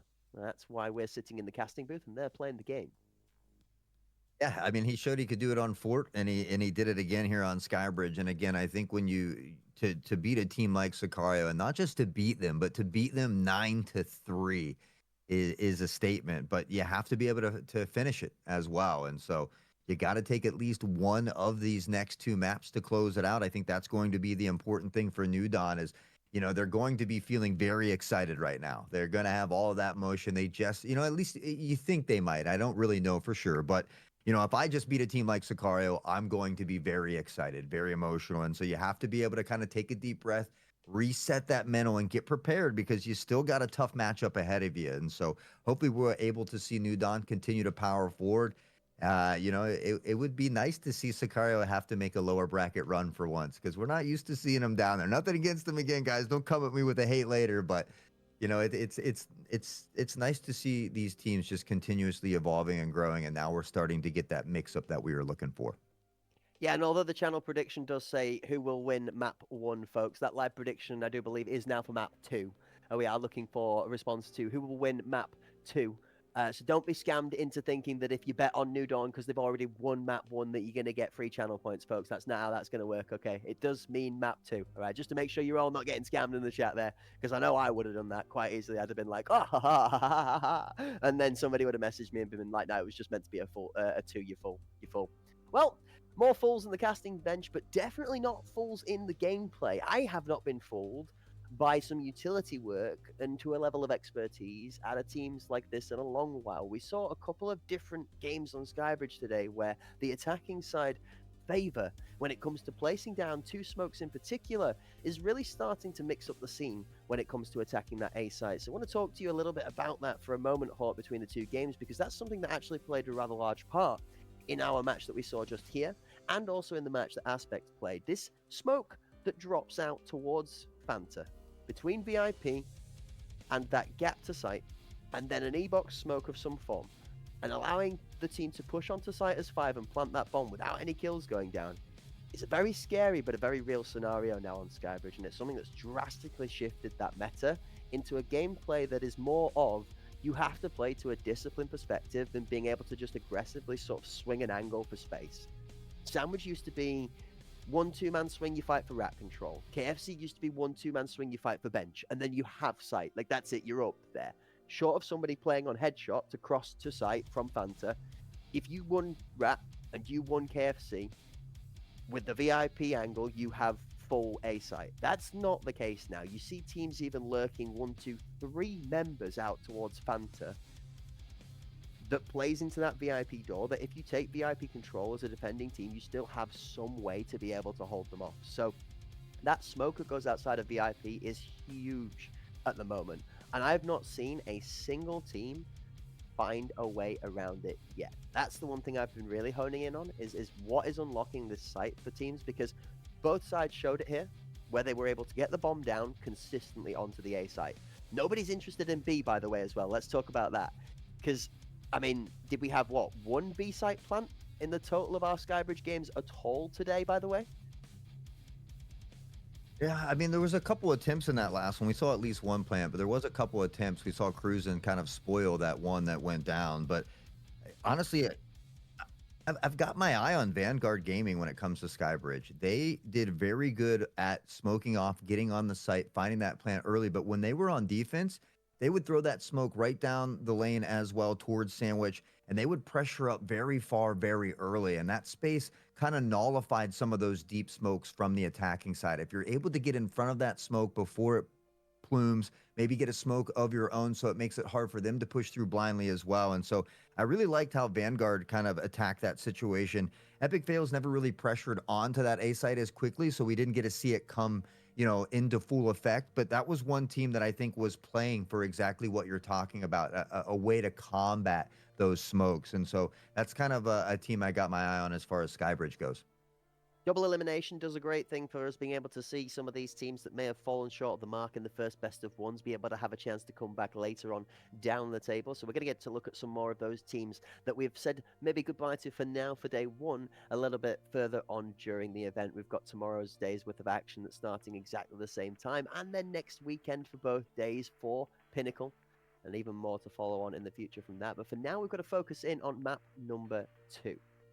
Sicario find themselves in a place that I think we're all a little bit surprised to say.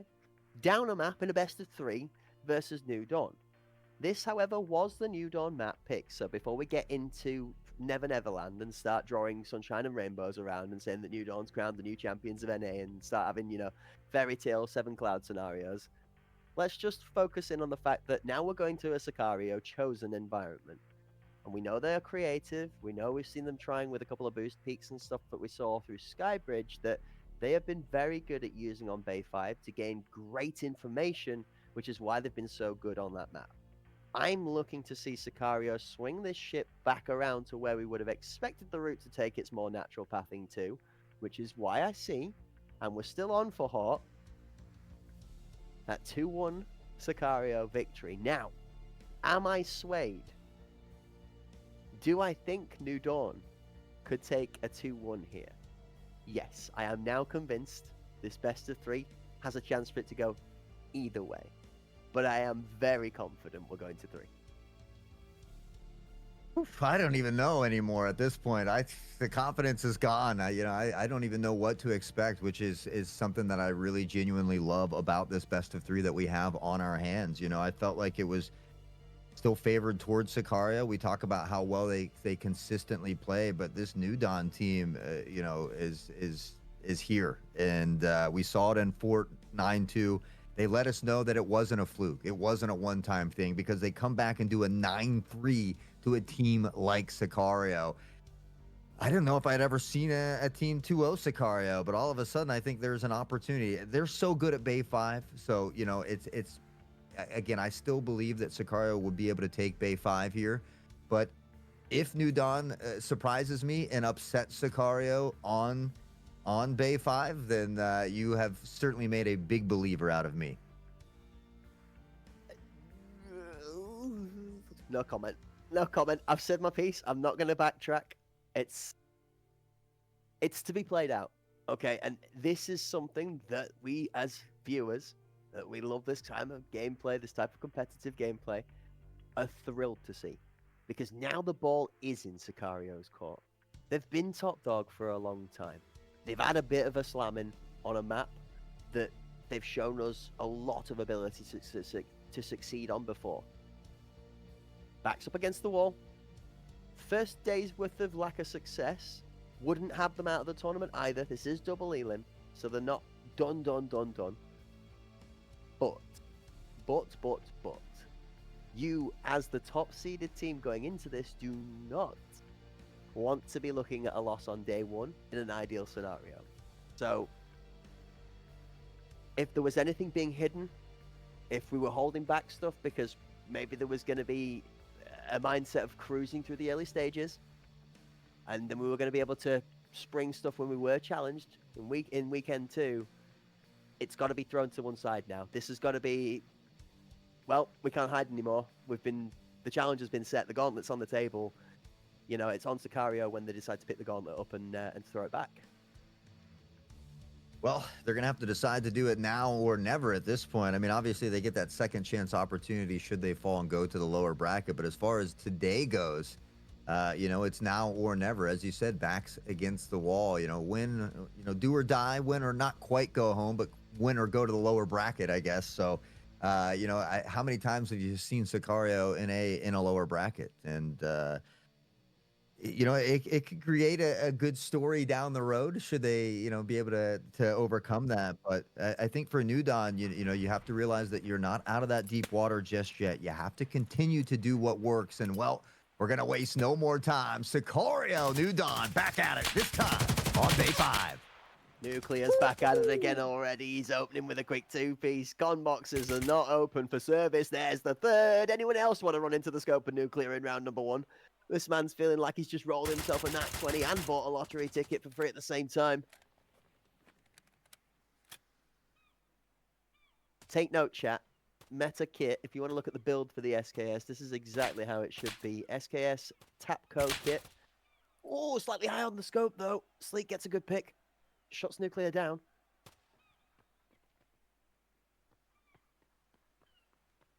New Dawn's still working with a 2-player advantage, though. And you talk about starting out on the right foot yet again. If they could find this first round win, that momentum from Skybridge may spill over a little bit here onto the early rounds of day 5. But Strix into position as they try to work toward the A site. They got to be cautious of this back alley where the beloved Mr. Kevin waits.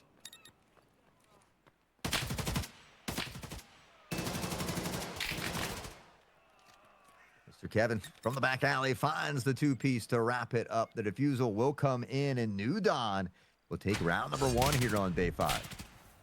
Rookie errors as the mute button catches my tongue in a twist whilst we're getting onto site. Kevin gets himself 2. I thought he was going to need support from the rest of the other 3 teammates that are around. Nope. Kevin does it all by himself. Brother, somebody's got to stop Nuclear.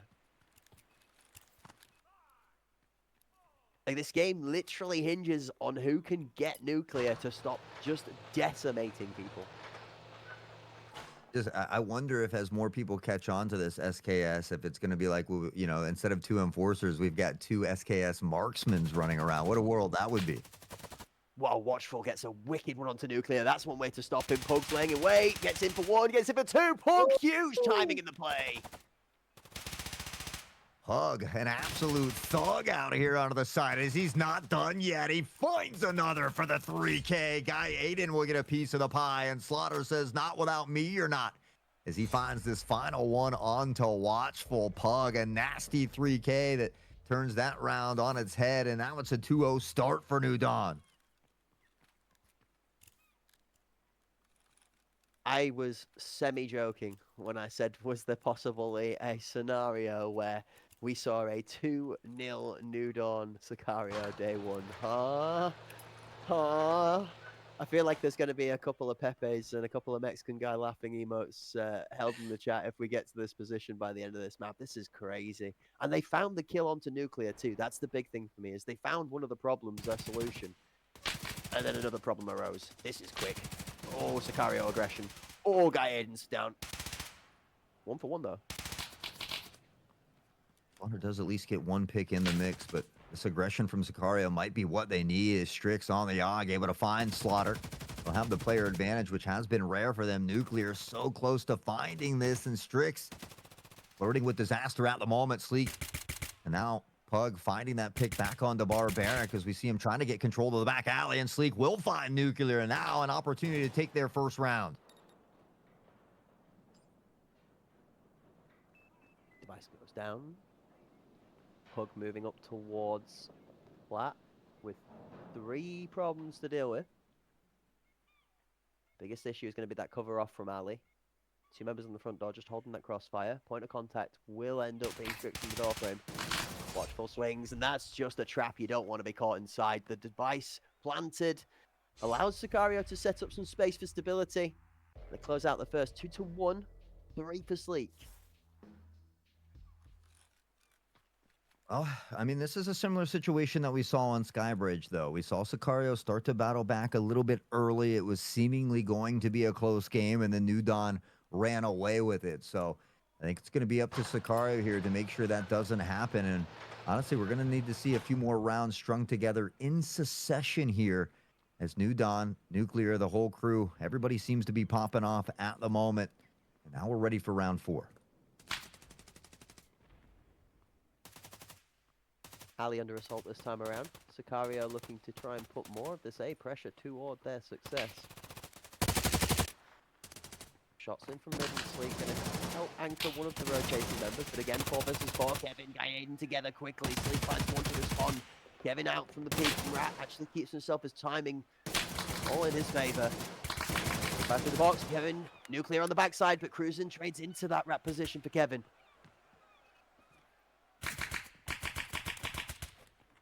Shots are going to continue to ring out as Bar and Cruisin able to scoop up that device. Look to shift the other direction. We can see on the mini-map a slight mirror in that rotation. Now, Pug is out in front of the mode here. Looking to maybe make something happen. Cruisin's going to find Nuclear, though, and now they overwhelm him a bit. Back to a 2v2. They've got the numbers advantage. Should they press a specific site, they find Slaughter, and that is going to completely open up the A site for them. Again, Pug left to be the one to clutch it up for New Dawn. Probably one of the 2 members you would favor, given previous history, but I think nobody would deny Nuclear the chance either.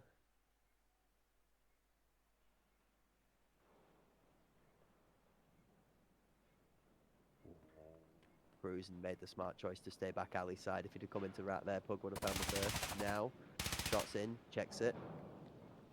Barbaric steps out wide. This is a very signature Sicario pincer hold. Back alley on both sides. There's just no way out. It's a trap. It's a net. In, out. Down you go. Even managing to kill themselves, it's that much of a devastating device that you just get caught in between a hail of bullets. Oh, when the dust settles and the bullets kind of stop, at least for a moment, we see Sicario able to gather their second round and tie this up once more.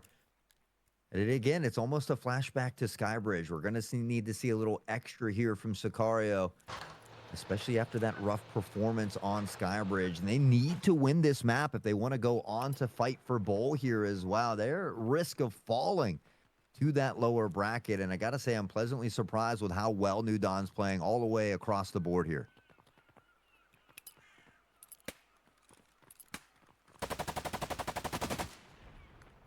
Even first half is something similar to what we saw in Skybridge, but it didn't end up very even after the half.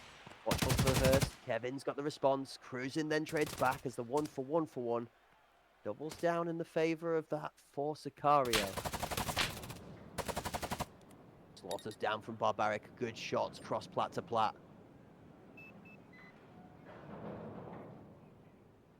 Now it seems like Sicario is maybe recognizing some of these defensive setups from New Dawn, trying to find something they can exploit toward the A site where they have had success in the previous round. But Nuclear finding the headshot on the Cruise and Sleek right there to get the trade back, and that's an important one. As once again, you guessed it, it comes all down to Pug for the clutch, and he does find Barbaric now on a 2v1.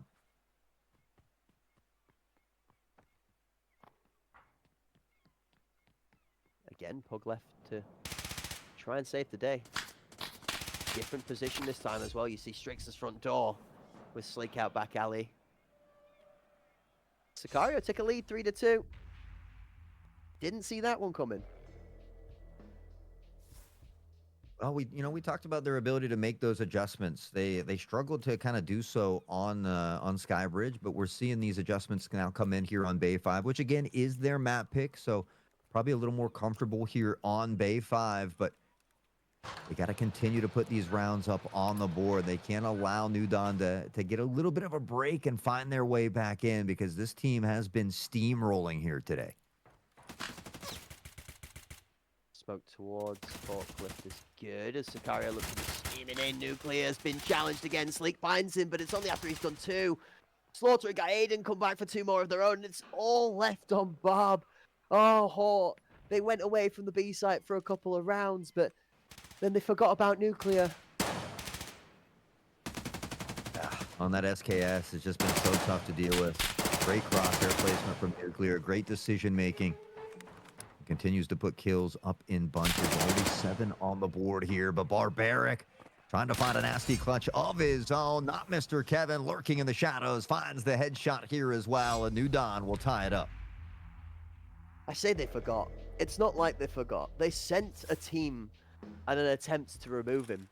The problem is that Nuclear kind of gets a whiff of what's going on and just pushes out aggressively and kills 2 people before they're able to set the trap. Oh, bro. Sicario have done a really good job with their attacking side of just not allowing New Dawn to get set up anywhere for that to work, but in equal measures, it's all on first point of contact. That's a big useful pickup from the early opener. Watchful with the grenade into Guy and now leveraging a 2v2 split and forcing a B-side stack. Here we go. They've only got 1 to deal with toward back alley here, and if they can find this pick, that site will be all but theirs. Not Mr. Kevin.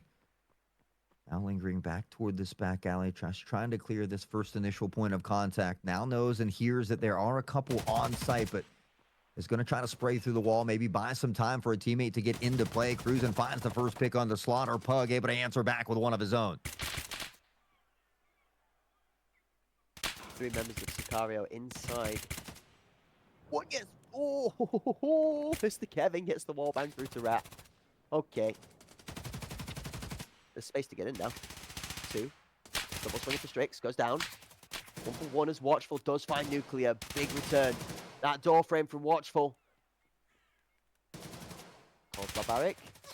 Over aggression. Watchful plays his time well. Watchful! Oh!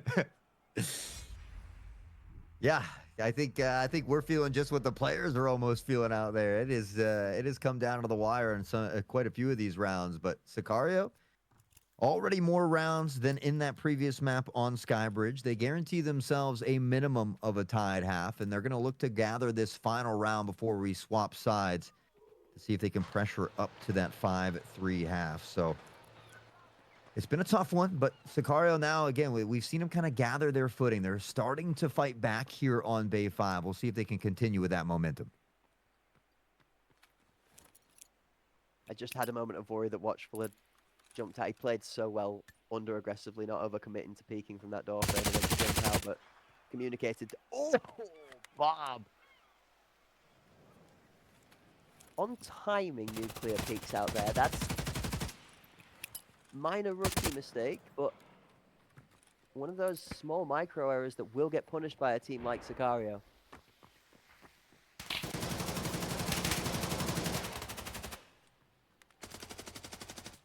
Shots continue to ring out, but so far Nuclear is the only body that has been dropped. Guy ate it though, a nasty 2K. Strix, Barbaric, both go down. Cruisin picked off by Slaughter, and all of that momentum now being stifled by the crew of New Dawn. This is the creature energy I was talking about earlier. Look at his positioning. He's not really in anywhere. He's just in the middle of nowhere, tucked behind the box off the back of side, which is...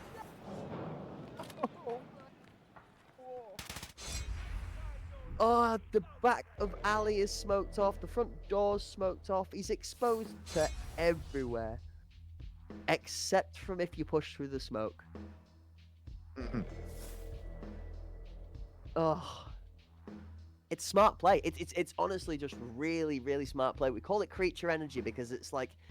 It's almost so bad that it's good. It's not bad because it's not bad.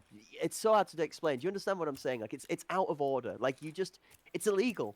Out He of shouldn't order. be there. He shouldn't be there. There's no reason you should be there, but because he is, it works. It's so good. Oh, You, sir, are out of order. illegal. I'm frustrated. I would be frustrated as a Sicario member. Like that is frustrating because it's like it's almost like betraying the meta of peaks and how you should hold a site, but it's creative, which is what makes it work. Cruisin will light a fire here in the start of the second half, though, as he finds a nasty 2-piece, popping heads and getting bread, as we love to say. He found 2 headshots on that one, and now Guy Aiden will begin to slowly crab walk forward here. Strix maybe on the jiggle peak, looking for a bit of that intel. The device still lingering and pressing toward the A side here as well.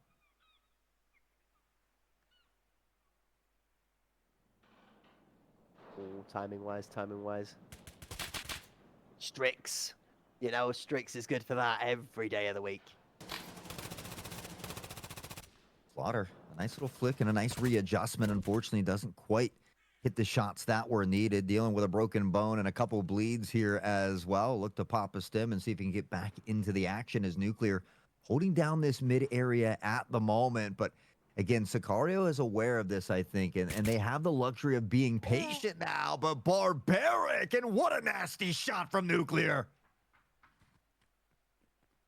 I mean, you're gonna read that he's gonna be holding it. Of course, if 5 members still alive, it's a very common position of power. But that pick alone is humongous because it gives the rest of the map rotation. They chose to only play one towards the B side of Sicario, and now Nuclear has been given some space to make more work.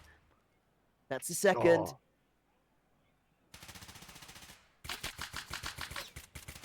There's Strix to answer back. He's picked up an SKS of his own, and he'll find the triple here in a very important round. New Dawn found the plant, but it's not going to be enough. Sicario will take the lead here at the start of the second half.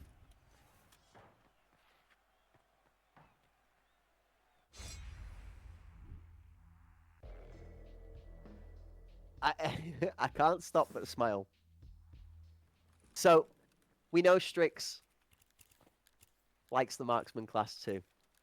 There's no way this game, as a best of 3, would have been done out with Strix being outdone on their favorite kit, on that marksman class. I don't think he could let Nuki get away with a map like that on map 1 and not try and show that he's got a similar effort to it. But I have to say one thing, Nuclear's 10 and 9 does look rather daunting next to Strix's 3 and 6 right now. Yeah, I mean, you nailed it. Nuclear has been a big game changer here.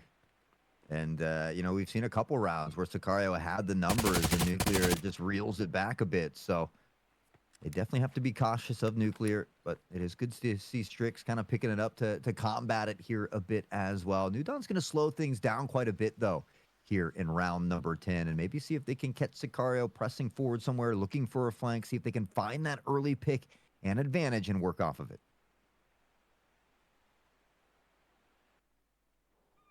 I know that grenade. That's it. If you push out a Tetris, be careful because you're going to find yourself falling prey to this. Oh my word! Watchful winds up for a 2-piece. That's why you don't delay push Tetris. Oh no! This is why Sicario's so good at Bay 5. Cruising, finding not Mr. Kevin as well, and it comes down to Aiden in a 5v1. Sicario looking to extend the lead here by 2. It reminds me of a Carrigan clip. What is this round called? Anti-long pop. What do you do, long pop? Ah! Oh my guy, Aiden, hold up a minute. I'm gonna come back to reality as he just rips Watchful from it, and then Cruising does the same back to him. Okay, we're back. Okay, we'll go back to Carrigan. That felt very much like this is an anti-A nade, and then you all run into A. That was really well played out from Sicario. Oh, this is crazy. By 2. Sicario doing much better here on the defensive side of things. It's going to be up to New Dawn now to look to throw a wrench in the mix here, but we talked about how good Sicario is on Bay 5. We're hoping to see Bull, and we might just get it if Sicario can clutch up these last few rounds.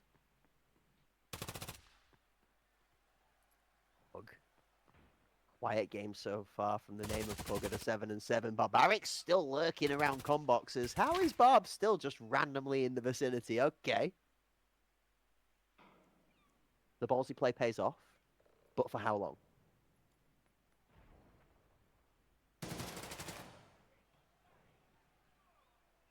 Well, Barbaric's going to find this one on to Kevin.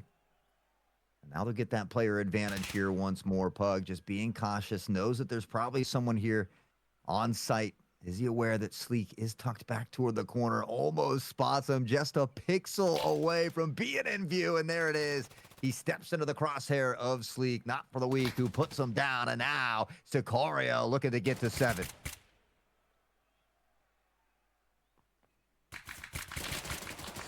Nuclear ends up trying to turn and whip onto the member that's prone all the way down the lane in Maze.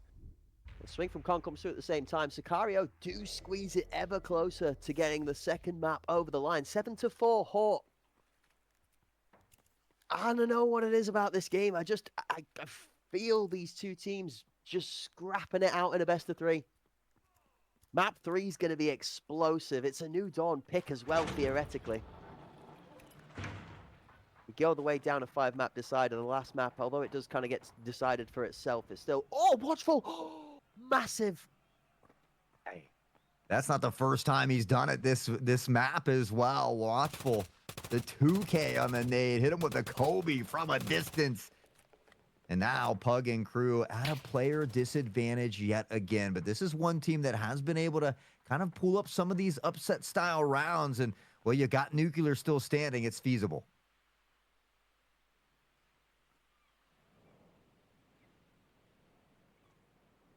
The full line of scrimmage from Sicario is vigilant. I think is the best way to put it right now.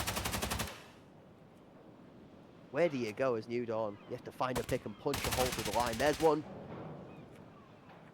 Traded out makes the line just that little bit thinner for both teams, I guess.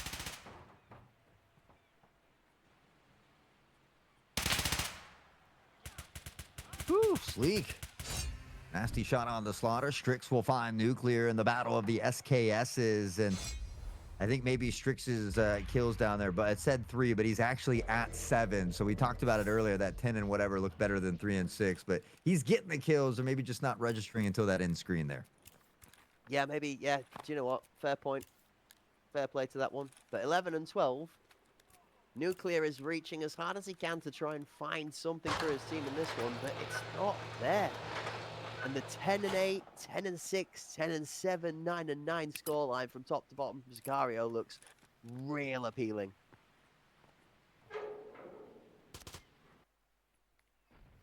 Oh, we already see people asking about the third map in chat and some bowls being there. It looks like maybe some of these believers think that we're going to map number 3. It certainly would appear that way as Sicario is up to match point and they already find these first 2 picks. Nuclear and Pug go down and they've been kind of the shining stars here. Yeah, I think he maybe spoke to Bob's soul animal a little bit. Guy Aiden's going to absolutely delete cruising out of red. Wow. Trade back from Sleek as Slaughter gets slammed out of the sky. 3 versus 2. Bomb down on the site. Sicario have good control over this one, but it opened with another Watchful grenade. Watchful responsible for 5 kills in the last 3 rounds with utility. There trades out Sleek for Kevin. Guy Aiden for Sleek.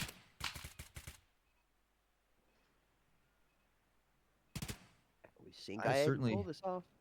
Yeah, I mean, he made it doable, and now he finds the one on the Strix. Can he get the last one here as well? He's going to dance around the reload. That's where that spear can be tough from 25 to 20 rounds in the mag. Watchful. We'll find the final one. 9-4 is your score, and just a 1-round difference than what we saw on Skybridge. Just a 1-round difference is absolutely right. This is a very, it was one team's map. It was the other team's map best of 3 so far. 2 extremely evenly matched teams. 2 very competent MVPs. At the end of that one, it comes out to being a Watchful MVP, but as you look at that scoreboard and how evenly spread it is, I don't think you can put that down to any one individual player for Sicario. I think everybody showed up here in map number 2, and rightfully so, to a dominant performance that New Dawn put out in map 1. A response equally as strong delivered by Sicario in map number 2. 9-4, the scoreline on Bay 5.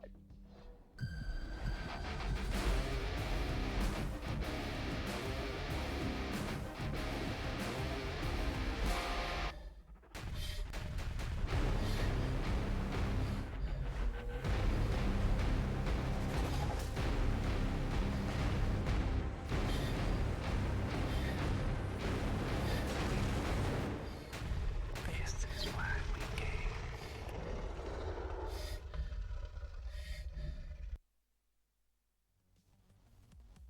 Well, blew my hat off.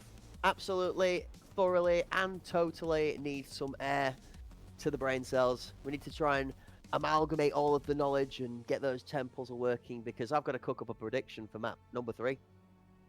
Ball, we're there. We said it was going to a best of 3. All right, mister. All right. No shine in the forehead from the sidelines there. No, it's this is a game. This is absolutely a match. We have a best of 3 on our hands. An actual solid, very evenly contested best of 3 that includes the top seeded team in the region right now. Which one of them we're going to decide it is, well, map 3 is going to tell us. I'm not convinced it's Sicario. I'm sorry. I think New Dawn put up an equally strong performance on their map pick as Sicario did on theirs. Yeah, I mean, they made a believer in me. I'm not, I was definitely leaning into Sicario heading into this, and now I'm on board with it could go either way. And so, I think we just have to see that same consistency that we saw from Skybridge. We didn't quite see it as much there on Bay 5, but honestly, you look at the utility from Watchful, and I think that also was a big difference maker there. When you have at least a couple rounds where you get two guys eliminated off rip. And then again, those are things that start to kind of hang out in the back of the mind. Should we press? Should we wait a little bit for that nade to come in? And it really starts to mess with your own game plan or your own strategy. So great job by Sicario to bounce back decisively in map number 2. I think it makes Bowl that much more interesting. I got my notebook, I got my pen ready, and I started writing stuff down. That's it from last game. So point number 1 is grenades. All right, we're going to Bowl, okay? So things to consider for grenades on Bowl. You got Slaughter, okay? That's got to be a given. After first and second map, we've got to agree that Slaughter made an exceptional work out of his grenades, map 1 and map 2. I didn't see anywhere near as much success from Slaughter on Bay 5 with the utility as we did from Watchful, which is the one that goes down next to Slaughter on the grenades. So we're set up for a Slaughter versus Watchful showdown on the utility, okay? And I'm all in for that. Now, we've also got a little bit of a developing rivalry here between our Nuki, good old Nuclear, and Strix when it comes to that marksman. And if we're going to talk about a map that's designed for a marksman showdown, well, we've got to look at Bowl again. So are we going to see the TRG with the SKS? Are we going to see the SKS being ran as a primary? And I think you're right here, where I would be as a coach for any one of those two teams advising them to go in with a TRG with a backup SKS and an SKS main in there running both classes in the marksman kit. Who that's going to be for either team is another consideration. And the third one for me that's been the question that we've asked all day long is, are we going to see an enforcer? I don't think so. I don't think there's going to be a single enforcer in sight for this whatsoever. And if there was, who would you put playing it at this point in time? I mean, Kevin's been exceptional. That's my second marksman choice for New Dawn. If we're going to see a second one pick it up, I think that's where it goes. Sleek, maybe? For Sicario on the other marksman? I don't know. I don't think we see an enforcer here just because we didn't really see it on Bay 5 or Skybridge. And so now we're getting to a map where there is a lot longer sight lines. Like, it's still not that you can't use it. But I think because we didn't see it in the first 2 maps, we probably won't see it here as well. But yeah, I wouldn't be surprised if we see the SKSs coming out in full force, especially on a map like Bowl. But honestly, these teams have been pretty comfortable on that AK-12, with an MCX or an SR3M thrown in there as well. But I'm looking forward to the SKS battle between Nuclear and potentially Strix here. I think the overall overwhelming tone for this one that's going to be the real deciding factor is speed versus sight, pace versus discipline. We've seen Sicario especially put the moves on New Dawn, not just on Skybridge when they started to play quicker, that was where they were more successful, but on Bay 5 for sure, where they are very well versed. Their map pick, their pace on how they executed to sight was what caught New Dawn off guard a little bit from being able to repel such an aggressive attack. Bowl as a map is quite rough because it plays away from that. That range to sight actually slows that pace down a lot, so it's going to be interesting to see if that is a playing determining factor. Well, checking out some of the replays here from Bay 5. Watchful Pug. I mean, everybody was getting a piece of the action here early. It wasn't until after maybe these first 4 or 5 rounds that we saw Sicario start to gain that footing and run away with it. But a couple nasty jump shots there from platform to platform. We saw Sleek toward the back alley. And honestly, this was just a great showing from Sicario. It's more of what we expected to see from Sicario as well. We get to jump on board with a couple of the Sicario members there towards the end as we see some good consistent gunplay, and this is something of familiar for watching people do time and time again. I mean, that shot from the bottom of Grey towards top mid from Barb is clean. Cruising, good for 2. That was disgusting from Nuclear. I have to say, that one had me smiling from ear to ear for sure. This is great. I mean, anti-A. What do you want more out of an anti-A nade? Beautiful.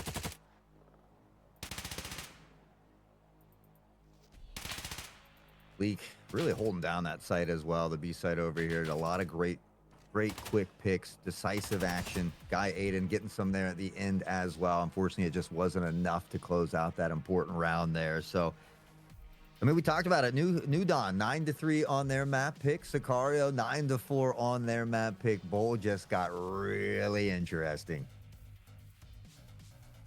Interesting is an understatement. I'm sat here looking at 6 or 7 different theories of how this goes down.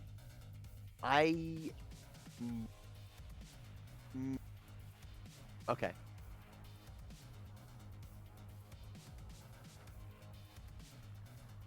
Oh, predictions are hard. Predictions are hard at this point in time. I don't know. Well, chat, whilst we're trying to figure out which way we want to hedge our bets, yours are up on the table. It does correctly say who will win map number 3 this time around, folks, so you know what you're betting on. Who's going to take it home? We currently have a really, really good split of points, actually, and I'm shocked to see it so favorably the way it is, but Sicario hold the favor of the fans at the moment at a 77% favor to win map 3 in the overall best of 3, whereas New Dawn sit 23 right now. I honestly... Okay, I think New Dawn win the utility fight. I don't bet against Strix. I'm sorry, I just don't bet against Strix in the marksman duel. Nuki's been phenomenal, but I don't bet against Strix. And the speed versus sight goes in the favor for Sicario for me. This is 9-7 Sicario close. Very close. Maybe overtime. I hope it's close, and I hope it is in overtime. But I love underdogs. I love upsets. I'm typically a little bit more leaning toward that. But I think it was Clutch out there who tagged me after Sicario lost that first map about domination. So I said, you know what? I'm going to stick true to my Sicario. I look to see him take this third map so that I can equally tag him back and give him a little shout out as well. I think it's completely fair. Honestly, completely and utterly fair. I am excited to see this match go regardless of which way it goes, because we've had 2 awesome first maps out of either team, and I decided to be splitting them at this point is almost criminal. Give me 2 more and an iceberg, and I'd be happy, but those dreams are for a later weekend, or maybe next weekend, where I know there's a load of best of 5s going to be going on in that part of the thing, so less of that nonsense, and next weekend's action to come. We got a score to settle right now. One final map to rule them all here in this upper bracket run for the time being between Sicario and New Dawn. Unfortunately, one of these teams is going to fall to the lower bracket after this map, but Sicario starting out on the attacking side, Barbaric nade in hand toward Jin's side as well. And honestly, we can see New Dawn playing very far back, kind of giving a lot of space up at the moment to Sicario.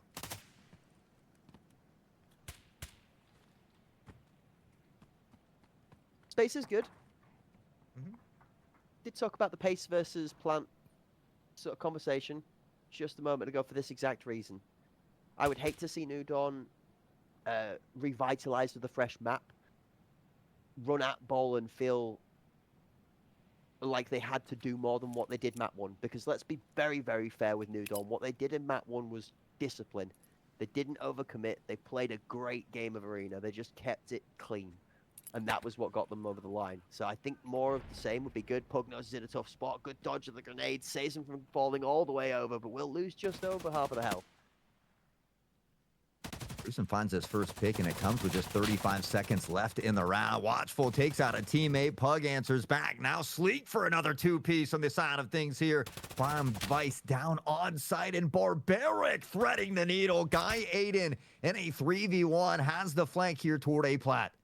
And that's the pace versus sight discussion, which is Sicario steamrolling at the flick of a trigger. The second somebody says go, the go button is hit by all members of the squad, and in unison, the battle barrage just busts its way onto site.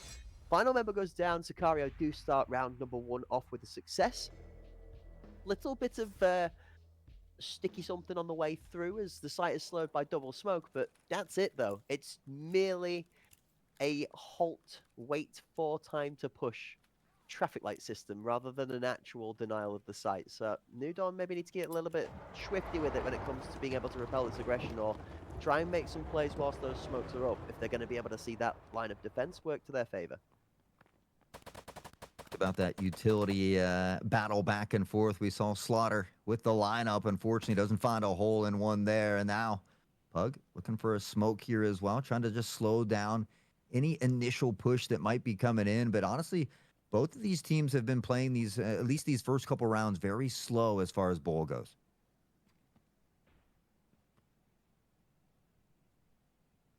Both teams probably wanting to, for want of better words, feel each other out, get an understanding of what the game plan is.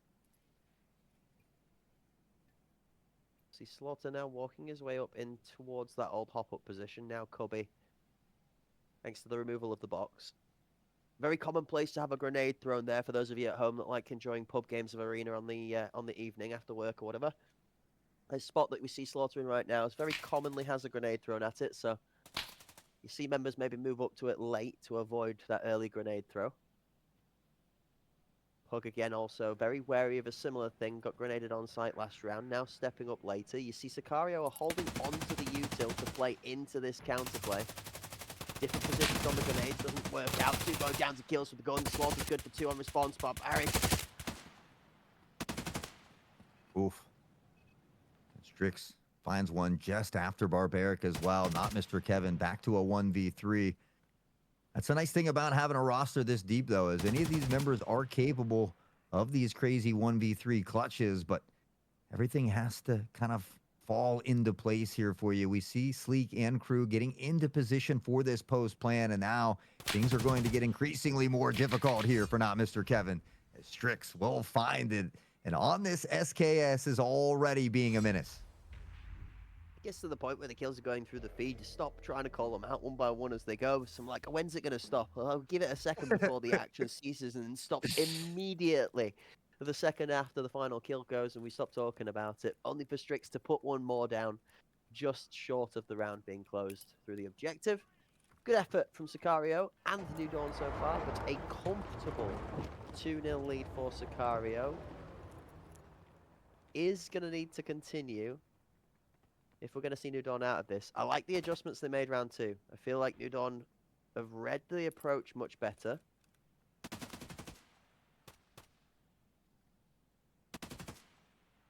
Fortunately, they don't find an early pick. It's cruising to pick off Mr. Kevin here.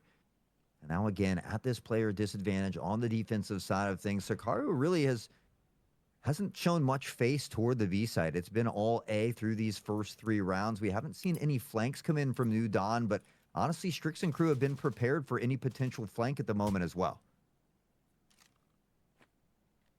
Definitely doesn't look like New Dawn look as at home here as they did on 4 or Bay 5 for that matter. Sicario definitely looking like they have the favour of the field so far. Shots out, but Barrick are going to pick up Nuclear as we see the duel from Nuclear to Watchful over Gen doesn't work out in their favour. Pick from Pug, though. Look to reel it back.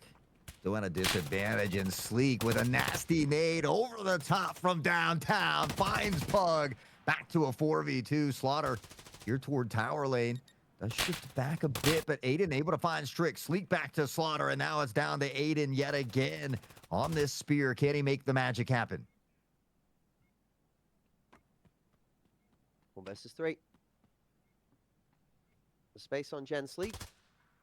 Ooh. Timing on the audio is going to be an interesting cue. Doesn't matter with cruising on site. He's been good for his shots for all of the matches that we've seen so far. 3-0 Sicario. And the top of the leaderboard looks very similar to that of the last match, Hort. Barb, Cruisin, Sleek, all sharing the same volume and amount of kills. I mean, Sicario, we saw it in that previous map as well. Everybody was close to double digits, if not in double digits, and we're seeing something similar here as well. I mean, everybody kind of filling that role that is needed to ensure these round wins, and it's a great start for Sicario, but it's only 3 rounds in, so we'll see if they can continue to power forward. New Dawn still searching for their first round, unfortunately.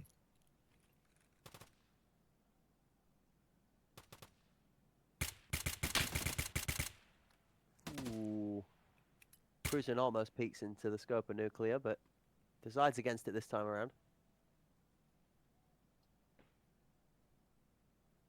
Ooh, New Dawn are reading the push onto site from here, trying to push up aggressively to play into it, but Sicario haven't moved. This is really good back and forth chess play between both teams. The macro of this Sicario are outplaying exceptionally right now.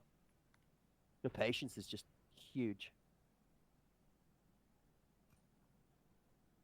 We do see New Dawn paying a little more attention to the A site. Only one tucked in toward B who has pressured up pretty far. I believe that's guy Aiden. But they're aware that Strix and crew is always cautious of that flank. So I think he's not wanting to pressure too far forward. And now maybe him and Strix about to have a 1v1 all the way on the other side of the map here as the rest of New Dawn is waiting for this pressure to come toward the site. Are we sure this is not an EU match? That's normally Walker on the other half of the map, busy having a 1v1 with somebody in a completely irrelevant part of the map. Oh, Cruiser drops a nade, Barb gets a kill, Watchful gets a kill, it all pops off all at the same time as Sicario steamroll the way into sight. Kevin finds a wonderful banger through the smoke for a headshot onto Watchful, but it's not going to deny the plank going down.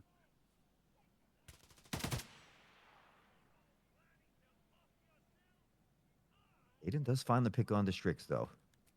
On a 2v3. That device, though, has been planted. 35 seconds isn't a ton of time when you got to get through 3 members and still need 5 or 6 to get the defusal. But Guy Aiden is on a tear. He finds a second. He's taking a ton of damage. He's going to have to bust out the cheese to heal up just a bit, but they still got to get through 2. And Sleek finding not Mr. Kevin is going to make it very tough here for Guy Aiden, who does eventually fall. And it's 4 rounds in a row now for Sicario.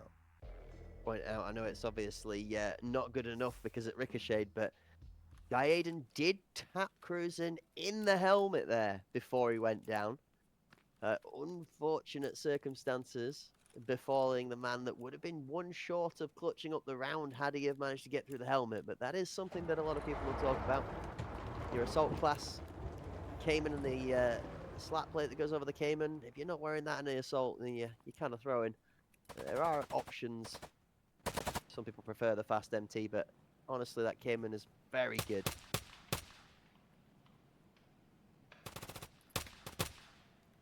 Shots from Sleek downfield that don't find a home just yet. We can see 2 kind of shifting toward that tower lane.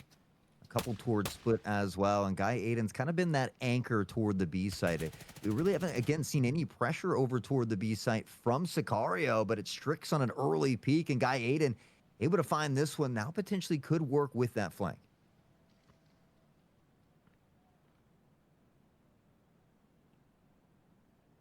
I know this grenade. Hmm. Although, if you notice where the New Dawn members are, this is so deep in a reserve defensive setup that this grenade is not going to find anyone. I actually think this is really wise to put this away right now. It's just being held off for. I wonder if Sicario can read the B rotation. We're still keeping an eye on Guy Aiden, who is doing a very good job at not over-aggressing on his flank timing either. Site is fully open.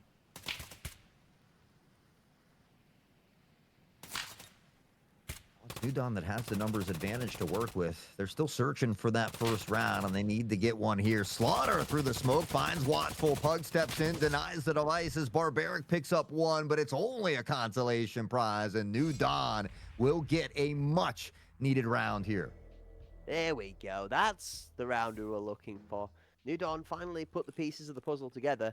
They do give full sight, and I will give Sicario credit. They get onto site losing 1 model, which a defensive play you'd like to hope pick off maybe more than 1 person before they get the bomb down, but leaving themselves with 4 or 3 up after the bomb was planted, you'd like to think they're in a good place there, but all in all, New Dawn do a great job of retaking.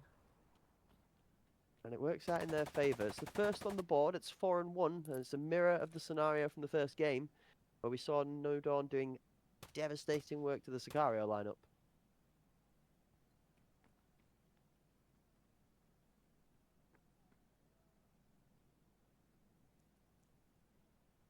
Crazy how slow these rounds have been here on Bull.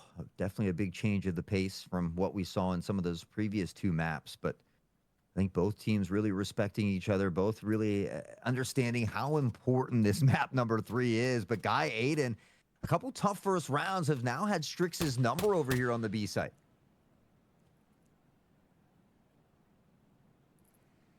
Two different types of flank player. The quick aggressive flank player that once in a while will get caught just killed because somebody is sent to wait for them in an odd spot. And then somebody who works it slowly. That's a great counter grenade on timing and tempo from not Mr. Kevin. Barbaric walks straight over the top of the hot lava.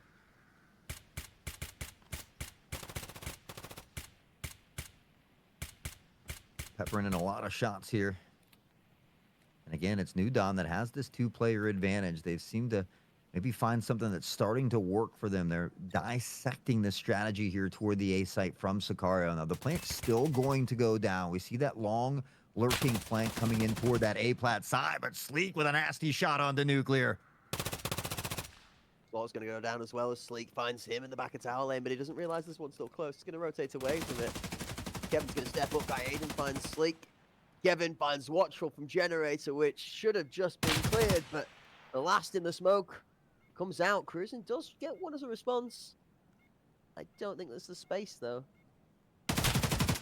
Yes, oh my!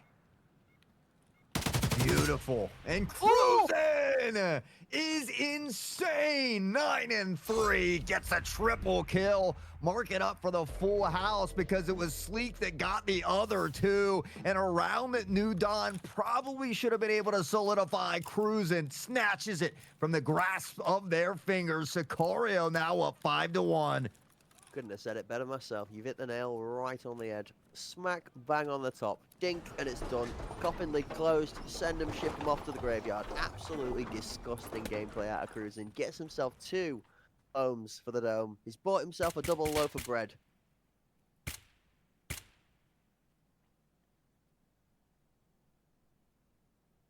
Right back to the slow pace of the first 30 seconds of the round. A lot of utility here in play. We see Pug shifting positions a bit here as well. But for Sicario, they really haven't even toyed with the idea of going toward the B side. It's been all A for them. It does feel a little bit like Sicario have got a read on New Dawn's defensive play and walk up, though.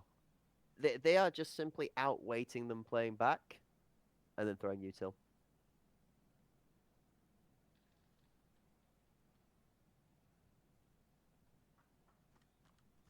Around we go again. Too often. Yeah, you can hear a pin drop at the moment, which is something that's pretty rare in a game like Tarkov Arena. But as we see that time clock in the middle of your screen, top middle there, begin to dwindle down, we'll see some utility, maybe some pressure that will follow it. Sicario were wondering if they could work a non-audio A push as if they were faking out for a B, but it's set up to be the same again. Nuclear finds the all-important pick onto the bomb carrier. Bob has Nuclear traded out just for one this time. Crucial pickup. Kevin's lurking in the smoke again in the same place. They didn't find him last time either, so this is not predictable. They still don't recognize this is a position he's playing from. 1, 2. Kevin still tucked. Pug's disgusting on the back of the box. No. Oh, that's the New Dawn we were looking for. That is the response we were hoping for. Wow.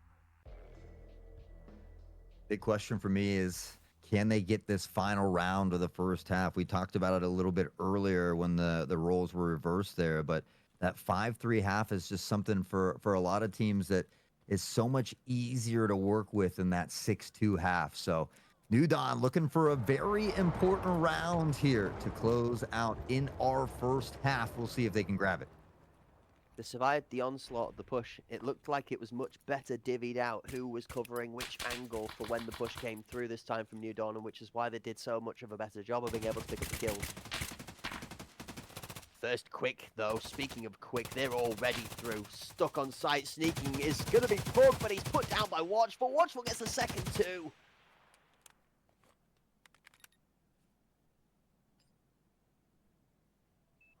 Now down to Guy Aiden, not Mr. Kevin, needing to make something happen here. Cards, numbers stacked against them at the moment, but Guy Aiden has been a clutch factor here in recent times. That device already being planted, though, makes it tough. Strix finding not Mr. Kevin. Guy Aiden will pick up on the Barbaric, but he needs 3 more.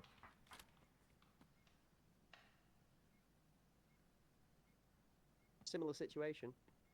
A little bit of a deja vu scenario. Shots off towards sight, has one close on Jen. Sleek steps and down goes Guy Aiden. Sicario moved to a 6-2 half with a 10-5 cruising performance to cruise them on into their defending side.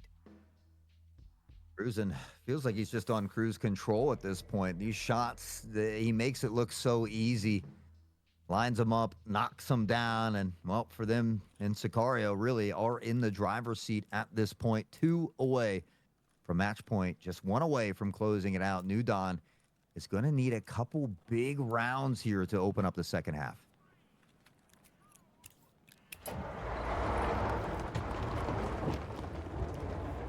Eyes on New Dawn and where their attacking side goes. I mean, everybody loves this A site on ball.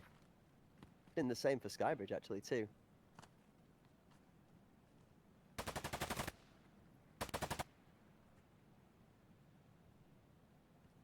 See how New Dawn opts to attack the situation here. A similar showing to what we saw from Sicario. If you take a look at the minimap, most of that pressure toward the A site. You've got your anchor or your lurker over toward the B there, but now just looking for some early picks, and they're going to have to get through Strix here as well.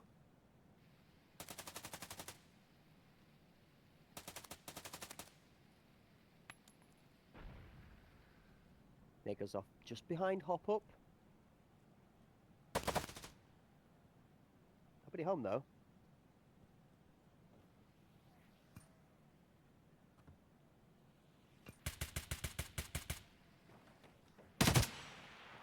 And again, the silence is just whilst each team jostles for space.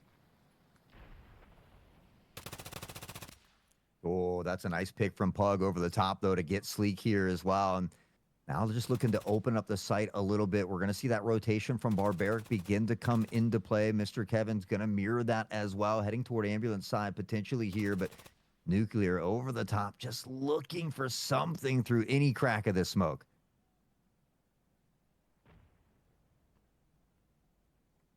Nade over to Generator, doesn't find anybody sat waiting for it again. Kevin watches it goes off in front of his face, but no damage taken.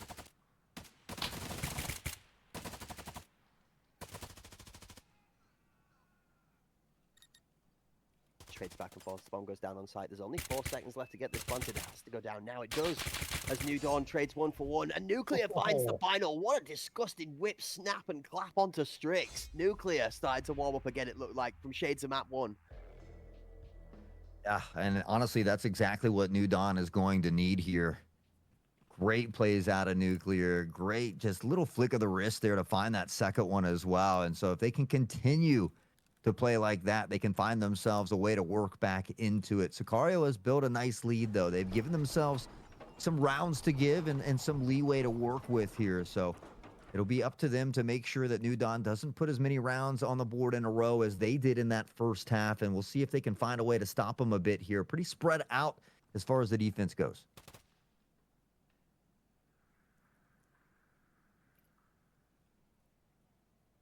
Watchful hopping back away from Headshot, as I wonder if he's feeling the pain of a past memory of having his head ripped off from that angle.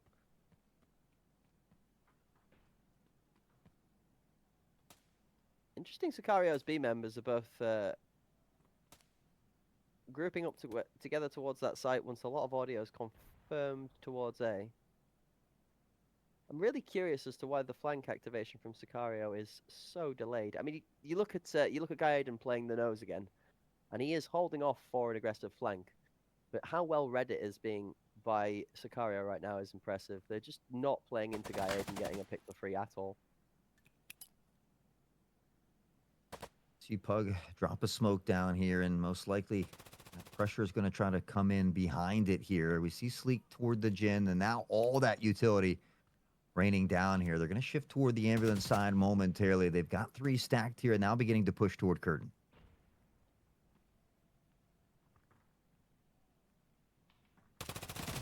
Again, start working the smoke in front. Does not deny Pug from good shots. Watchful gets the trade back. Watchful good for 2, and Slaughter falls down with him as well. Nuclear, Kevin, and Barball pick up kills. 2 apiece each left alive. Bombs down by Curtain, but claimed to go to site. Nuclear's going to have space to plant, but they're going to be coming through Curtain really quickly. No, they're not. Kevin denies and deletes Strix the second. Kevin! That is a huge play here from Kevin, and now all of a sudden they get a little bit closer to striking distance of Sicario. They've battled back. They're looking to weather that storm and come out on the other side of the victor. And they're getting a step closer here. Pug now into 11 kills. He's the first one into double digits here for New Dawn as well. Sicario having a little bit of a tough time now on this defensive side after a great start. We'll see if this can be that big turning point for them. Does it feel a little bit too little too late, or within 2? Are we in reaching distance? This next round is the one for me that hangs in the balance as Cruising both claims and falls prey to their first blood action. Kevin doubles down for a second.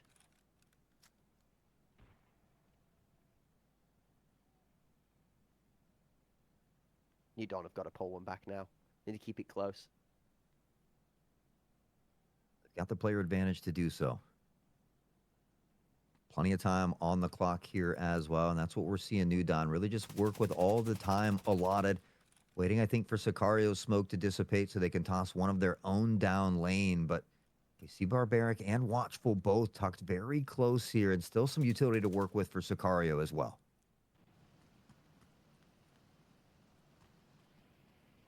Definitely attack side of the map, definitely attacking favoured. Watchful sent on a bit of a scouting mission to try and find somebody. Instead it's Strix that picks one up. Guy Aiden going down to that OP SKS that really does feel just a little bit overpowered at the moment. A super strong weapon. Here comes those smokes we talked about. Kevin toward Jin. Barbaric trying to be ready for this as well. I think Watchful holding the other angle. Watchful does find not 1, but 2. Barbaric will let the gun sing and find the third combined. And Sicario, as things get a little bit closer, they get a very big round for them. Now just 1 away from match point.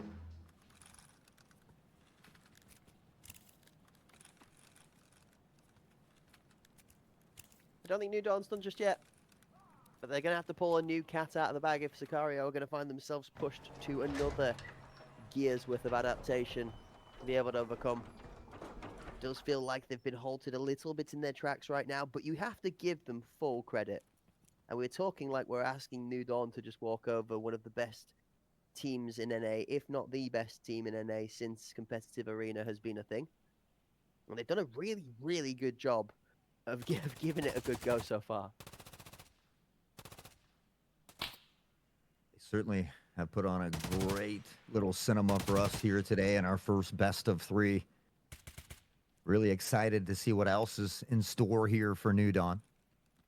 But again, these rounds on both have been very slow to start, and it's because of this utility. But Nuclear finding a pick onto Cruz and could be that opening pick they need to get an important round. They'd add a Pug onto Barbaric is going to be another one to pick up for the favour of New Dawn. Kevin gets one, Sleek takes out Slaughter.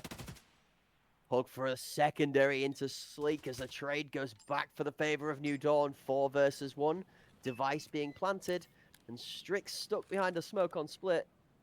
It's going to leave this being just a little bit dangerous for the remaining Sicario member. Unfortunately, that smoke will dissipate on the cross here from Strix. He'll be chopped down, and now yet again at New Dawn within 2 one more time, but they've got to put a few more on the board here. Again, Sicario only needs 1 more to get to match point. That would guarantee them a minimum of overtime and some additional opportunities to close it out. But we do see New Dawn really beginning to close that gap. 75. Next round on the cards is going to be down to keeping our eye on the first blood. Tempo has been slow or quick depending on whether people have died early or not.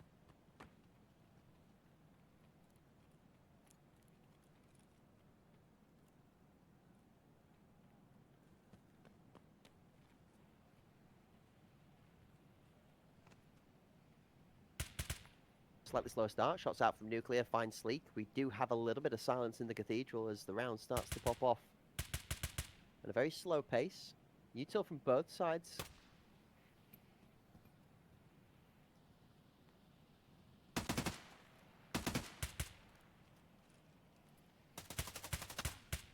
Only Sleek paying the price so far.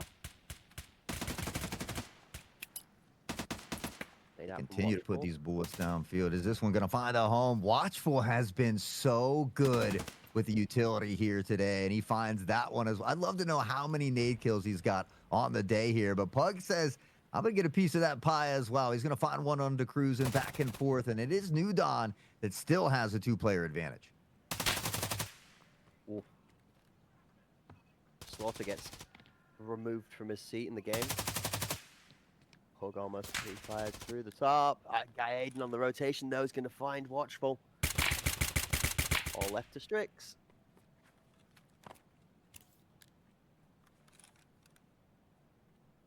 Hold up, 20 seconds on the clock. Yeah, this is rough.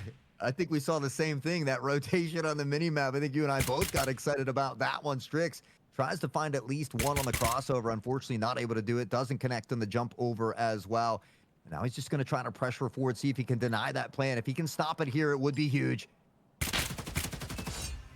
Nice try. Good effort. He had to go for the kill, you're right. He had to go for the kill on the bomb planter. He gets that. It doesn't matter whether it's in a good position or not. It's that or the round's over. I mean, yeah, you're going to struggle to find that kill either way, with the person covering you off and the third person lurking in anywhere. Literally could be anywhere at that point in time. Strix stuck in a tough spot, but 7-6. This is closer, Hort. Now, we are at the position where Sicario have again fate in their hands. They need to take this next round to close the game out comfortably. New Dawn put this to 7-7. The upset's back on. It is coming down to the wire. Again, I would love to see an overtime here for map number 3. Obviously, both of these teams want to close it out in regulation. And speaking of closing it out, it's Nuclear on an opening pick here to Watchful.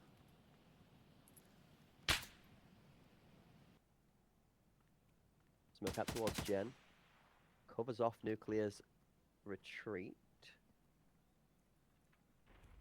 Ooh. Watching where that grenade's just come out from is going to give good information as to where they are. Nuclear kills cruising. As Sleek stuck on the backside. Bob takes that one out onto Nuclear, puts him down. Slaughter kills Barbaric. Back and forth, one apiece per team.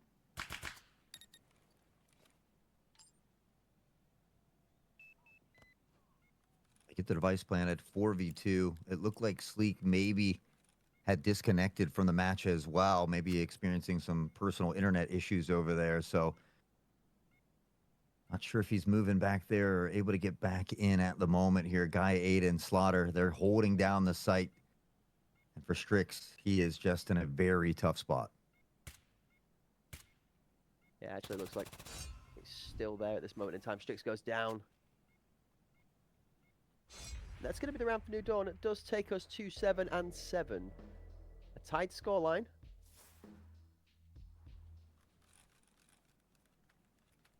And we are going to be taking a momentary respite. We do want to make sure that everybody is present for the beginning of the next round. So with Sleek having that momentary issue with connecting to the game, we are going to take a brief second to just reset that lobby and get that member connected for Sicario, especially during such a crucial game, which is all the way down to the wire. We'll get confirmation of the scoreline for you guys. We did leave at 7-6 or 7-7, depending on whether that one hit the scoreboard, but when that one hits my ears, we'll feed that one to you guys to let you know what the scoreline will be resumed as. So far, back and forth.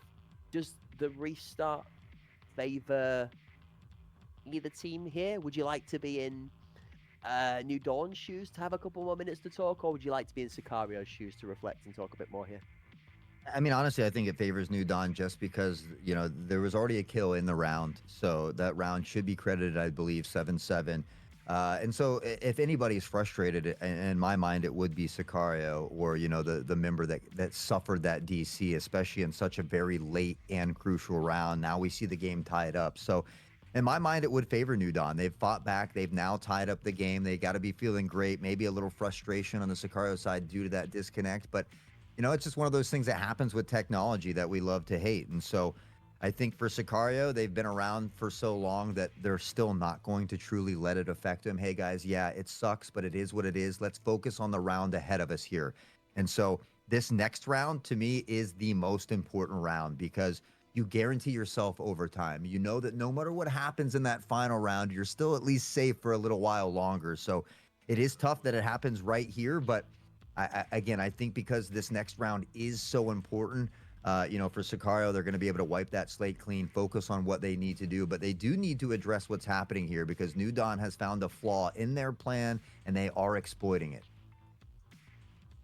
I love how passionate the chat's getting with this as well. Also, whilst we're in between the rounds, take a moment to check in with the chat, folks. I can see y'all losing your minds over the game. Kevin playing out of his mind. People calling out the clutches, saying it's cinema. It's great to see. We love to see it. I even love Creek Lord throwing us in there. The copious amounts of sarcasm over the they're DCing on purpose to kill the momentum.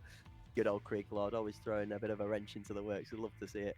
I don't know, Creek, it's not over yet, mate. And I'm telling you now, I think New Dawn have done more than just spice up this particular matchup. They have made a great showing for themselves as a team. Regardless of who it is that they've played against today, they've made themselves look like a team that is fit to be in the top 3 of the scene in the NA seedings at this moment in time, arguably even contesting for that top spot if they are able to close this one out. I think they've done a great job so far of where they've played to this effect, but we still have 2 rounds either way to get it over the line for one of, if not both teams. Ladies and gentlemen, it is to confirm going to be a 7-7 scoreline, as we had already completed the majority of the rounds worth for that one to hit the board that we will resume at, but we are going to take ourselves, I believe, Hort, a small pause before we crack back on into the gameplay, if I'm correct. That is right. We're going to toss to a short break to give everybody time to get loaded back into the lobby. So a great time for you guys to stand up, stretch the legs, but I can assure you, you do not want to go anywhere because when we come back, we've got the exciting conclusion to this matchup between Sicario and New Dawn.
All right, ladies and gentlemen, welcome back, and straight on into the action we are going with it. We've got more than enough games left to keep you entertained for the rest of your evening. So we're going to start off right where we left off at 7-7. New Dawn and Sicario both on the edge of the night, and the last map to decide who is going to take it home in the first best of 3.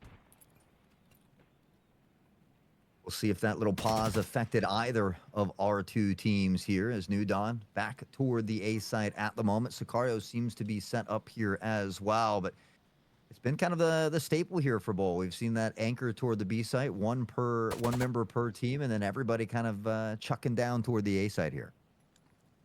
Util out towards side cruise is going to hop, skip, and jump away from that one, even though it settles between the scenery out of bounds. Smoke out towards curtain's going to delay the push off just that little bit longer. Watchful, looking for a bit of a sneak peek through the smoke. Oh, are we going for a sneaky play? Are we going to try and risk it for a biscuit? He's not a fan of biscuits. He's gone back for the cookies instead. Keeping it cool, calm, and collected on site. Thing to note as well, due to that disconnect, we do have Undead stepping in for Sleek here as well. So sub coming in late in this one. Undead, our fun-sized Tarkov player. See if he can make some magic happen. Who knows how warm he is. Guy Aiden gonna find the first pick on the cruise in here, though, and that's a good start for New Dawn. I know you said yourself that he's been putting in a lot of work to make sure that he was up to scratch, up to speed with everything going on in the gameplay, but there's that, and then there's being ready at the time, and ready he is here. Maybe he's caught himself a little bit of a Hendrix gin and tonic as the head rips are coming through clean from all of the Sicario members, one after the other, down to the 5. My word, maybe Undead was what Sicario needed just to find a little bit of a pip in the step. He might be small, but he certainly packs a punch. Undead coming in, and it's like he never missed a beat. A big round there for Sicario. We talked about how important that 15th round is. They guarantee themselves a minimum of overtime. They get to take a little bit of weight off their shoulders here, and now they have an opportunity to close it out. I mean, that really would be the cherry on the cake, a cameo from Undead performance, just to get Sicario over the line to save them from what could potentially be a big upset on the day 1 best of 3 turn of events that's been exceptional to watch, thanks to some great performances out of members of New Dawn and the team as a whole. But there is still one round left in it. It is match point and series point for Sicario. It also gives chance for New Dawn to find us in overtime. Continues to be that watchful eye from the sky, raining down death and destruction from above. It's another nade that defines the device carrier, who is Pug, who has been one of these standout stars here as well. So an early pick for Sicario. We'll see if they can build off the back of it. It's a nade from Slaughter that finds Watchful, though.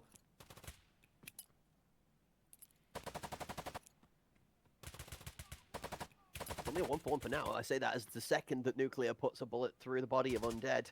That's a welcome back for the other side of the story. You get your good round, and then you get your round where you get put in the ground very quickly by that brand new weapon in the SKS. Slaughter, again, finding some similar levels of success. Utilities and abilities alike, all brought to the bear. Guy Aiden's going to claim himself one on the way towards site now, with Strix left, Blast alive, the sole survivor for Sicario in a 1 versus 4. Are we going to see a highlight play to escape overtime? Nope, not today. Slaughter says no, and here we go. 8-8. We're going to overtime, baby. It is, and it's going to come down to this. I mean, you couldn't ask for a better series. We get all the way to map number 3. We get all the way to OT in map number 3, and all of a sudden things get even more interesting, which I wasn't sure was possible, but we've got Undead stepping in. We've got an OT, and that was one thing I had the pleasure of speaking with Undead out of PAX West, and you know he had explained that he was a sub, but he had been practicing regularly, doing some scrims, making sure that he was prepared should he be needed. Well, that is the case here today, and he's already showed up once in one of these 2 rounds. We'll see if he can have another big one ahead of him. Yeah, and John Yatti in the chat, damn, I'm rooting for both teams. I think has got a similar feel to how we have in the casting booth right now. It's just great to watch. Just want to see more rounds as everybody's popping off in their own little scenario, one after the other. First round of overtime comes in. For those of you at home unfamiliar with overtime, 4 rounds per overtime, 2 per side per half. Sicario will get to play 2 attacking rounds and 2 defending rounds. New Dawn, the inverse, 2 defending, then attacking. And it's a best of 4 by the end of overtime. If it's a tie, we will go to another consecutive overtime. The team needs to be in the lead at the end of overtime, or 3 in the lead at any point during, to claim the victory. Sicario's back on the attacking side here. They had a lot of success in that first half. Now we see that utility raining down once more. That pressure should come in behind it. We see Barbaric and Undead toward Jin. It's Kevin to find Undead. Cruising on the Nuclear, and back and forth we go as Pug and Watchful will both be credited with a pick. Everybody's going to be stealing all the material to make our new shirts. We were going to be saving to take to Paris. The plaid stripes and the kill feed. Now the new fashion found at home. See Util go towards the site, but it's only to cover those of the 2 that are planting the bomb. New Dawn and Sicario both have 3 members surviving the initial carnage, but with the device planted, Sicario put themselves in the best position possible to apply as much pressure to force New Dawn to make a mistake. Not Mr. Kevin goes down as Watchful finds timing with a great swing and a wicked workout of Generator to help his team. That time on the clock slowly dwindling away. Guy tries to find Barbaric and does. Now on a 2v2. 20 seconds on the clock, beginning to pressure forward. Spots a teammate, but it's Strix to find Slaughter. And now they know just where Guy Aiden is. He's got 2 to get through and only 10 seconds to work with. Strix will find a 2-piece, as did Watchful here in this round. And they'll win the first round of OT. 1 down, 3 to go. Sicario successful of the first of their attacking rounds. Let's get into the nitty-gritty of overtime a little bit more. I personally, in overtime, feel like the attacking rounds are the more difficult of the 2 to get over the line. You've now done 8 attacking rounds per team at this point, both. So you've seen what the textbook is. It's how deep is your playbook go as to how well you can then perform in overtime, because you need to pull out 2 new strategies or rely on 2 that worked well in regulation time to be able to really strengthen that performance. Here, 1 more to get it over the line, and a 2-0 first half in overtime gives Sicario 2 match points. This round, crucial for New Dawn. Slow start. Utility in the way here as we see that device hanging around A plat, but again, for both of these teams, it's really been all A when it comes to that attacking side here. Watchful and crew, I think, just waiting for some of these smokes to begin to dissipate to see if they could potentially find an early pick, but Watchful with nade in hand, and you got to watch out.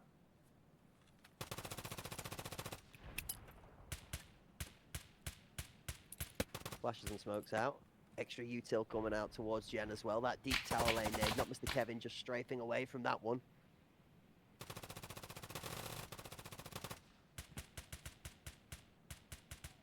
Cautious in that flank here is Watchful, but nothing coming in. We can see Guy Aiden is over there toward B plat, but it's Pug to find Barbaric, and it's a nice early pick. The rotation comes in. They haven't shifted this way just yet, and now for the first time they are. Guy finding a big pick on the cruise, and Watchful return fire. Can't get the second. I'm going to say he's got 1 of her 3-piece. He needs to keep working here. Watchful going to try and find another couple of quick kills if possible from this spot. He has the forward pressure. He's the only member of his team right now that's going to be able to work it. Goes aggressive into Slaughter. That's a ridiculous rip of the dome away from his home. Hopeful thoughts towards the site. Denied from Slaughter as he gets slammed on that aggressive push through green. Now bomb being planted. Nuclear waits his time. Timing is perfect. He gets up and then gets the 3-piece. Nuclear goes insane. Yeah, Nuclear, great trigger discipline there as well. He saw that device planner going down, but he held the angle, waiting to see if someone was going to peek with that planner. Watchful never did, so he pops 1, stands up, somehow gets the second, and then the third was all said and done. That was an incredibly crucial round for New Dawn, and they're able to grab it here.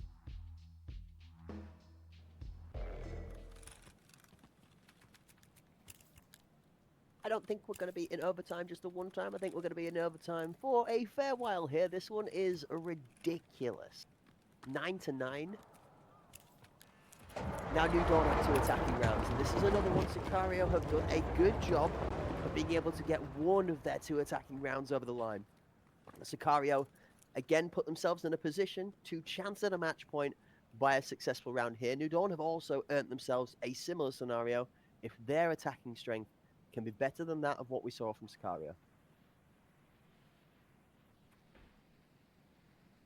Talk about being on the edge of the seat. I need a standing desk at this point. I want to get up off my feet, but Barbaric will be taken off his feet. Nuclear, another early pick here. Give New Dawn this advantage now on the attacking side themselves.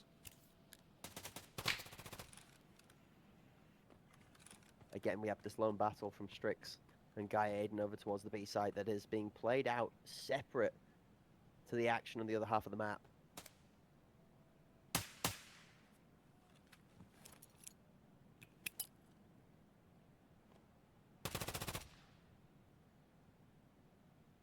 Watchful has had a ton of success with these nades here today. Now waiting patiently, most likely for that call to come out from a teammate here, but Nuclear finding Cruisin' yet again. The nade will come down shortly after, but Nuclear somehow still standing after that one. Does somebody want to check him loadout for some plot armor? Because I feel like that's a little thick. Watchful, however, is able to find the bullets to get through it. Pug and Kevin come together as they claim 2 of their own. Watchful and Undead now back to dead again. Strix, last alive in the 1 versus 4. Puts shots to Mr. Kevin through the smoke. Doesn't claim a kill. Looks up towards top bed, but it's just too many possibilities.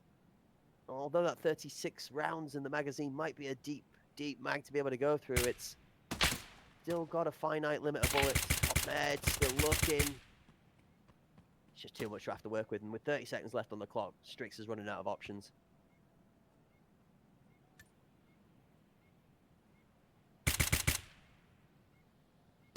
Spots Pug up top. That smoke begins to plume away, and a 1v4 though, pressing forward, still finds Guy Aiden, but there's too many members around. Slaughter will get Strix, and with that, now it's New Dawn up on top with a chance to close it out. 1 match point for New Dawn. They get 1 chance to get it over the line before we go back to a full reset and 4 more rounds worth of overtime. Sicario on the flip side have 1 round to stave it off for, so they can full reset to try and rebuild a better attempt at overtime too. New Dawn, like you said, in the first 3 rounds, have given themselves the chance at the match point. Always throughout overtime, one of the 2 teams is going to have at least 1 chance to close it out. I would not want to be in their shoes. The anxiety, the pressure. A lot of these players probably don't feel it like I do. I let it get the best of me sometimes, but they have done a great job of remaining cool, calm, and collected here. Doing what needs to be done when it matters most. But now the pressure, this time, back onto the weight, or the shoulders, excuse me, of Sicario. We'll see if they can make the magic happen once more. We'll see if we can potentially get an OT2 on the cards.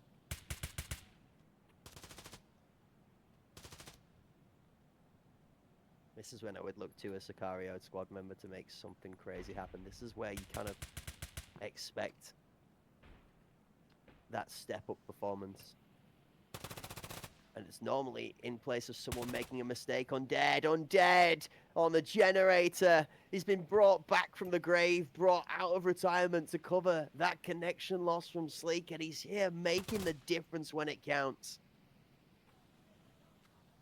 I think he might be a zombie as much as he's popping those brains and going insane over there. But Slaughter will eventually snuff that flame out, and a nade will put him back into the grave. It's another 6-foot nap. As Watchful says, nade kills, not without me or not. He returns fire, and Sicario is looking to put us off to another OT, but not Mr. Kevin has other plans. Yeah, somebody asked the question, what's next? He said, not Mr. Kevin.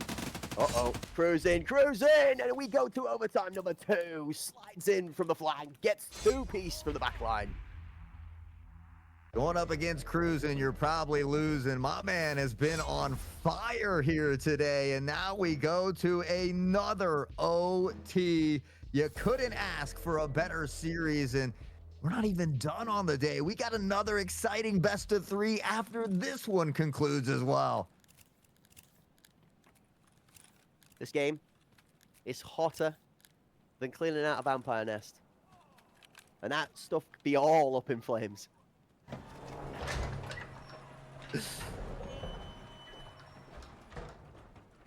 Well, Sicario finds themselves back on the attacking side here. Neither team really has been able to take 2 rounds in a row from a specific side, and Strix now on the TRG, just barely missing that one. But you're right. And that is not a shot that Strix normally misses. That's crucial because space off of B plat has been taken now. You see the position held from B plat and from the back yellow van. He's not going to get a second shot this. A heavy stacked B as well, did New Dawn.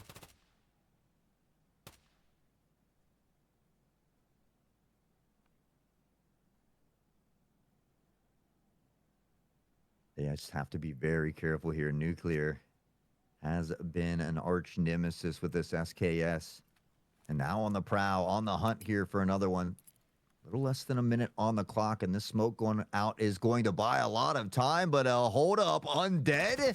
What happened, my man, from the bench back to the grave as he takes himself out with an aid? That's the first time I think I've ever witnessed somebody getting confused between pitching and juggling. You're not meant to catch the grenade that you throw. That's an interesting one. We'll have to chat with Undead and catch up with him on that one later on. I've got a clip of a flashbang from a time back, actually, that throws me back to Undead's not going to live that one down for a long while. The top of the box on site's extremely dead, but the two members stood behind it are watching that one go off comfortably. Top med goes down. Nuclear's got good shots. Barb pushes up. Slaughter for the second. Gen's going to be dangerous. Barb's good. Nuke's better. Nuke's better. New Dawn take the first. Well, I wouldn't be surprised if we see the nade back in the hands of Watchful after that little bit of a mishap, but hey, Undead can say at least he got at least one nade kill here in Bowl. No comment. That's so toxic. Poor Undead. Well, I mean, if you want to put yourself on the bench, I'm trying not to. I can't. I just can't. Here we go. Round. He said he learned that nade lineup from you. You're terrible. I knew you were going to. Absolutely savage. Round 22 on the clock, by the way, folks. Yeah, that's right. Round 22. You heard me right. Overtime number 2. The first one goes into the hands of New Dawn. But it is simply the first of 4. 3 more still to play out. Sicario have their second attacking round to try and make this first half an even tale. That's pretty much how we saw the first OT play out as well. Both teams kind of taking 1 round apiece per side. It's going to be up to Sicario here, though. If New Dawn can find a way to win this round, it would really set themselves up for success. They open it up with a pick on the Strix as well, and it might just be the one they need. I wonder why the chat was glowing too. It's blue here with Oh! The goal-esque. It's that goal-esque and the slaughter. They're all dead. Everybody's gone. It's over. New Dawn have finished the first half with a 2-round advantage, 12 and 10 through a destructive second round in the first half. Caught 2 match points. They only need 1. They only need 1 here of these next 2. You're absolutely right. And with that, they could close out and be the first team to beat Sicario in a best of 3. We talked about it. It is double elimination, so should Sicario fall here, they'll have another opportunity, but it would be a little bit of a surprise to see him down in the lower bracket this early.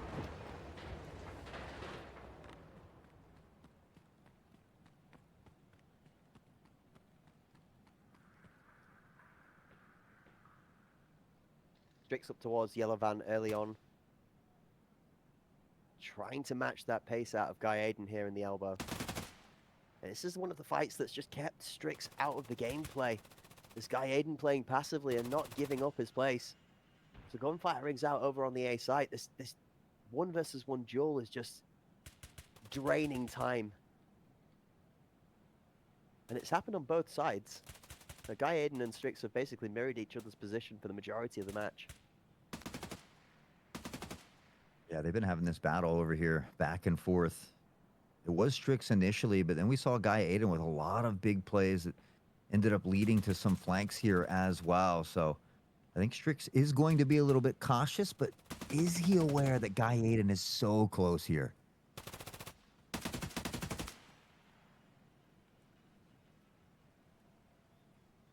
Kevin looked to try and work his way through to some extra access towards side. Cruisin is tanking. He takes a headshot. How is Cruisin surviving that kind of abuse and then dodging the grenade? Honestly, plot armor is set to make this match cinema, I feel like, at this moment in time. It's being given out in favor to either person. Oh.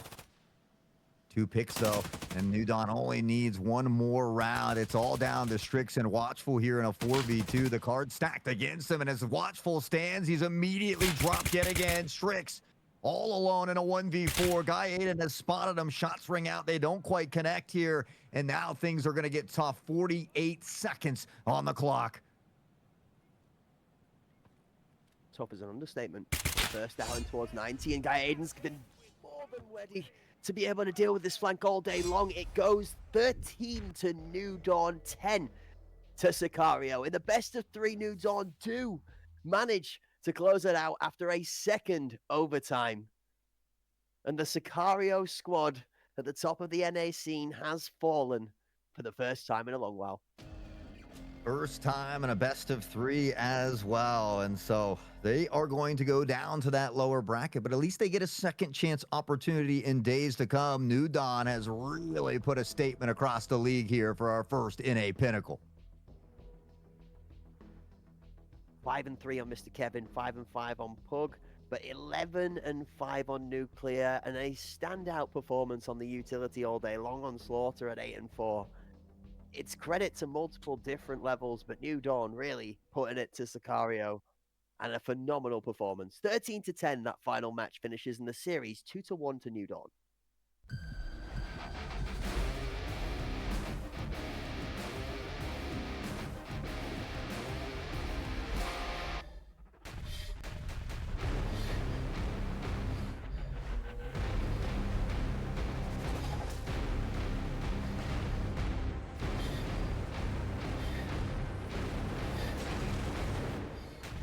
This is why we came.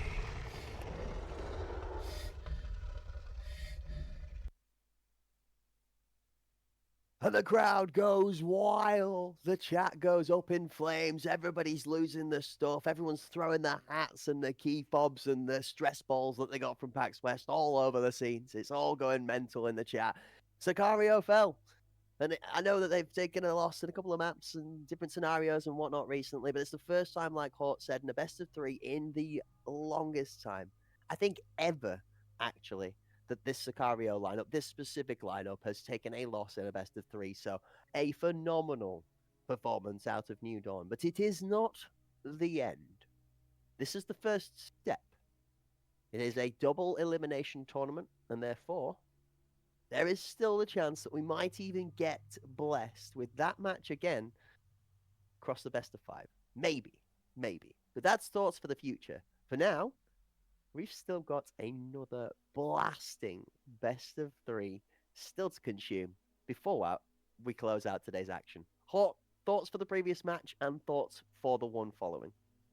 I love it. I talked about it earlier. You know, this is something that we saw in the EU scene previously, where a team has been dominating for a while, and now we're seeing a lot more teams kind of come into that mix that have really stepped up the skill. And so, not just New Dawn, Aspect, Evasion, we've seen a lot of these teams really playing very, very well. So I'm excited for the upset. I've talked about it before. My hometown football team here is awful. We're always losing. So I'm always a fan of the underdog and when they can pull off the upset. You know, obviously I like Watchful and a lot of these guys a lot, but it's nice to see a top team toppled. But don't count Sicario out. I wouldn't be surprised if we still see them back in that championship match with that lower bracket run. I mean, there's still a ton of tough teams regardless. Aspect, Vanguard, Evasion, a lot of these teams. So I've been excited for the NA Pinnacle for a long time. I'm ecstatic that it's finally here, and I'm just honored to get to showcase all the wonderful talent that we've got over here in NA. So many good games to come. And Concrete Cowboy, I see you out there in the chat calling out comments about lost channel points. I have 3,100 channel points, not the 100 and something odd stupid thousand I should have, because I'm good at losing those channel points, and I love to see it every single time. I will bet on the heavy favorites based on the seeding every day of the week, and I will happily see those points sail off into the sunset along with that supposed secured victory for an upset every day of the week. I am all here for it. I have to give 150% credit to the effort in the chat. so far today. Okay, you guys have been beyond and above the energy that we see. I know you're all awesome every time you turn out for a hunt tournament, but today's level has been just that little bit extra for me. So, you guys in the chat, absolute champions so far. And I mean, keep it locked in. We've got one more best of 3 to delight you all with. So, if you've enjoyed the entertainment so far, then don't go anywhere because there's so much more still to come. Although they were not victorious, shall we say, in their games today, I'm looking forward to seeing Evasion play again, like you mentioned. I was impressed with their performance, so I'm going to be very excited to see their next endeavor in this tournament. In addition to that, the likes of Aspect, the Epic Fails squad, and Vanguard. So, although we're not going to get blessed with all of that, in the very near future, we are going to, across the next couple of days of the tournament, and I'm going to be sat here locked in to watch it all ready for it. Is there, have you got a favourite team of the 8 so far, Hort? I know we're unbiased on the casting desk, but is there anybody that's really, really stealing the cake for you now? I mean, I'm pleasantly. I love to see New Dawn come out here and topple Sicario. I think that's great. But honestly, I mean, there's a handful of players from each and every team that I've just really enjoyed my interactions with. So for me, it's a win-win over here. I get to cast people that I enjoy casting, and no matter who wins, I'm supporting them. So, at the end of the day, I think that's the important part is kind of growing that great community that we all want to see it grow into. So I've been impressed by Vanguard, by a lot of these teams, Evasion today. And so, I think that it doesn't just stop with day one, though. I think we're going to continue to be impressed as time goes on. So, all the more reason to hit that follow button down below if you're not doing so yet. Exclamation point socials. We'll get you that link tree as well. And with that socials, that'll pop up that link tree for you to get you where you need to go. You want to be pay attention to those socials because as we talked about earlier, you're going to want to keep an eye on that x.com/huntpremiere_ because we're going to be talking about that Radeon RX 9070 XT graphics card that we'll be giving away. So if you want those to be the first in line to get into that giveaway, make sure you keep your eyes peeled for that. Yeah. Steaming hot goods being brought on board thanks to ARS and the AMD Radeon partnership there below, displayed thanks to their beautiful iconography underneath our names. Of course, we ain't going nowhere. Myself, Cracked, and the mythical mustache, Mr. Hot Sauce. We're going to be locked in here to find out who is taking it home for our next head-to-head. For me, we are looking to try and crown ourselves a champion as well inside of the chat. So, without any further ado, Hot, I think it's time to pull out the phone. Where is the hot prize line, and when can we open it? Because I heard we're giving something away. I left my banana phone in the kitchen, so it'll have to do for today. But exclamation point Pinnacle, guys, in chat if you want to get into the giveaway for a free standard edition arena key there as well. So we'd love to see you, yes, you in that phone out there on the battlefield. Exclamation point Pinnacle will get you in that giveaway. Again, a big shout out to Hunt Premier and Battlestate Games for always giving back to the community. We appreciate each and every one of you for showing up and showing that support here with us today. So we'd like to reward you with a little arena key giveaway. And as we give you guys a few moments to get into that giveaway, we're going to take a quick look at the highlights from that last one here on Bowl. Play the reel. The first time anybody's going to see it in a long while caught in the highlights. A Sicario defeat in a double overtime nonetheless as well. It started strong. I mean, Sicario started out like they made business map 3, which is exactly what it looked like when they dropped the map as a redacted society in the recent history. But the further the map went down, the more New Dawn started to feel themselves a little bit of space and a good read for the pace that Sicario was playing. That was gross from cruising out here, but then Pug responded with something equally as good here. Yeah, and you got to wonder a little bit, did that late game disconnect after you've been playing, with Sleek the whole time? Did that affect him at all? We saw Undead come in and have a couple nice rounds with some crazy kills, but we also did see a little bit of that mishap here. I know I've got my my finger ready for the clip it button as we might get a little look at that Undead grenade one more time. Undead grenades weren't an uncommon thing, and although it was good on a couple of occasions, it also ended up costing Undead his own life the one time, which We will have to catch up and find out about that one at some point in the week. That was definitely one to talk about. That's a disgusting shot out of Nuclear there. How many times have we said that today as well, by the way? Yeah, Nuclear has just been insane. Honestly, a standout performance from a standout dude, and really was a big difference maker. But you take a look at Guy, at Not Mr. Kevin, at Slaughter. I think it could be said about any one of these individuals at different moments throughout this game. And again, we talked about this earlier, the patience from Nuclear, waiting to see if there was a secondary swing. That swing from Watchful didn't come quick enough. And then the flick up top there as well, followed up by another nasty headshot there. Nuclear, the name is fitting, went absolutely nuclear in this one. Good shots all around. That SKS buries people.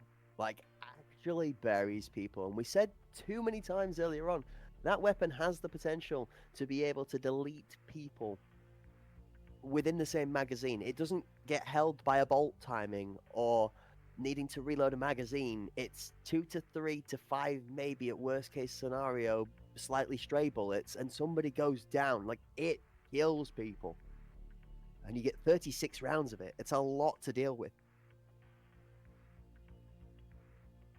Well, we got a lot to deal with coming up. We've had a ton of action. All of these games have gone the distance so far today, and now we look for one more best of 3. But as always, with that being said, we do need to take a few moments to get these players loaded into the lobby. A great time for you guys to stretch your legs after that long best of 3. But again, don't go too far. When we come back, we've got Aspect taking on Vanguard Gaming.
Hello, ladies and gentlemen, and welcome back to day one of season one of the NA Region Pinnacle Double Elimination Tournament. My name is Cracked Wisdom here, joined in the booth with Hot Sauce to bring you guys all of the amazing action for the matchups and everything else that's been happening in between in the scene from the NA season. This is Escape from Tarkov Arena, which is where all 8 of our teams that have been chosen here get to battle it out to be crowned the best seeded team in the NA region after we haven't seen them play on a competitive stage for a short while. We have just departed arguably the best match that I think we've seen in NA arena history in a fair while, if not ever.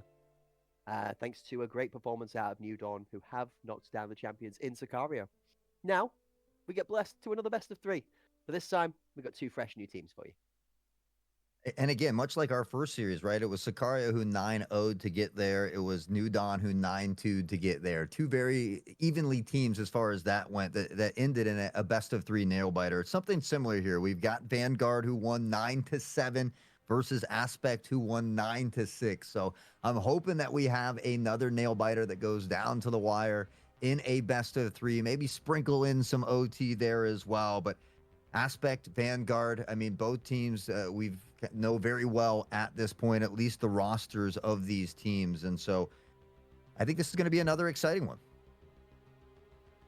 As we take a look at the head-to-head, we'll remind ourselves of each of the 2 rosters that will be taking to the stage for this best of 3. Vanguard Gaming and Aspect going up against each other in this head-to-head. Vanguard's squad, Windchill, Winter, Itchkiller, Dover, and Astro, looking to try and see if they can take out that of Oberstorm, Tizzy, IFP, Europe, and the Apollo C. Tom, Tizzy, IFP, Europe, Apollo C, they've gotten it done once here today, but now they got to do it against Vanguard Gaming. Jay, Windchill, Winter, Itchkiller, Dover, and Astro stepping in. Whew, best of 3. This is why it's so much fun to me. I mean, the best of ones I talked about earlier, it's great because you can potentially see some upsets, but I always feel like in a best of 3, whatever the better team is on the day goes on to win, and that's exactly what I hope to see here as well. And a little bit of a mix-up in maps again, but not a big change. Unfortunately, Cracked, I don't think we're going to be seeing Iceberg here today. Didn't expect it. Can't be disappointed about something we don't know about. That's okay. As we scroll smoothly on into the map picks, we are going to confirm that it is a sad scenario for those that might be spying Iceberg on the horizon. Not today, you don't. Balls a no-go. Vanguard the one to take that off the table. Iceberg going from the Aspect perspective. So Bay 5, Vanguard are going to take us there first, hoping that the CQB environment can play to their advantage.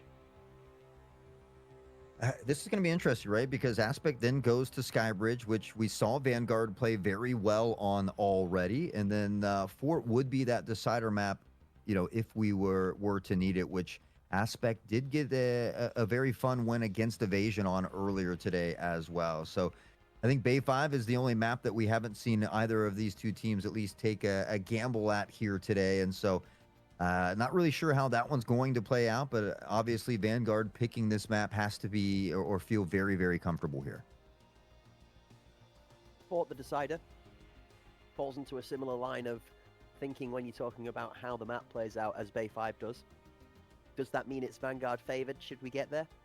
We'll have to find out when we get further down the line, but as we saw with our first best of 3 for the day, nothing I think is decided going into these matchups. We've had a couple of different results to what we had set down on the paperwork from our prelude to the tournament. One of them being that Vanguard Gaming was here over Epic Fails, I think, as what you'd said earlier on from that head-to-head. Me personally, not necessarily surprised to see Aspect here, but the match they had, like you said, was again extremely close, and therefore heavily indicative this could have been an Epic Fails Evasion, an Epic Fails Aspect, or a Vanguard Evasion game in many a different scenarios. We could have seen all 4 of those teams being part of this matchup, but the 2 teams that earned their victory are the ones that are here for the best of 3. They're the ones we're going to be focusing on. For me, I'm going to look a little bit down closer into the nitty-gritty when it comes to the players. I think Winter is going to be a big one to watch out for versus the performance for that out of Oberstorm. You mentioned from the aspect performance earlier today that it was a quieter Oberstorm that we'd seen, and contrasting in my mind, Winter was one that was out there putting himself on the map for his team quite early on in the fights. So it's going to be interesting to see that dynamic come to clash together. Again, Windchill, Mr. J. Jones, there's a couple of different bits and bobs of people's playstyles that stood out to me particularly well in the current meta. I mean, not a nuclear level, I guess, of consistency, but dealing with Tizzy is going to have to be something that Vanguard's going to have to deal with. Putting Tizzy in a good place with any member to play off has seen him be very successful for what we've watched of them so far as well. So, I don't know. Map picks, like we said, yeah, definitely feel like we were going to be in a similar environment from what we were in the first best of 3. That's fine. But does it play differently to these two teams? Yes. Where we saw a slower approach from both Sicario and New Dawn after the first couple of rounds, I think part of Vanguard's success is how well they've been able to play very consistently defensively, but then explode when they've been on the attacking half of the table. Yeah, I mean, we saw Ichkilla do really, really well in his first game there on screen as well. I think another big standout factor. But I mean, we saw IFP breaking out the big guns at some point. I think Tizzy had 18 kills with 8 headshots, IFP with 13, Europe with 14 as well. And so, you know, if Oberus Tom comes out swinging in this one as well, I think, you know, it could be tough for Vanguard. But you're right. I mean, we've seen a lot of great plays from Winter. They certainly have a great roster as well. And if we learn anything from our previous best of 3, anything is possible at this point. I mean,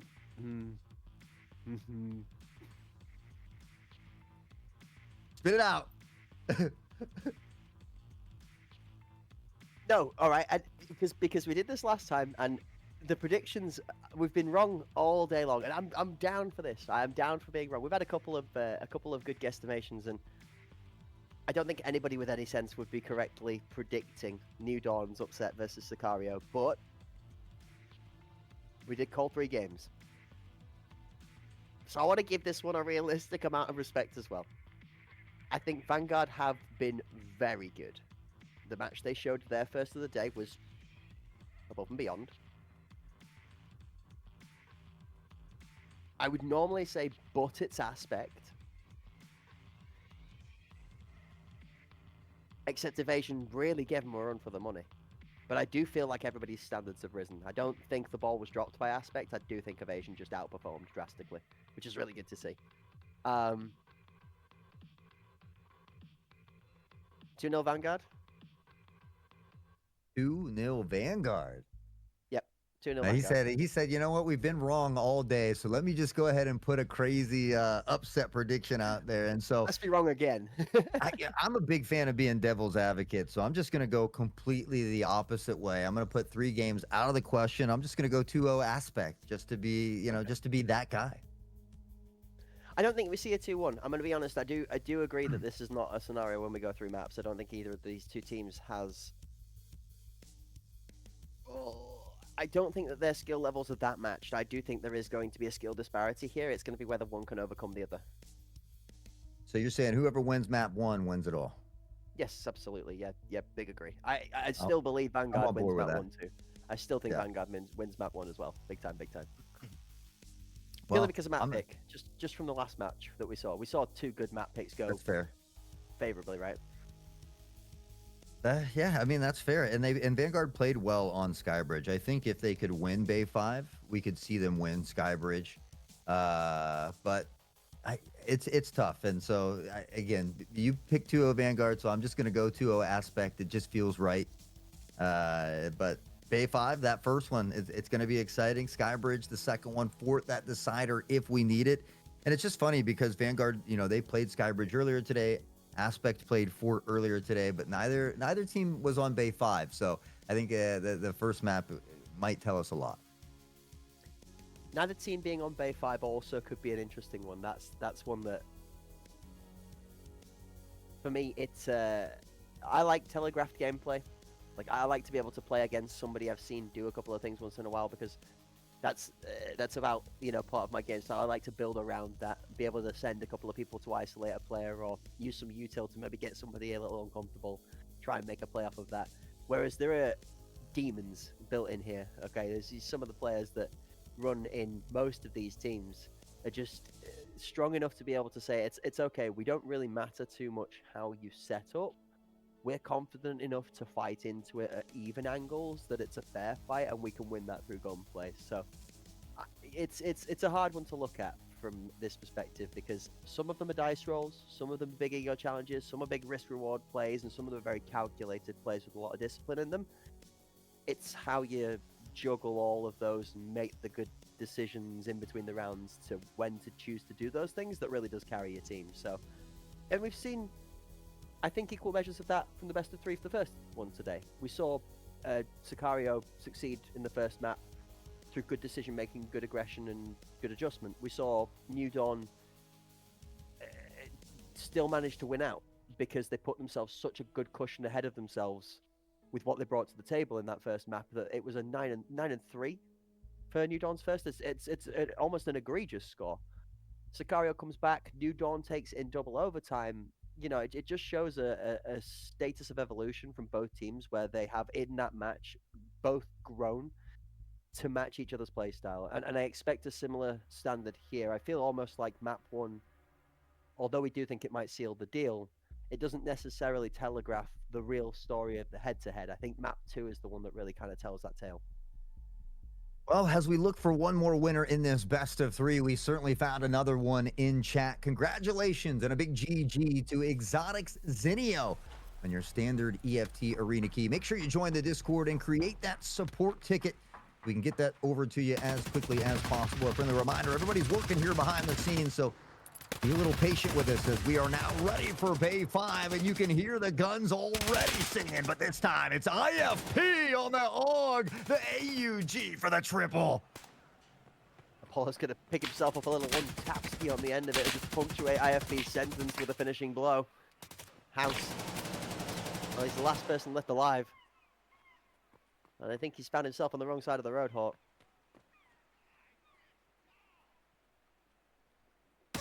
Yeah. Shadow. That house was stuck out in the middle of the street that time, and unfortunately nowhere to run. IFP and Asti 3K, Apollo in Europe will find a pick a piece, and with that, AP, a nice strong round one in their favor.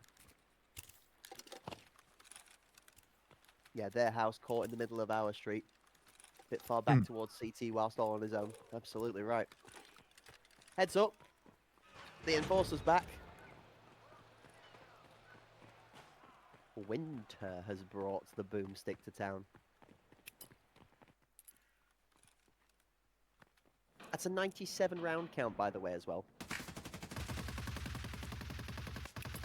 Speaking of which, there's a lot less than 97 now as he rattles a few of them off as they walk round to Ali, but it's just going to be a strong shove of pressure. One Europe's going to pick off the left-hand side flank.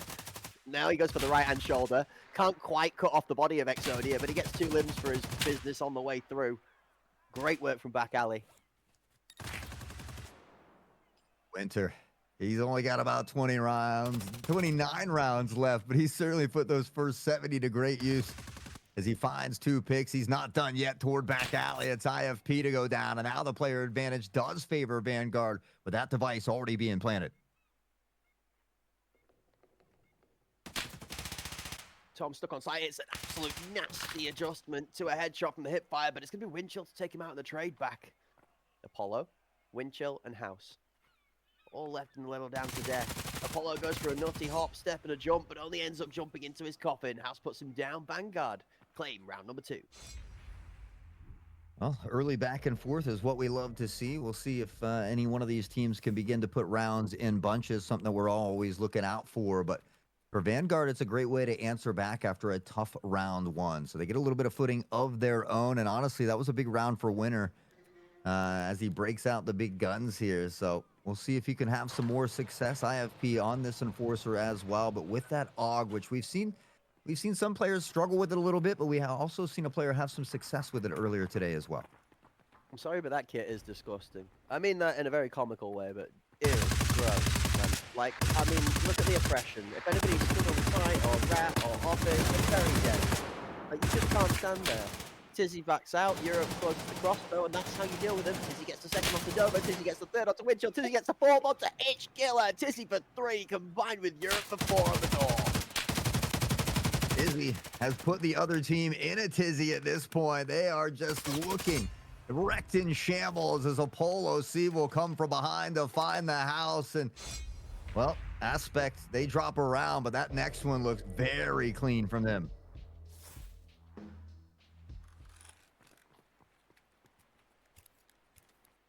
Four and 1 on Europe.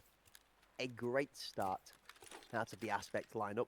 It might be a 2-1 recovery for the Vanguard squad, but that beefy tank boy does one particular job, and that is forward-facing aggression. But it does fall prey to a little bit as if you catch it in a crossfire from behind, so keep an eye on how aggressively this enforcer starts playing, and watch for Aspect to pincer him.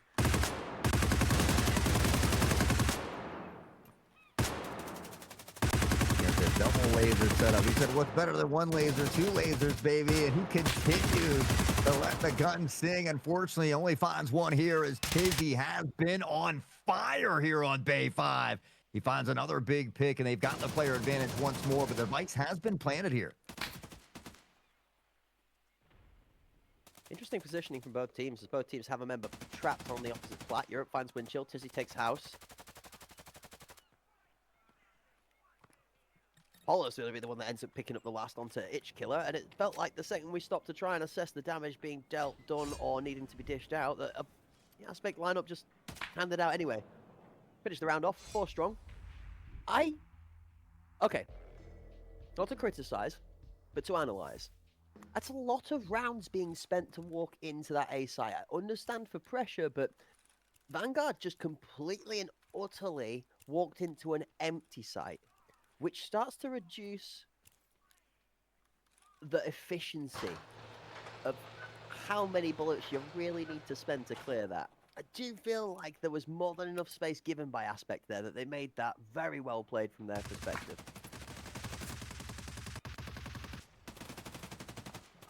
Able to find an early nade pick onto Winner, and that PKP immediately taken out. Apollo's going to find Killer here as well. Now Aspect looking to put rounds on the board in bunches.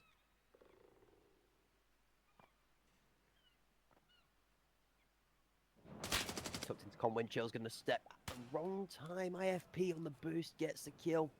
Good teamwork from Aspect on the backside to keep that bomb stuck inside. Dover good for 2 though. Turning that one on its head.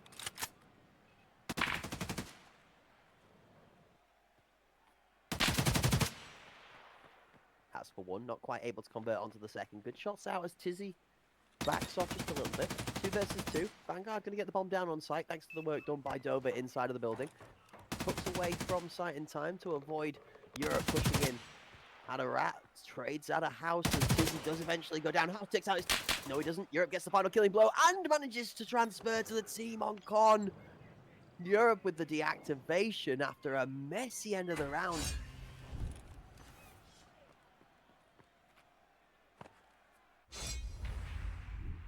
Well, Aspect, now they're putting those rounds in bunches for Vanguard. We're going to have to see him start getting something on the board here. I mean, we saw Killer have a great time on Fort, but having a little bit of a rough start here on Bay 5. So we'll see if they can make the adjustments necessary on the attacking side. You hope to get at least 2, but you'd like to see him get at least 3 here, honestly. Heavy mid-pressure opening up the round this time. The enforcers put the pressure in the gap. Doing so well alongside backed up utility. Killer picking up a grenade kill alongside that. The Battle Buddy squad, we're going into A, but we're going through their side instead of ours. Apollo picks up the first onto Dover for a response out of Aspect, but that's going to be a little bit of a consolidation drive in comparison to defending the site.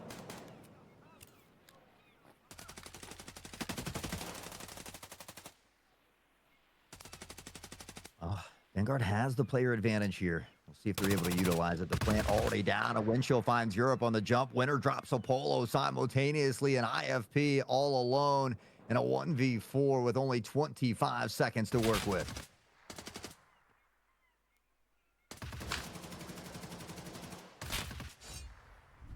Doesn't matter how quickly you peek out the left side of that, Winter's going to put you down.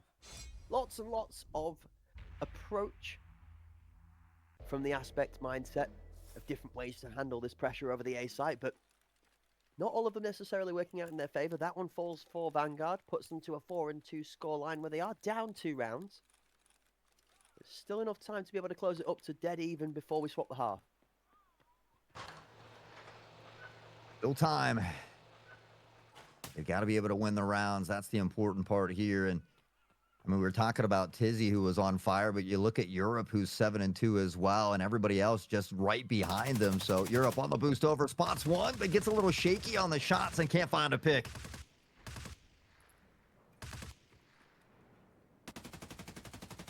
Full alley flood means pressure for Vanguard, all in their favor. IFP gave a lot of space, but he's also going to give his life. Dover for one. Double down. The device being planted. Now Aspect have to try and gather back up. Winter's going to push all the way around the back of the alley to pick up another one onto Apollo. Tizzy goes down to House. It's all left on Overstorm.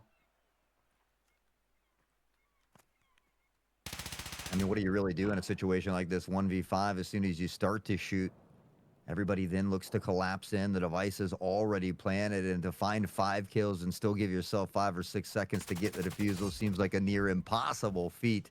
As Winter will find over as Tom. Vanguard will get an important round, and now they're just one away from tying it up.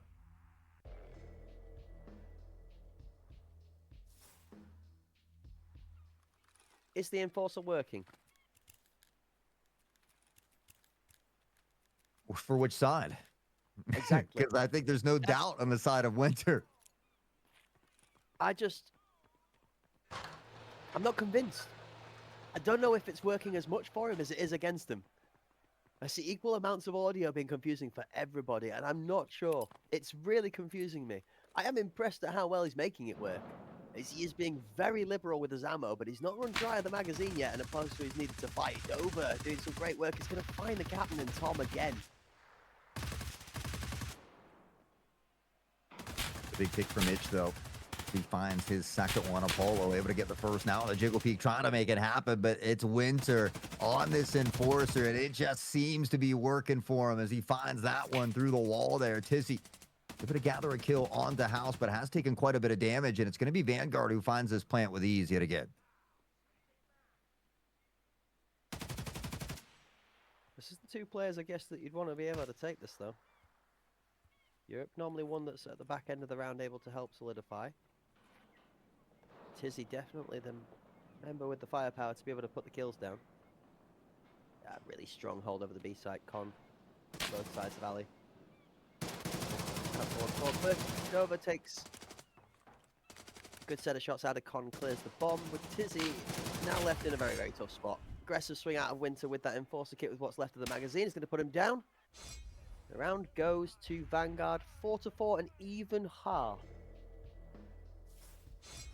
You called for it, and they were able to do it here. All tied up 4-4 as we swap sides. Can they make it happen on the other side of things as well? And I don't know. I feel like the Enforcer class is certainly working here for Winter. 12 kills, and honestly has kind of been the glue that's keeping Vanguard in this at the moment. Despite whether there may be some audio issues or not, I feel like team communication could probably nullify some of that for this squad. But I'm happy with it.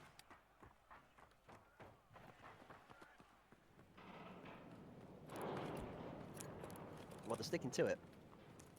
Except they're going on to the more conformed version of the MDR. IFP, however, has resorted to a similar means, is going to his version. Overstorm with the first, Winter goes down, IFP finds one, a crack in the door. I'm able to pick up onto Windchill here as well, and Aspect, they may have lost the last 2 rounds. They're trying to regain here in the second half, but it's Dover to find Tom here near that mid side. Apollo will begin to shift forward just a bit. IFP has broken out the big guns himself. He says, yo, you're not going to be the only one having fun at this party, and he's going to chop down Dover. Oh, my. And that's where that can be difficult to deal with, eh? That is definitely one of its better looking standpoints, shall we say. Aggressive push in with people caught running out of smoke. Yeah, that works. Its primary function is to lock down a site. Its primary function, this kit is built to just put it in a place and you just can't assault it. There is the alternative, which is the version that Vanguard were employing, which is you walk it down with audio and you just make it hard to really read what's going on, as well as being able to wallbang the majority of surfaces. It'd be interesting to know the slight differences between the two kits from these two teams, because you see IFB, I think, has about 72 ammo versus Winter's 90-something, but Winter able to find over his Tom here. Apollo will find a trade back, but it's on to Wind Chill here as Tizzy picks up on the Itch Killer and Aspect, picking up right where they left off. Apollo spots Winter up on the boxes and CT, but he doesn't manage to get the kill down. It actually allows him to pick off his teammate in IFB. Missed shots there could be the deciding factor in the round. Winter knows that Apollo has a sight line on him. Tizzy's going to pick him up as a good call from Apollo to try and get him picked from a different angle. House close contact at the top mid. We're going to go into sight. Dover finds one. Apollo picks House from top mid, though. That's a good trade out of kills. With the plank going down, Dover's got a 1v2. Well held here. Yeah, again, I just... Aspect, now we're starting to see on this attacking side, things click once more, but I don't want to get ahead of myself because we saw something similar in the first half, right? It was Aspect who was up, even 4-2, 4-1 at one point. Vanguard Gaming was able to reel it back. So can they again make these similar adjustments, but this time from that defensive side? You have to ask that of both teams. I mean, Aspect are up by 2 rounds, but up by 2. I don't know, man. We've gone up 2 to 3 to 4 rounds per side so far for the majority of these last 3 or 4 matches. Everybody's starting to get a read on each other, and adjusting as much is very evidently possible for all the teams that are out today. Until in, aggressive push to forklift held before the scenery.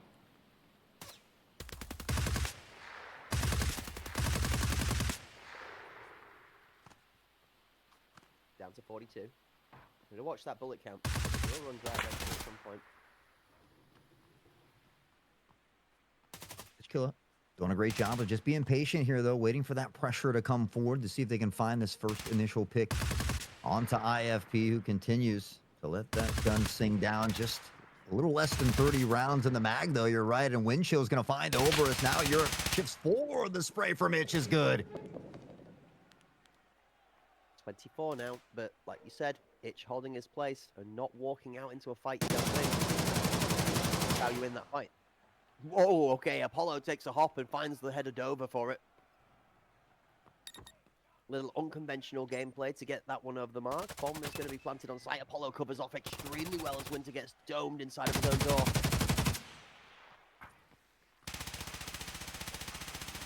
All of a sudden, they turn that 5v3 back to a 3v3. Tizzy, Itch finding picks, but Tizzy continues to be on a tear, and Wind Chill doesn't have a ton of health to work with. The pincer play is here. 30 seconds on the clock, and Tizzy doesn't need it. It's another nasty triple. Well played from Aspect.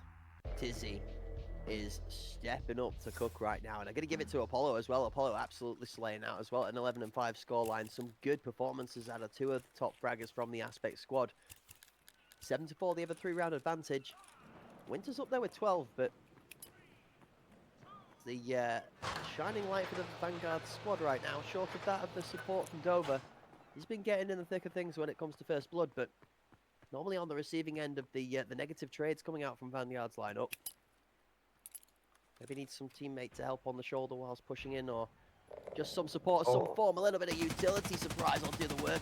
Half house with a 2-piece. Bringing down the house at that point. Winner still on the Enforcer, but swapped over toward that MDR, I believe, and hasn't got a kill since. So maybe that PKP was working out a little bit better for him. We'll see if they can find something here. It's still early in the second half, but rounds are dwindling away now as Aspect just 1 away from match point. House is going to find another one onto IFP. That makes the 3rd in this round, and now it's up to Tizzy and Apollo to make something happen.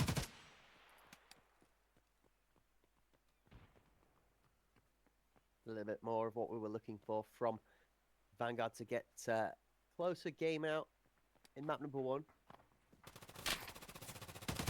Seeing their map pick, you'd think this is something that they would be able to come back from. Good shots from Itch again, as his timing is very well played. I mean, Tizzy, an exceptional player, but 1 versus 5 is nearly impossible for everybody, regardless of who you are. So, down he goes, gets one. But it puts a point aboard back for the squad of Vanguard. A little bit closer, and ideally they'd like to get at least one more, but hopefully find a way to tie it up before Aspect gets to that match point and guarantees themselves a minimum of overtime. They're just one away from that. You see him scooping up that device here in spawn. We'll see where they opt to go here in round number 13.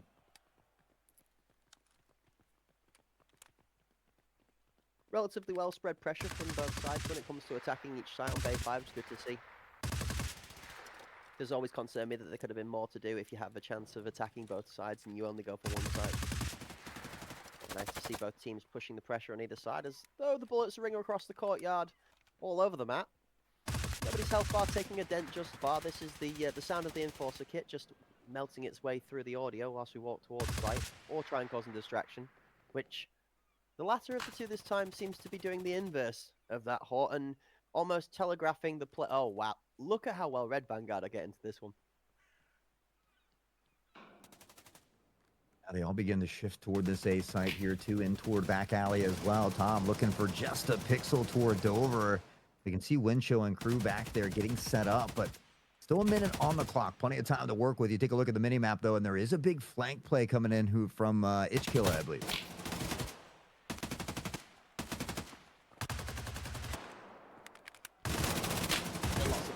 Very minimal first. Bomb down on the side, Windshield picked up that of the bomb carrier, which is a big closeout. Apollo for a response. House goes down. Bomb picked up. Dover knocking down one of the backbone. Plant comes through. Back up the plant. Apollo for one. Oberstorm kills his teammate. Itch gets Oberstorm, and now it gets dangerous. Vanguard end up closing the round out after a mistake on site. Aspect. They drop the bomb and they drop the ball. A couple TKs from Tom today, unfortunately, and it's just another one of those, maybe a bit of miscommunication or just getting caught in the panic and the disarray of things as they unfold on the site. But Vanguard will take anyone they can get, as now they're one away from tying it up yet again, and things get that much closer here. Aspect still fighting for that opportunity to get to match point, but now Vanguard has really closed the gap.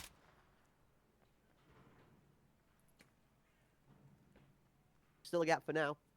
One round short of us not having a gap at all.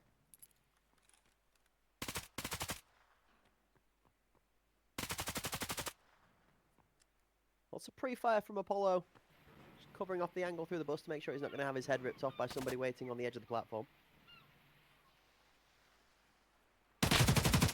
Peekaboo. Oberstorm goes down as House plays a little bit of a game of cat and mouse in the mid lane. As he realizes the second lurking towards him, he's waiting for it. He gets 1 from 4. Second swings true. Tizzy takes him out. 1 for 1. Vanguard was set up for this A push, though. And with that, Aspect is going to be able to get the plant down. Unfortunately, they lose Apollo C here near mid, but Europe sprays through. Can't connect here as well. It's a 4v2 in the retake that favors Vanguard Gaming. A lot of that pressure being put through, bullets being shot towards members and locations, just potential. We call it pre-fire, but it's not even that at this point. It's just oppression so that members of the Vanguard squad can take space. That's going to come through for defusal. And that scoreline is exactly like you said, Hawk, completely now closed to a 0-round gap. We are tied up at 7-7. Yeah, I mean, it's pretty much a flashback from the first half, and you know, Aspect kind of started to run away with it. It was Vanguard who reeled it back in, but this time they do it a little bit quicker, and now they give themselves an opportunity to get to match point before Aspect. So we talked about it in our previous series. This is one of the most important rounds you can find in a match, solidifying a minimum of that overtime with also giving yourself an opportunity to close it out.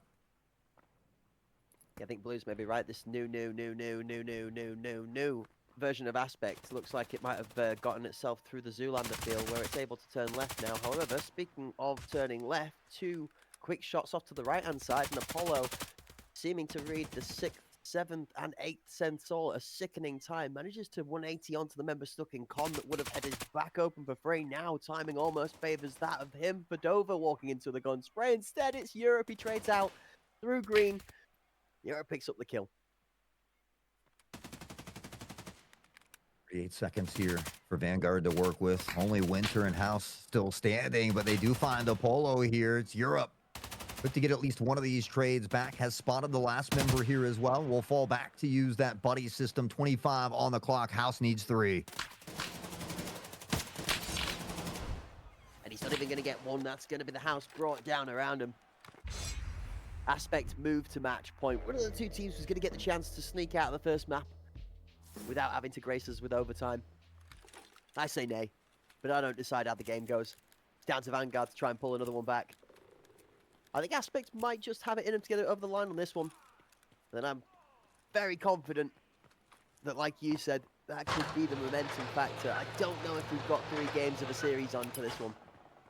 I do feel like we could be here for this, and then the next one might be a little bit more of a decisive match. But we still have a round to decide.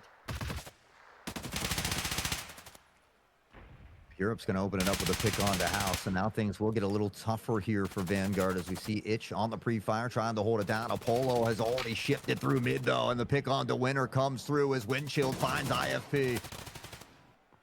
That's it. Closing out's looking good. Aspect managed to nail themselves 3 kills together back to back to back. It's Apollo and Europe as 2s for either player. Oh man, and Tizzy's just going to dance all over that of Dover in the duel. He doesn't end up getting the final blow. It's Apollo that claims it. But Aspect, they, I guess, escape map 1. 9-7 with a victory. I mean, it was a close one, but yeah, I felt like they led for the majority of that one. We saw Vanguard tie it up at halftime. They tied it up at 7 apiece as well, but just couldn't quite get that extra oomph to get over the edge. Aspect takes Bay 5, 9-7. All they got to do is win Skybridge. For Vanguard, they're going to need Skybridge and Fort if they want to see themselves keeping alive in that upper bracket run. 13-10 for Europe. 17-9 for the Apollo C, and a 15-8 performance out of Tizzy. Just shows we see a 3-2 split with the top fraggers from either side. Just stepping up one more for the favor of Aspect. 9-7 the first map on Bay 5.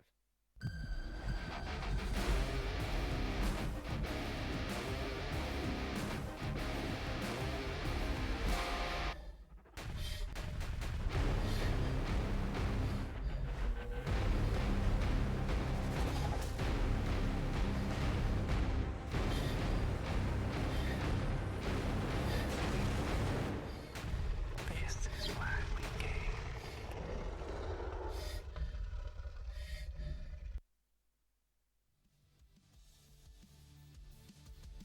And then that way, everybody gets to see some amazing entertainment. The first match goes down in the history books for our last best of 3 for the day.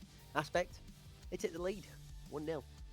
It does not, however, decide the tail. It does decide the first match result, but it doesn't secure them that spot. The next map, however, will give us a lot more light to the situation. We're going to see whether Aspect are going to be able to get it home over the line in 2, or whether we're going to have Vanguard Gaming push us to a 3rd deciding map for a 2nd time today. I have been excited and ecstatic to be able to enjoy all of the action here in the booth next to my co-comrade in the casting scene in our hot sauce. But we've been blessed with an exceptional performance out of you guys in the chat today. So again, a shout out and a thank you to the wonderful performance for those hanging out in the chat, and also a nod and a tip of the hat to those that are working hard in the background. It's been a long production day for you guys that are cooking on the cameras, the spectators, all the keys, and all the bits and bobs that have got into making this great day happen. So we appreciate you taking the time out of your weekend to come and make this a more amazing performance for the guys at home. Yeah, the Tarkov community is always great. Love seeing them in chat, keeping it hype, keeping it fun with us. And honestly, it makes this whole thing that much more fun and exciting to get to come to do. And so we appreciate all of your time in chat. But Aspect, I mean, you were thinking maybe a Vanguard 2-0. Can they pull it back to a 2-1, or are you just going to stick with the 2-0? It's just going to be in favor of Aspect now. like we said, we like being wrong today. So I'm happy to stick with my 2-0 Vanguard and happy to be wrong. I'm gonna be honest with you. I don't mind which of these two teams win. No, no. I've I think we've both been there all day. I'm very, very happy to see any of these teams succeed. I really, really did believe that from Vanguard's performance earlier, they might have had a little something to be able to challenge as well as Evasion did. And I think we would be doing them a disservice to say that they didn't do that. I think they did. It's 9-7. I mean, that's about as close as you can get without pushing it to overtime. So I think they performed arguably equal to what I expected. The difference is I did think it was maybe 9-7 the other way, and then they got the second map from a momentum swing. I feel like I agree with you more heavily on this being a 2-map ordeal than I do it being a necessary factor that one of these teams could swing it back. I think the momentum swing is the harder factor here. Yeah, and again, I mean, we saw Winner have a ton of success on that PKP in the first half. I think swapped to the MDR, and it took them quite a while to get a kill, I think, in that second half. So you wonder if maybe that was something that affected them, the kit changing a little bit. I mean, I'm sure they had a game plan, but it just didn't quite work out. But you're right, 9-7 is as close as it gets without going to overtime there. So I mean, we saw Evasion 9-6 earlier against Aspect. I think this really speaks volumes for how good of a team Vanguard is. It works. You know, some people play this game with a different mindset to others. Some people like to use tactics. Some people like to work their way around utility. Some people like to employ the fact that audio can be manipulated to your advantage with the loud use of the PKP, and there are other weapons that fall in a similar category. I have one for fun on a nighttime myself in the assault class. I have a loud jailbroke M4 that I run just because it's annoying once in a while. It's kind of funny to run around. It's just kind of funny to run around with. It's loud, you know. It sounds like what you expect somebody that used to load into labs with a 100 rounder with a naked M4 would sound like. It's just you know what it sounds like, and you hear it. Got that intimidation factor. So there's definitely a more comical side to the kit choice, as well as the reality to what it does. But in reality, it covers audio of you approaching, so it should give you not only a volume of bullets as oppression pushing in, but it should theoretically give you a surprise factor of some form. You should be able to hide some information, I guess, to delay telegraphing. For me, I'm an old man, bro. I have wasted ears. Yeah, I like my eardrums. I'm not a fan of the noise. That's all it is. I think that's just where I settle with. I'm not saying that it's not part of the meta. I think Winter did a very good job with it. It ain't for me. Not a fan. See, I think I'm older than you, but maybe I'm hard of hearing and listen to a lot of loud music. So I don't mind the. I just let it sing on out, baby. Oh dear. I'm excited to see whether it comes into the next map. It definitely isn't an all environment weapon. There's too much. Like you imagine doing this on Fort, I feel like that could probably get a little bit painful. Elsewise, Yeah. what does Vanguard have to do to pull this back? What does Vanguard need? Where's that secret sauce factor? I mean, they were only 2 rounds away, to be honest. It just, are they going to have a similar type of performance on a map like Skybridge? I thought they played very well against Epic Fails. We talked about, how aggressive they were, not just on the attacking side where they smoked off the lanes. They pressured on and planted with ease almost every round. It was what happened after the plants, but and they also kind of had that style on defense where it could kind of nullify some of those early smokes where they were being aggressive and getting up into great positioning. So if they play well on Skybridge like they did in that first one, I mean, after a 9-7 performance against Aspect, you have to feel like they're certainly capable of taking a game away here, but I want to be right, so I want it to be 2-0. Wait no more. We shall decide whether you're right straight out of the gate. Wait, is this game 1 or game 2? I'm pretty sure this is a very similar start to what we saw from the first IFP. Starting off hot out of the gate with a 2-piece.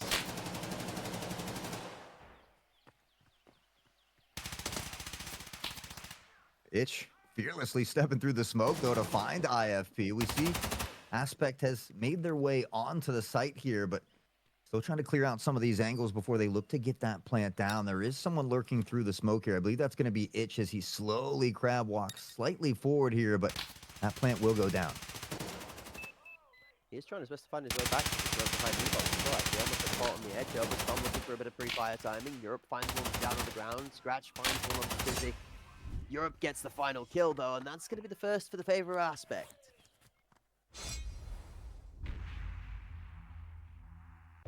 Oh, I mean, this is a similar start, though. Again, we saw this on Bay 5 as well. It was Aspect who got the first couple rounds, then Vanguard battled back, then they were the first to 4, and vice versa. I mean, we saw that throughout Bay 5, so I think that's going to be the important thing for Vanguard is always finding a response within 1 to 2 rounds, making sure they keep it close here so that they can put themselves within striking distance or with that capability of winning.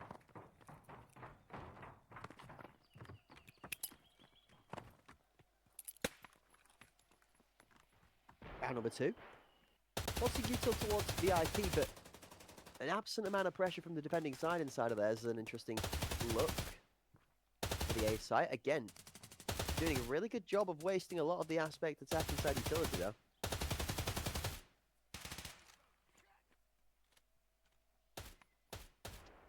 All 5 members from both teams still standing momentarily here as we see Windchill trying to hold the angle. Tizzy with device in hand and crew now beginning to pressure up from KFC here, but in that background still prone. No flanks have come in just yet, but Itch is going to find this first pick onto Tizzy, and that might be the opening pick they need. IFP and Itch in a bit of a jiggle peep battle. Neither wanting to give the ground over. Storm going to make his way onto site. Winter finds one IFP for the response. It's still messy on site though. Dover for a great shot into IFP. Big swing from House as Oberstorm goes down. All last alive. First in the open, but he's going to go down in the open space himself. One apiece. A piece. It's the important thing. Make sure you keep it close until it's time to go on by. And so we'll see if maybe Vanguard can dish out a little of Aspect's medicine here on Skybridge. We saw a great performance from them earlier, but again, if it happens to go to Fort, which I know neither of us think it will, but we did see Aspect play very, very well on Fort earlier today. I'd like to see Vanguard, you know, the surprise performance on Fort. That would be amazing. With the cinema to finish off the day of cinema, honestly. It's been cinema pretty much all of the day so far, but I don't think we're blessed with it. Like you said, that being put on the table, it's in the hands of these players to make it happen, and anything can happen within the arena, so we might not be out of the woods just yet. I'm watching the lurk again. We've got House and Apollo end-to-end from the B site, whilst the 4 remaining members of either side fight for A. Or, I say fight for, whilst the 4 remaining members paint their own secret sigils with bullets on the walls around A.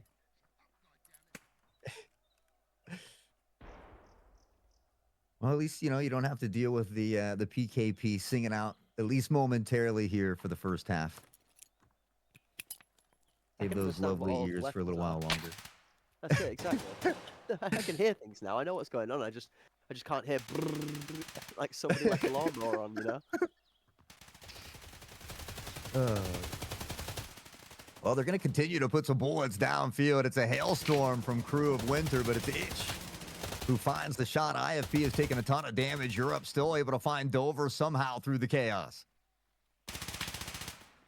Game of Sleeping Lions on the left-hand side is going to be completely and utterly privy to private information. Invite only. Windchill definitely not receiving that pass. As he strafes with his crosshair placement right over the top of 3 models on unawares.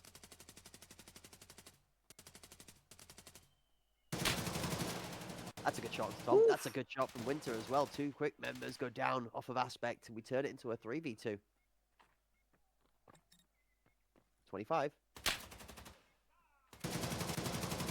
Shot from Europe. Winner able to answer back. Now trying to defuse as House will find the final one, and Vanguard will take the lead for the first time on Skybridge.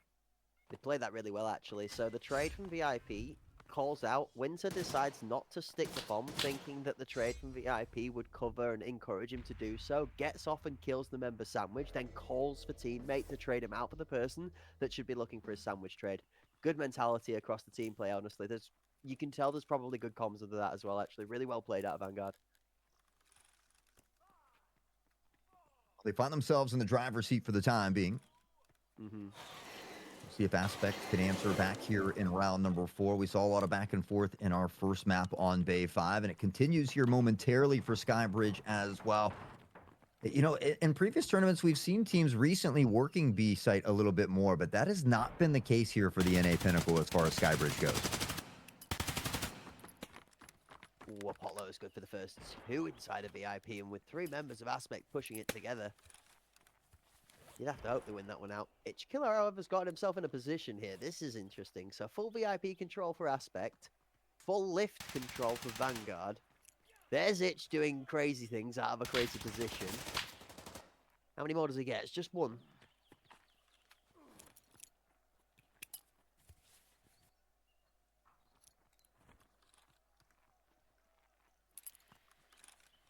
Smoke comes out from Tizzy. Maybe looking for some pressure to follow behind. Vanguard pretty split here, 1-on-1 on each side. And now, see that shift back toward the A site here.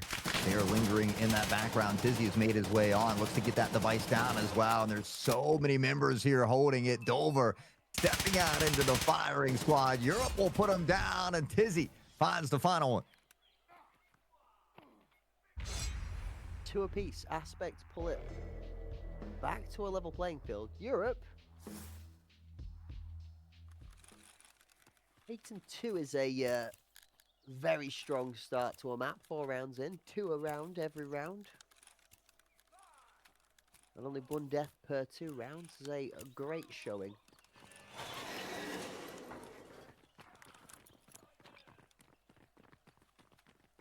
Two to 2. Yep. Fighting for the lead once more, both of these teams. Honestly, this has just been a phenomenal day of Tarkov Arena here the whole way through. We've had a lot of really great matchups, so only more to come yet, Cracked.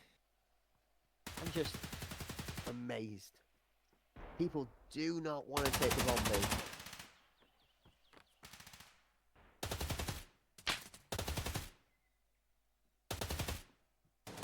We are happy to fight through smokes, pre-fire. That nade almost makes its way off the rooftop into Winter's eyeballs. Well, that one looks homeward bound towards D-Box. Headshot smokes are out. A site setup is good from Aspect. The shot site comes through. Windchill gets himself into great position to be able to push that. Europe goes down. Windchill spots him. Oberstorm and Tizzy have got kills in between.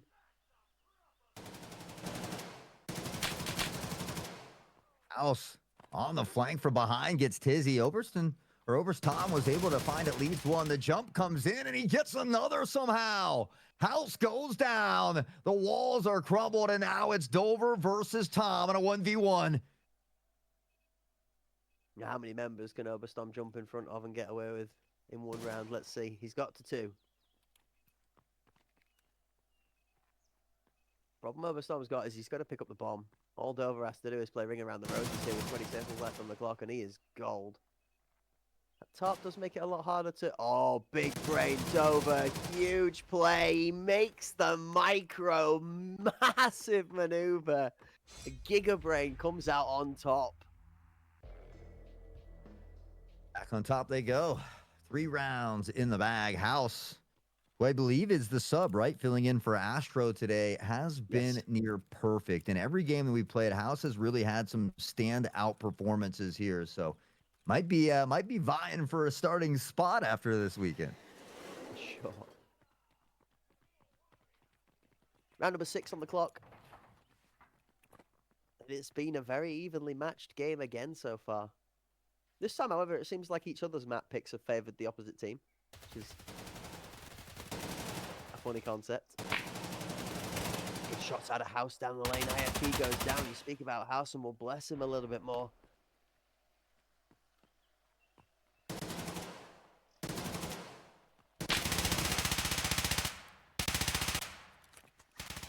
Looking to find a pick there as well, but doesn't peek back into the pre-fire, and Itch, he's got just that. A double nade from downtown as Windchill will find Europe. And now Aspect finds themselves in a little bit of trouble as Vanguard looks to double the lead.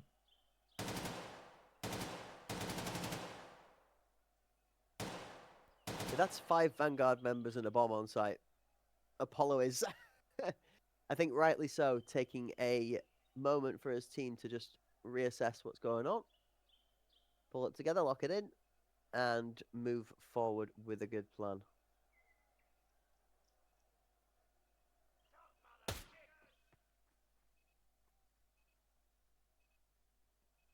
mean, this is something that we've also seen teams do in the past. You know, it's a 1v5. You realize you're not going to win it, so you just kind of sit back, and your team then goes on to talk over strategies for upcoming rounds, things that you've seen, want to do different. So you can kind of use this time as basically a timeout for your team to talk over, you know, upcoming strategies or plays that you might want to run.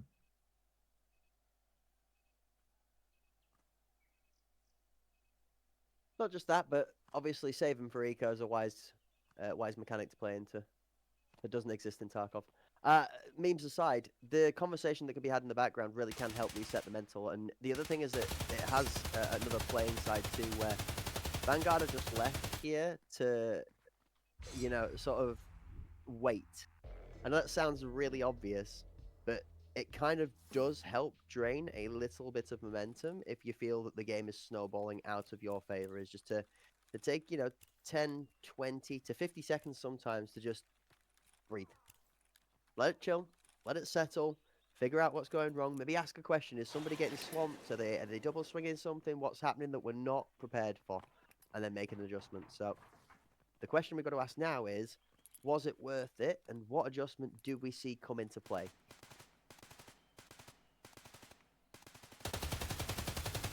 Runner up top, spray through the smoke, but as you can see, nobody pressuring through at that moment. The device still stepping toward KFC over here, though, as they've got 4 heading this way, and it does appear that maybe Europe has already tucked in toward VIP here. Line of scrimmage goes out for both teams. Neither one wanting to make the first mistake, it looks like. Both very, very aware of how well balanced the game is on the next couple of rounds. Obviously, a half at 6 and 2 is drastically different from a half at 4 and 4. Aspect can't seem to make up their mind whether they want to attack the safe site anymore or not, given the way that Vanguard are playing very defensive and very deep.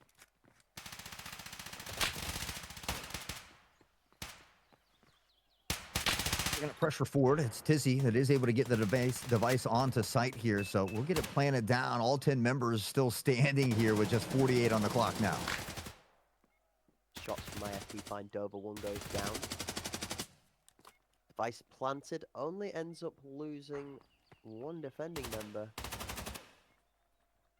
So the retake is definitely on for the potential, but Aspect have done a similar thing to what we saw earlier when Skybridge was being played exceptionally well. That is plant the bomb and get back off the site really quickly. Tizzy for 1, Scratch for the 2nd, IFP for the 3rd, and 4th for 3 for the round as Tizzy closes it out, but IFP stealing the larger big number go Burr in the full house on the piece there. Oof. I mean, we had a tied half 4-4 for Bay 5, and we might just have it on the cards here for Skybridge. It really wasn't that second half till we started to see things change toward the latter part of it, but Aspect has had a couple tough rounds in a row there, and you're right. I was wondering if maybe they were going to opt to try a different site there. Vanguard seeming to have a great lockdown, and I was really impressed with their attacking side here on Skybridge as well. So Vanguard has looked strong on Skybridge throughout the day today. We'll see if they can find a way to send this one into a best of 3.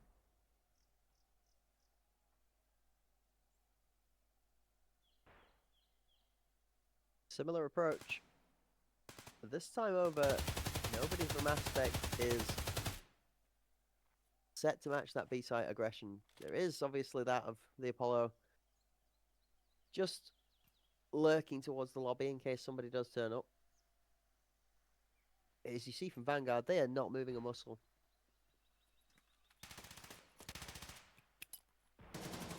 Device on site, nobody dead on either side.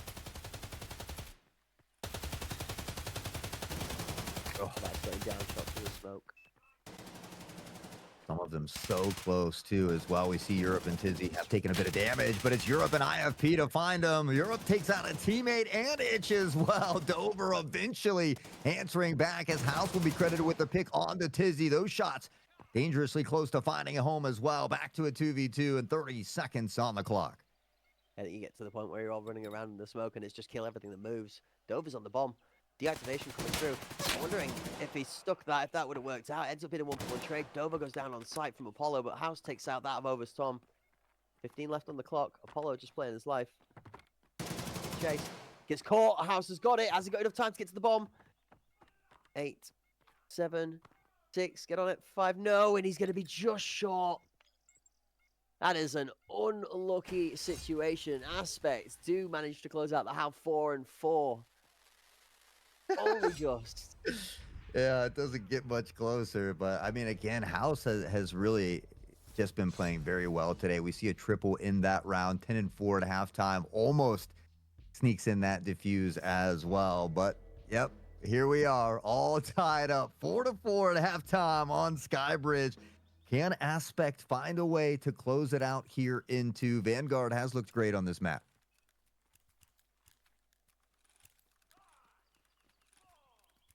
Oh boy, oh boy, oh boy, oh boy. What a game. What a game. Europe on 10 and 6. He's cooking. House at 10 and 4, like you said. Called this man up to the main team. Crazy game so far. What's catching me most off guard is how well both teams are setting up without losing any members. I lie through my teeth as Tizzy takes a tumble on site thanks to Dover. Europe gets one back. Dover going down. Oberstomp kills a teammate again. Red on red action seeming like the flavor of the day for tonight. Talked about how good Vanguard was at getting these plants down. We see this aggression here again, the smokes in the lanes, and now the device already being planted. They've got the numbers advantage as well, and Vanguard is a very scary team when it comes to attacking on Skybridge. Oberstorm on the ground. Windchill finds one. Oberstorm gets Winter.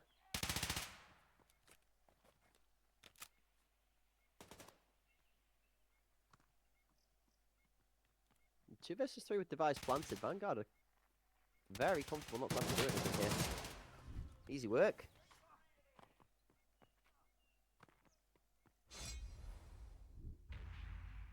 Oof. Nice. Well, they find themselves in the lead. Can they hold on to it? That's the important question. We've seen so much back and forth between these two teams already, and I wouldn't be surprised if we find a little bit more here. I flash back to Bay 5, where even at 7-7, we found ourselves tied. It wasn't until those final 2 rounds that Aspect was able to close it out. They find themselves in a similar situation here, but again, with Vanguard's ability to pressure onto the site here on Skybridge, you wonder if it does favor them a little bit. I think Aspect will be just asking themselves for a little bit less back and forth between their own team at the moment, and they'll be over the line in a lot more comfortable fashion.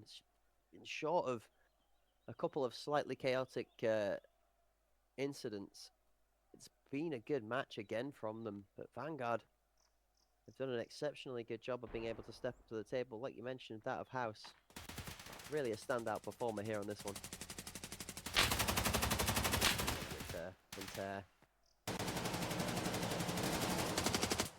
Somehow still standing, though. Tizzy certainly put a hailstorm of bullets toward VIP. We see Apollo here, though, beginning to shift around the backside. Might come in with a big flank to spray through, and eventually we'll find it's there as well. That's a tough spot to be caught on.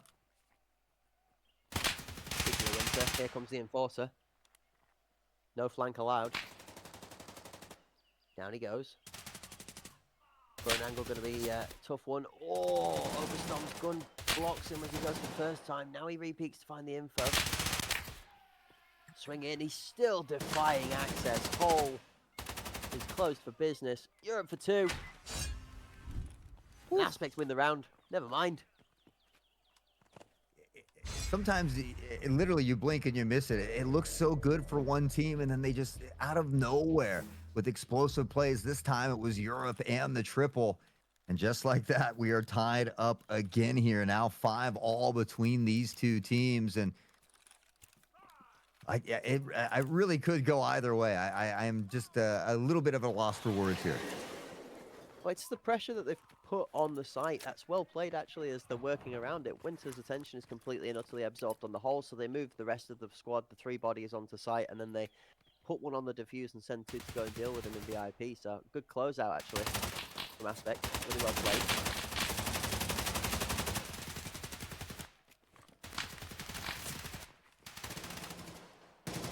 Yeah, fairly noise from both sides, and there's only one body hitting the ground. It's that of Europe going down. Now they start to drop. Tizzy, House, Tizzy, back-to-back kills with Windchill finishing one off, and it's Tizzy that falls prey to it this time. Now Winter's got one in for it. IFB's going to be going down. Device on site also being planted as Apollo picks up that of Winter. Apollo last left alive on his side as 2 versus 1. It settles Vanguard with the device planted. Apollo is going to need something fancy here. Dover with the flash over the top. Windchill tucked in toward VIP as well. And again, you take a look at the top middle of your screen. Time is dwindling away here for the Apollo.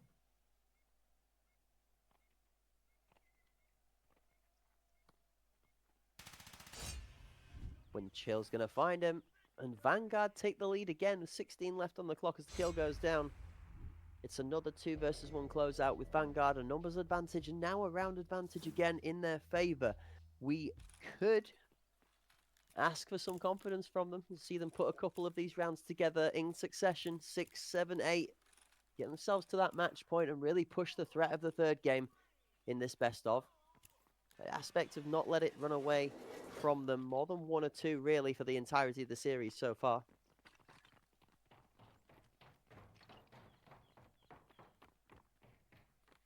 Here comes the Stampede once more. Early utility raining down yet again, and now the jump over winner spots him on the cross here.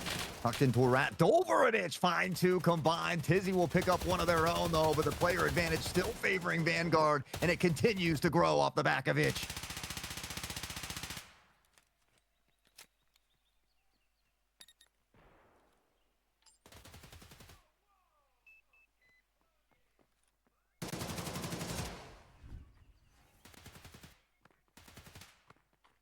Well, just like that, Vanguard, they get a very important round. They go up to 7, and they get 1 away from match point. If they could get there in this next round and give themselves 3 additional opportunities to close it out, we might very well be headed to 4.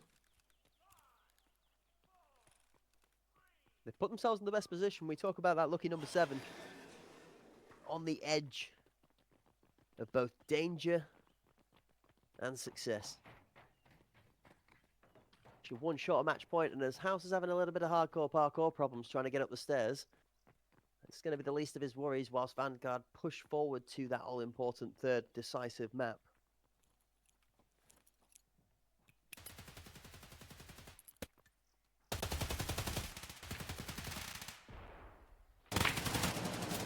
Well, we haven't seen much B action. We're going to get it this time as both teams continue to put bullets downfield. Apollo tries to top off the health a little bit. Pressure comes in through the smoke. He's able to dip to safety and finds the hip fire to the dome of Winter.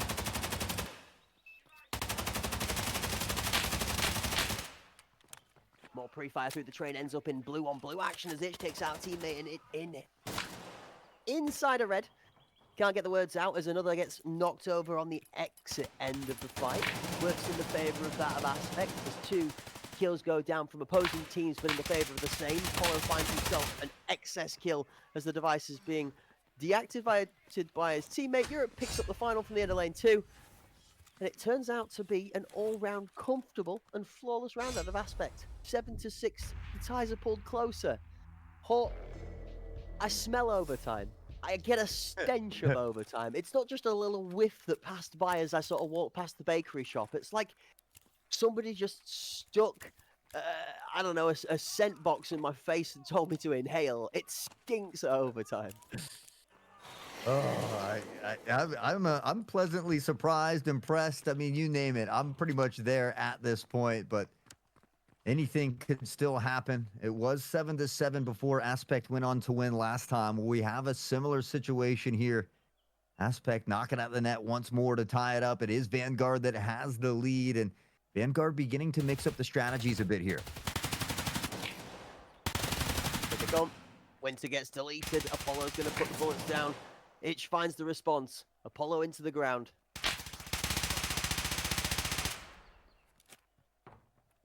Ooh, pre-fire timing baited off a site. Interesting. Europe steps up onto the ramp. Good peek. Takes out Vatovic. Vanguard slowly feeling that tide coming closer. IFP pulls wind chill. That's a huge pick from IFP, not just because he gets wind chill, but it was the device carrier as well. It gives Aspect a little more time to get this rotation into position here. And now they are in place as Dover looks to get the plant down. Yeah, he's the only one left over here at this point in time. Big swing. Oberstorm gets one, but House is going to close him out.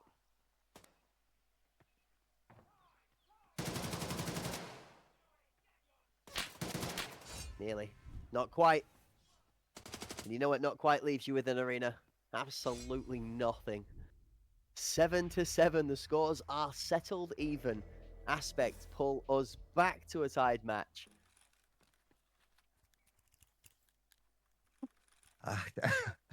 This is absolutely crazy for day number one. I'm not gonna lie. All bets are off. I am never, ever spending any channel points on day one ever again. Ever. Ever. This is an absolute madness. You want to talk about cinema? Scrap the rest of the tournament. We played it all day one. I'm kidding. I'm kidding. Don't, please, no. More. Just more. Oh, man. Well, Tizzy finding an early pick here on the itch. And you can see them all posted up back here at the back of sight. Free fire coming out from Winter, but nobody's going to be home here as well. And Aspect has made some great adjustments here late in Skybridge. Did we just get like the last two best of threes played again as best of fives after this for today? Oh, nade onto House, nade onto Wind Chill from House, question mark. That's an interesting one. Oh, there we go. Smoke trails too. Tizzy finds Winter trying to step out of VIP. There's a lot of Aspect members alive and not many of Vanguard, aka zero, as the final one falls over. This is starting to fall apart a little bit. I was concerned we might smell overtime, but it might even just be as strong a stench because Aspect are not interested in overtime. They want done. I mean, this is exactly how Bay 5 played out. It was, I mean, Vanguard didn't initially have that lead, which they did here, but it was 7-7 yet again. It was Aspect that went on to get the 8th and then 9th round. Could be a huge showing for him if they can do it once more, this time on Skybridge. It could all come down to this final round. Mad Europe's been annihilating this game, by the way. 18-9 scoreline from Europe for Aspect is a standout performance. Again, backed up by another consistent one out of Tizzy. The youngster really starting to find his footing and rhythm with this team. They're always putting up good scores on the board. Vanguard are going to be taking this one very slowly as they've got to find a result in this round. Both teams, again, the hailstorm of bullets just raining down here on Skybridge, but Vanguard so good at getting on site and finding this plant. Now just 50 seconds for Aspect to work with. Which is going to run with it with his life as Tizzy just about doesn't quite connect the shots onto the model that he needs to knock him over. Europe's taking a headshot. You see the small slither of his health being topped up after slight concussion there. Dover, however, on the other side of things, has a slight sliver of health left. That's basically going to get on the bomb to try and fake diffuse pressure. 1, 2, 3 go down. Apollo for one House. IFP for two is a big kill, except the second's a teammate. Now he makes up for it with Wind Chill. Itch! Apollo! Back out to the bomb. Winter's running up to him. There's no way. And Winter gets him with the melee! Oh. No way. Winter pulls out the machete and cuts him wide open. 8-8. We are going to overtime. It happened. He ran out of bullets. It happened. We knew it was going to happen at some point. And the one time it happens is when his enemy is 1 versus 1 and has to reload. So he gets the gap and the window to pull off the melee. You have got to be kidding me. Oh my. I wish I could say I was surprised, but with the way today's been, Yep. I am not that surprised. Into overtime, number 1 we go. Aspect out and starting on the attacking side this time. Yeah, sure. Okay, sure. few members from Vanguard over towards the B site. On the defending side, it's looking a little bit interesting with all 5 members of Aspect here over towards A. The longer they take the time to push, though, the more time it gives Vanguard to work a flank and to reposition the numbers to match. VIP pressure completely in favor of that of Aspect, as a deep defensive position from the A site holds Vanguard fully behind the site box. To see some of these utility nades come in. Smoke toward the back of the lane. A bit of a deep one here as Tom is still tucked toward KFC as well as that device. There is a big flank coming in from house here, though.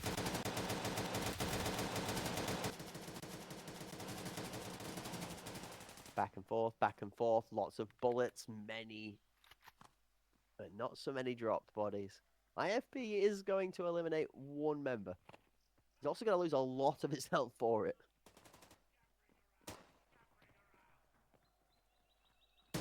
Shift toward the other side, and Apollo, a nasty headshot onto Dover. It's though able to find a pick 1-for-1, and now Windchill from a distance picks up onto Apollo. That M855A1 in the eye can definitely put bodies down. Europe shifts forward here. The spray comes in, not aware that Winter wasn't aware, excuse me, but Europe a big pick. IFP onto Itch, and now Windchill in a 1v3. This round turned around quickly. Yeah, it did. Can it do the same again? We get a flip-flop or a boomerang on the table, we'll see. Slowly and steadily with 30 on the clock, Windchill with some aggressive steps towards B2.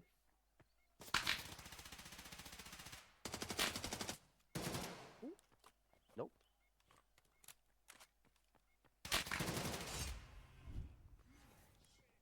Not today, says Europe.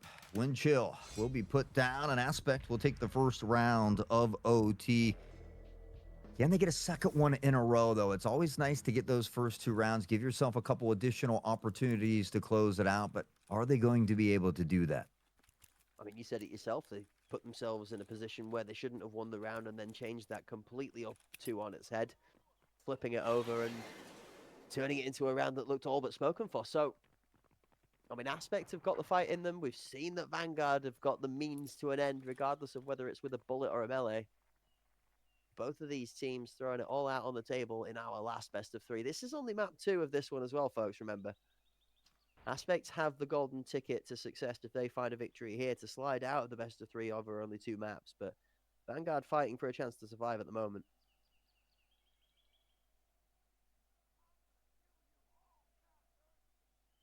A little bit of a moment to take a deep breath here, which I feel like has been rare in a lot of these rounds, but now we see things slowing down a bit. Aspect still looking for a way in here on this attacking side. So we'll see some of this utility start to rain down and maybe the pressure to follow.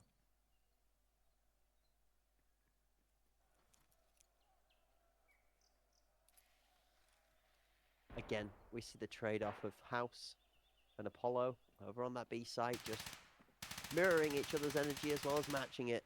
Nothing too crazy going on over there other than just acknowledging each other's presence, a gentleman's handshake that it's not our job, not this day. Instead, blitz over the A site, 2 kills in the favor of Aspect as aggressive shots out of Europe back that up. Itch for 1, Apollo and IFP again, 2 more. It's just deaths all over the doorstep as everybody tries to step up to deny this plan and gets deleted for the measures. Kind of surprised that Aspect still had 4 members standing in that one as well, as much as utility and bullets were being thrown around there. But they do that important thing that we talked about. They get those first 2 rounds. Now they just need one of the next 2 to close this one out. So regardless, like we said earlier, every single one of these players from every one of these teams should hold their heads high today. They've certainly put on an absolute cinema for us across the board for each and every series. But Aspect now just need 1 more round as Europe has broke that 20 bomb at 21-10.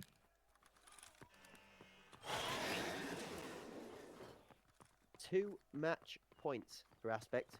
2 chances to, we say, escape. To Tarkov. pass through. Yeah, not to escape Tarkov. No, you need way more than 2. You need way more than 2 match points to get through Tarkov, that's for sure.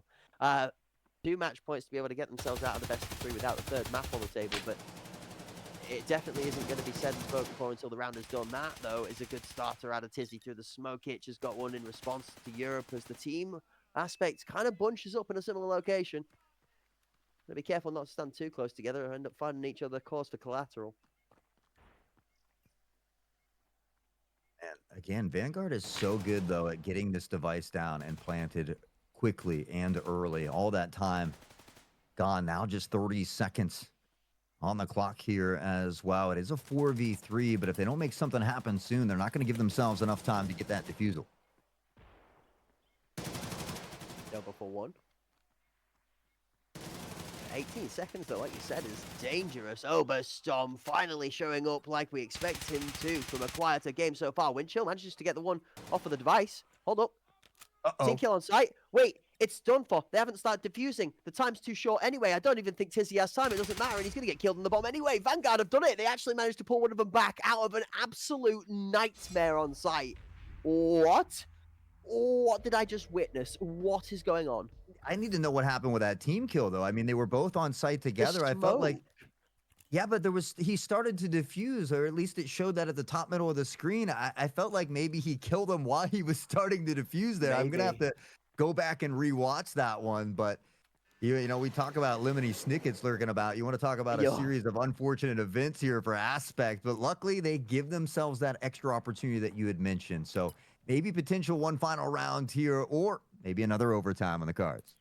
Cool, that's a rough one to be saying as you walk away from a match. Well, thank gosh we gave ourselves 2 match points because the first one wasn't great. Either way, we'll look at that one in hindsight, as I'm sure Aspect will, as they're going to look towards the future of the fact that that other match point is still on the table. Can't bury our heads in the sand over a mistake we made the round before, and we've still got one that we can do something about. Now, good clearing movements from Vanguard see them push pressure towards site in a much more aggressive fashion, with the scores being tied almost close back to dead even at 9 and 10. One great grenade from Europe comes from around the world and finds himself a man called Dover.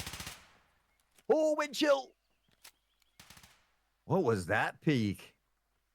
Tom. Dirty. Yeah, dirty indeed. Immediately eliminated. Tizzy, though, finds one. IFP will be able there to collect another. Europe will find a headshot, and it's a 3-piece combo from Aspect. They find the final one. The defuse comes in, and Aspect gets it done 11-9, and another very close nail biter. That's close. That's really close. But it's a 24-11 top fragging, top MVP performance, honestly, that takes it over the line. Europe with some great gameplay. He's not going to be crowned MVP for the most MVP rounds. That's actually going to be handed out to IFP for his input in the top 2-man carry for their team. But it is a grossly exceptional play out of Europe there towards the end of the game, and a massive scoreline to tout to match with it. 24-11, 13-12, 16-12, 13-12, and 9-14. Aspect 2-0 in the best of 3, but only just. It's 9-7, 11-9.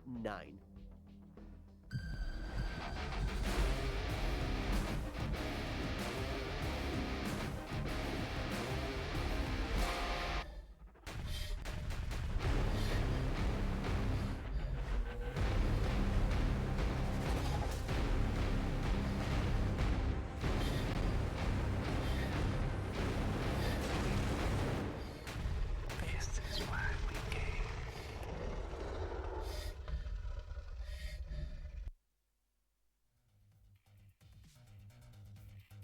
Okay, we made it. We officially made it. I got myself locked in, okay? I got myself ready for map 3. I was so down to go to map 3. I really, after the 3rd and 4th rounds in overtime, I thought that was it. I was convinced we were going to at least another overtime, if not a match 3. But, it is very rare that I tout an individual player's performance over that of a group effort or a team play being able to overcome and outplay. But it was an outstanding performance out of Europe that really, really did do amazing work for Aspect. I'm sorry. No shade. No disrespect meant whatsoever, because I've played and I've team killed my fair share of people. But Overstorm is going to be shaking his head tonight in the background after there were 5 to 6 team kills from himself alone, as well as other teammates too, that made their job way more difficult than it needed to be. I am very impressed at Aspect's ability to hold it together to still get the result during that chaos, 1000%. However, in reflection, we've got to look at that as a little bit of a sketchy one, all right? It's a little bit sticky still, you know, as they would kind of say in the rap scene down in London. It's a little bit of a messy one, all right? That being said, and I do mean this, it is a phenomenal mental stability to hold it together and to still get that 2-0 victory in 2 exceptionally close games. Well, we get to take a look at exactly where we end up here at day one. And it's odd seeing Sicario's name down there in that lower bracket. It was a 2-1 defeat coming from New Dawn with a big upset there. So we get to see New Dawn Aspect continue that upper bracket run in days to come. But I'm excited for this lower bracket. I mean, we've got Steez taking on Epic Fails to kick off the day tomorrow. X Factor versus Evasion. Of course, you can see there at the bottom of your screen, those winners will then to go on to face either Vanguard Gaming or Sicario. But you want to talk about a tough bracket. It doesn't matter at this point if you're in the top or the bottom. It is insane from here on out. Absolutely insane from here on. It's been insane from day one. What do you mean? The four matches we've had today have been ridiculous. Not just have the 4 matches that we've had today been ridiculous. The first 4 best of 1s we had today were great. The 2 best of 3s we had to finish it off were exceptional. The first one is undoubtedly probably the most cinema we've had in a long time, but even those 2 matches just then were out of this world phenomenal. I personally am just grateful to have been here to be able to watch it all, and I can't wait to see the rest of the other 3 days of this tournament play out and where everybody settles. Oh, I'm super stoked for it as well. And again, we appreciate everybody kicking it with us in chat. Make sure you hit that follow button and the notification gang down below so you don't miss out on any of the action, including of missing out !socials. You want to follow all of those socials, including that x.com/huntpremiere_, because we have some amazing giveaways in store for you guys, some graphics cards, monitors, and laptops in the future as well. But you want to stay tuned and keep your eyes peeled for that X, or that Twitter as we call it, because you're going to find out more information about this Radeon RX 9070 XT that we're going to be giving away here in some days to come. Yeah, I've seen that thing spin. It's shiny. It's like gigantic 22-inch chrome rims with spinners for a big SUV. Just what you like to bling around the town, all right? It looks good. Looks good, I'm not going to lie. I'm going to be taking a moment to peruse the heights and the sights from all of those links in the socials myself, because I want to make sure that I'm locked in for the rest of the action. I mean, if you're not in it, then you can't be here to win it. It's as simple as that. They don't call it a hot prize line without somebody to answer the other end of the phone. Yeah, that's how the phones works, folks. All right, string, phone, human. Need to be able to answer the talk. Okay, we're going to be back here tomorrow at the same time, the same place, with the same broadcast and some more amazing matches with a couple of different faces, or the same faces in a different combination of. We'll get to that in the future. The teams are going to be back here to be able to battle it out again for the second day, but as we said, with double elimination, it will be the time to start to consider the future hopes for some of these teams for the next weekends for the tournaments. Some of them we will be saying a goodbye to, and some of them we will be wishing well on their way into finals weekend. And with that being said, let's take a look at some highlights from our final match of the day. I mean, every single one of these matches you mentioned were great, but again, another best of 3 that comes down to the wire here. And honestly, we saw some great plays from both teams. Vanguard started out very nicely here. Aspect kept being able to reel it back. It wasn't until late in this one that they took the lead, but man, what a great showing here from both squads. Both squads is absolutely right. We do get some great kills there out of Overstorm, where we saw Overstorm actually started off this map with a great performance there. A slight outplay from Dover as he gets a little bit big brain in the small brain gameplay, catches Overstorm off guard, and that sort of revitalized a little bit of the game for Vanguard. Aspect were pushed really hard. Some great plays out of IFB, and Tizzy combined in the midway through the game to bring themselves to that 4-4 halfway split. And from there, well, it was around Vanguard's lineup in as many as the ways that Europe could come up with. We've got Oberstorm here working on the flank, which gets held off well by Winter. But then that, from Apollo to House to Apollo, this was some good gameplay at the back of the lane 3. Yeah, I mean, the whole day was just full of action. A lot of talented individuals really putting a lot on the line and showing that they were human, too. I think we've seen more team kills throughout today than we did of any tournament that I've casted recently. So a lot of craziness, but at the end of the day, a lot of fun. I mean, we've got to be absolutely completely fair with the team kills. It's been 4 teams worth of it today, so half the pack of teams have been played with team kills of a certain extent. The one reason that we've maybe mentioned a little bit of it here is Aspects really have been in the thick of it when it's come to the team kills today. It's not just been 1 or 2, it's been a body of it. And look, it's madness. When you're on site, there's 5 people up on both sides after the bomb is planted and 2 to 4 smokes anywhere in proximity. Of course there are going to be a team kill from now and again to happen, a couple to maybe even 3 or 4. Sometimes it's not about the fact that the team kills happened that are the mistake, it's could we do something to avoid it in future? It's how can we grow as a team to be able to work around it better, put some of these safe blocks, some stop blocks in place where we have mechanics that allow us to safely navigate those environments better in future, and that can separate some of the best teams from some of those teams up there fighting with it and make those crucial differences in little games like this that could put them over the line. This time around, it didn't work against them, and like we said, we tip the hat to them to be able to keep the head during the chaos, but sometimes it plays in favor, sometimes it doesn't.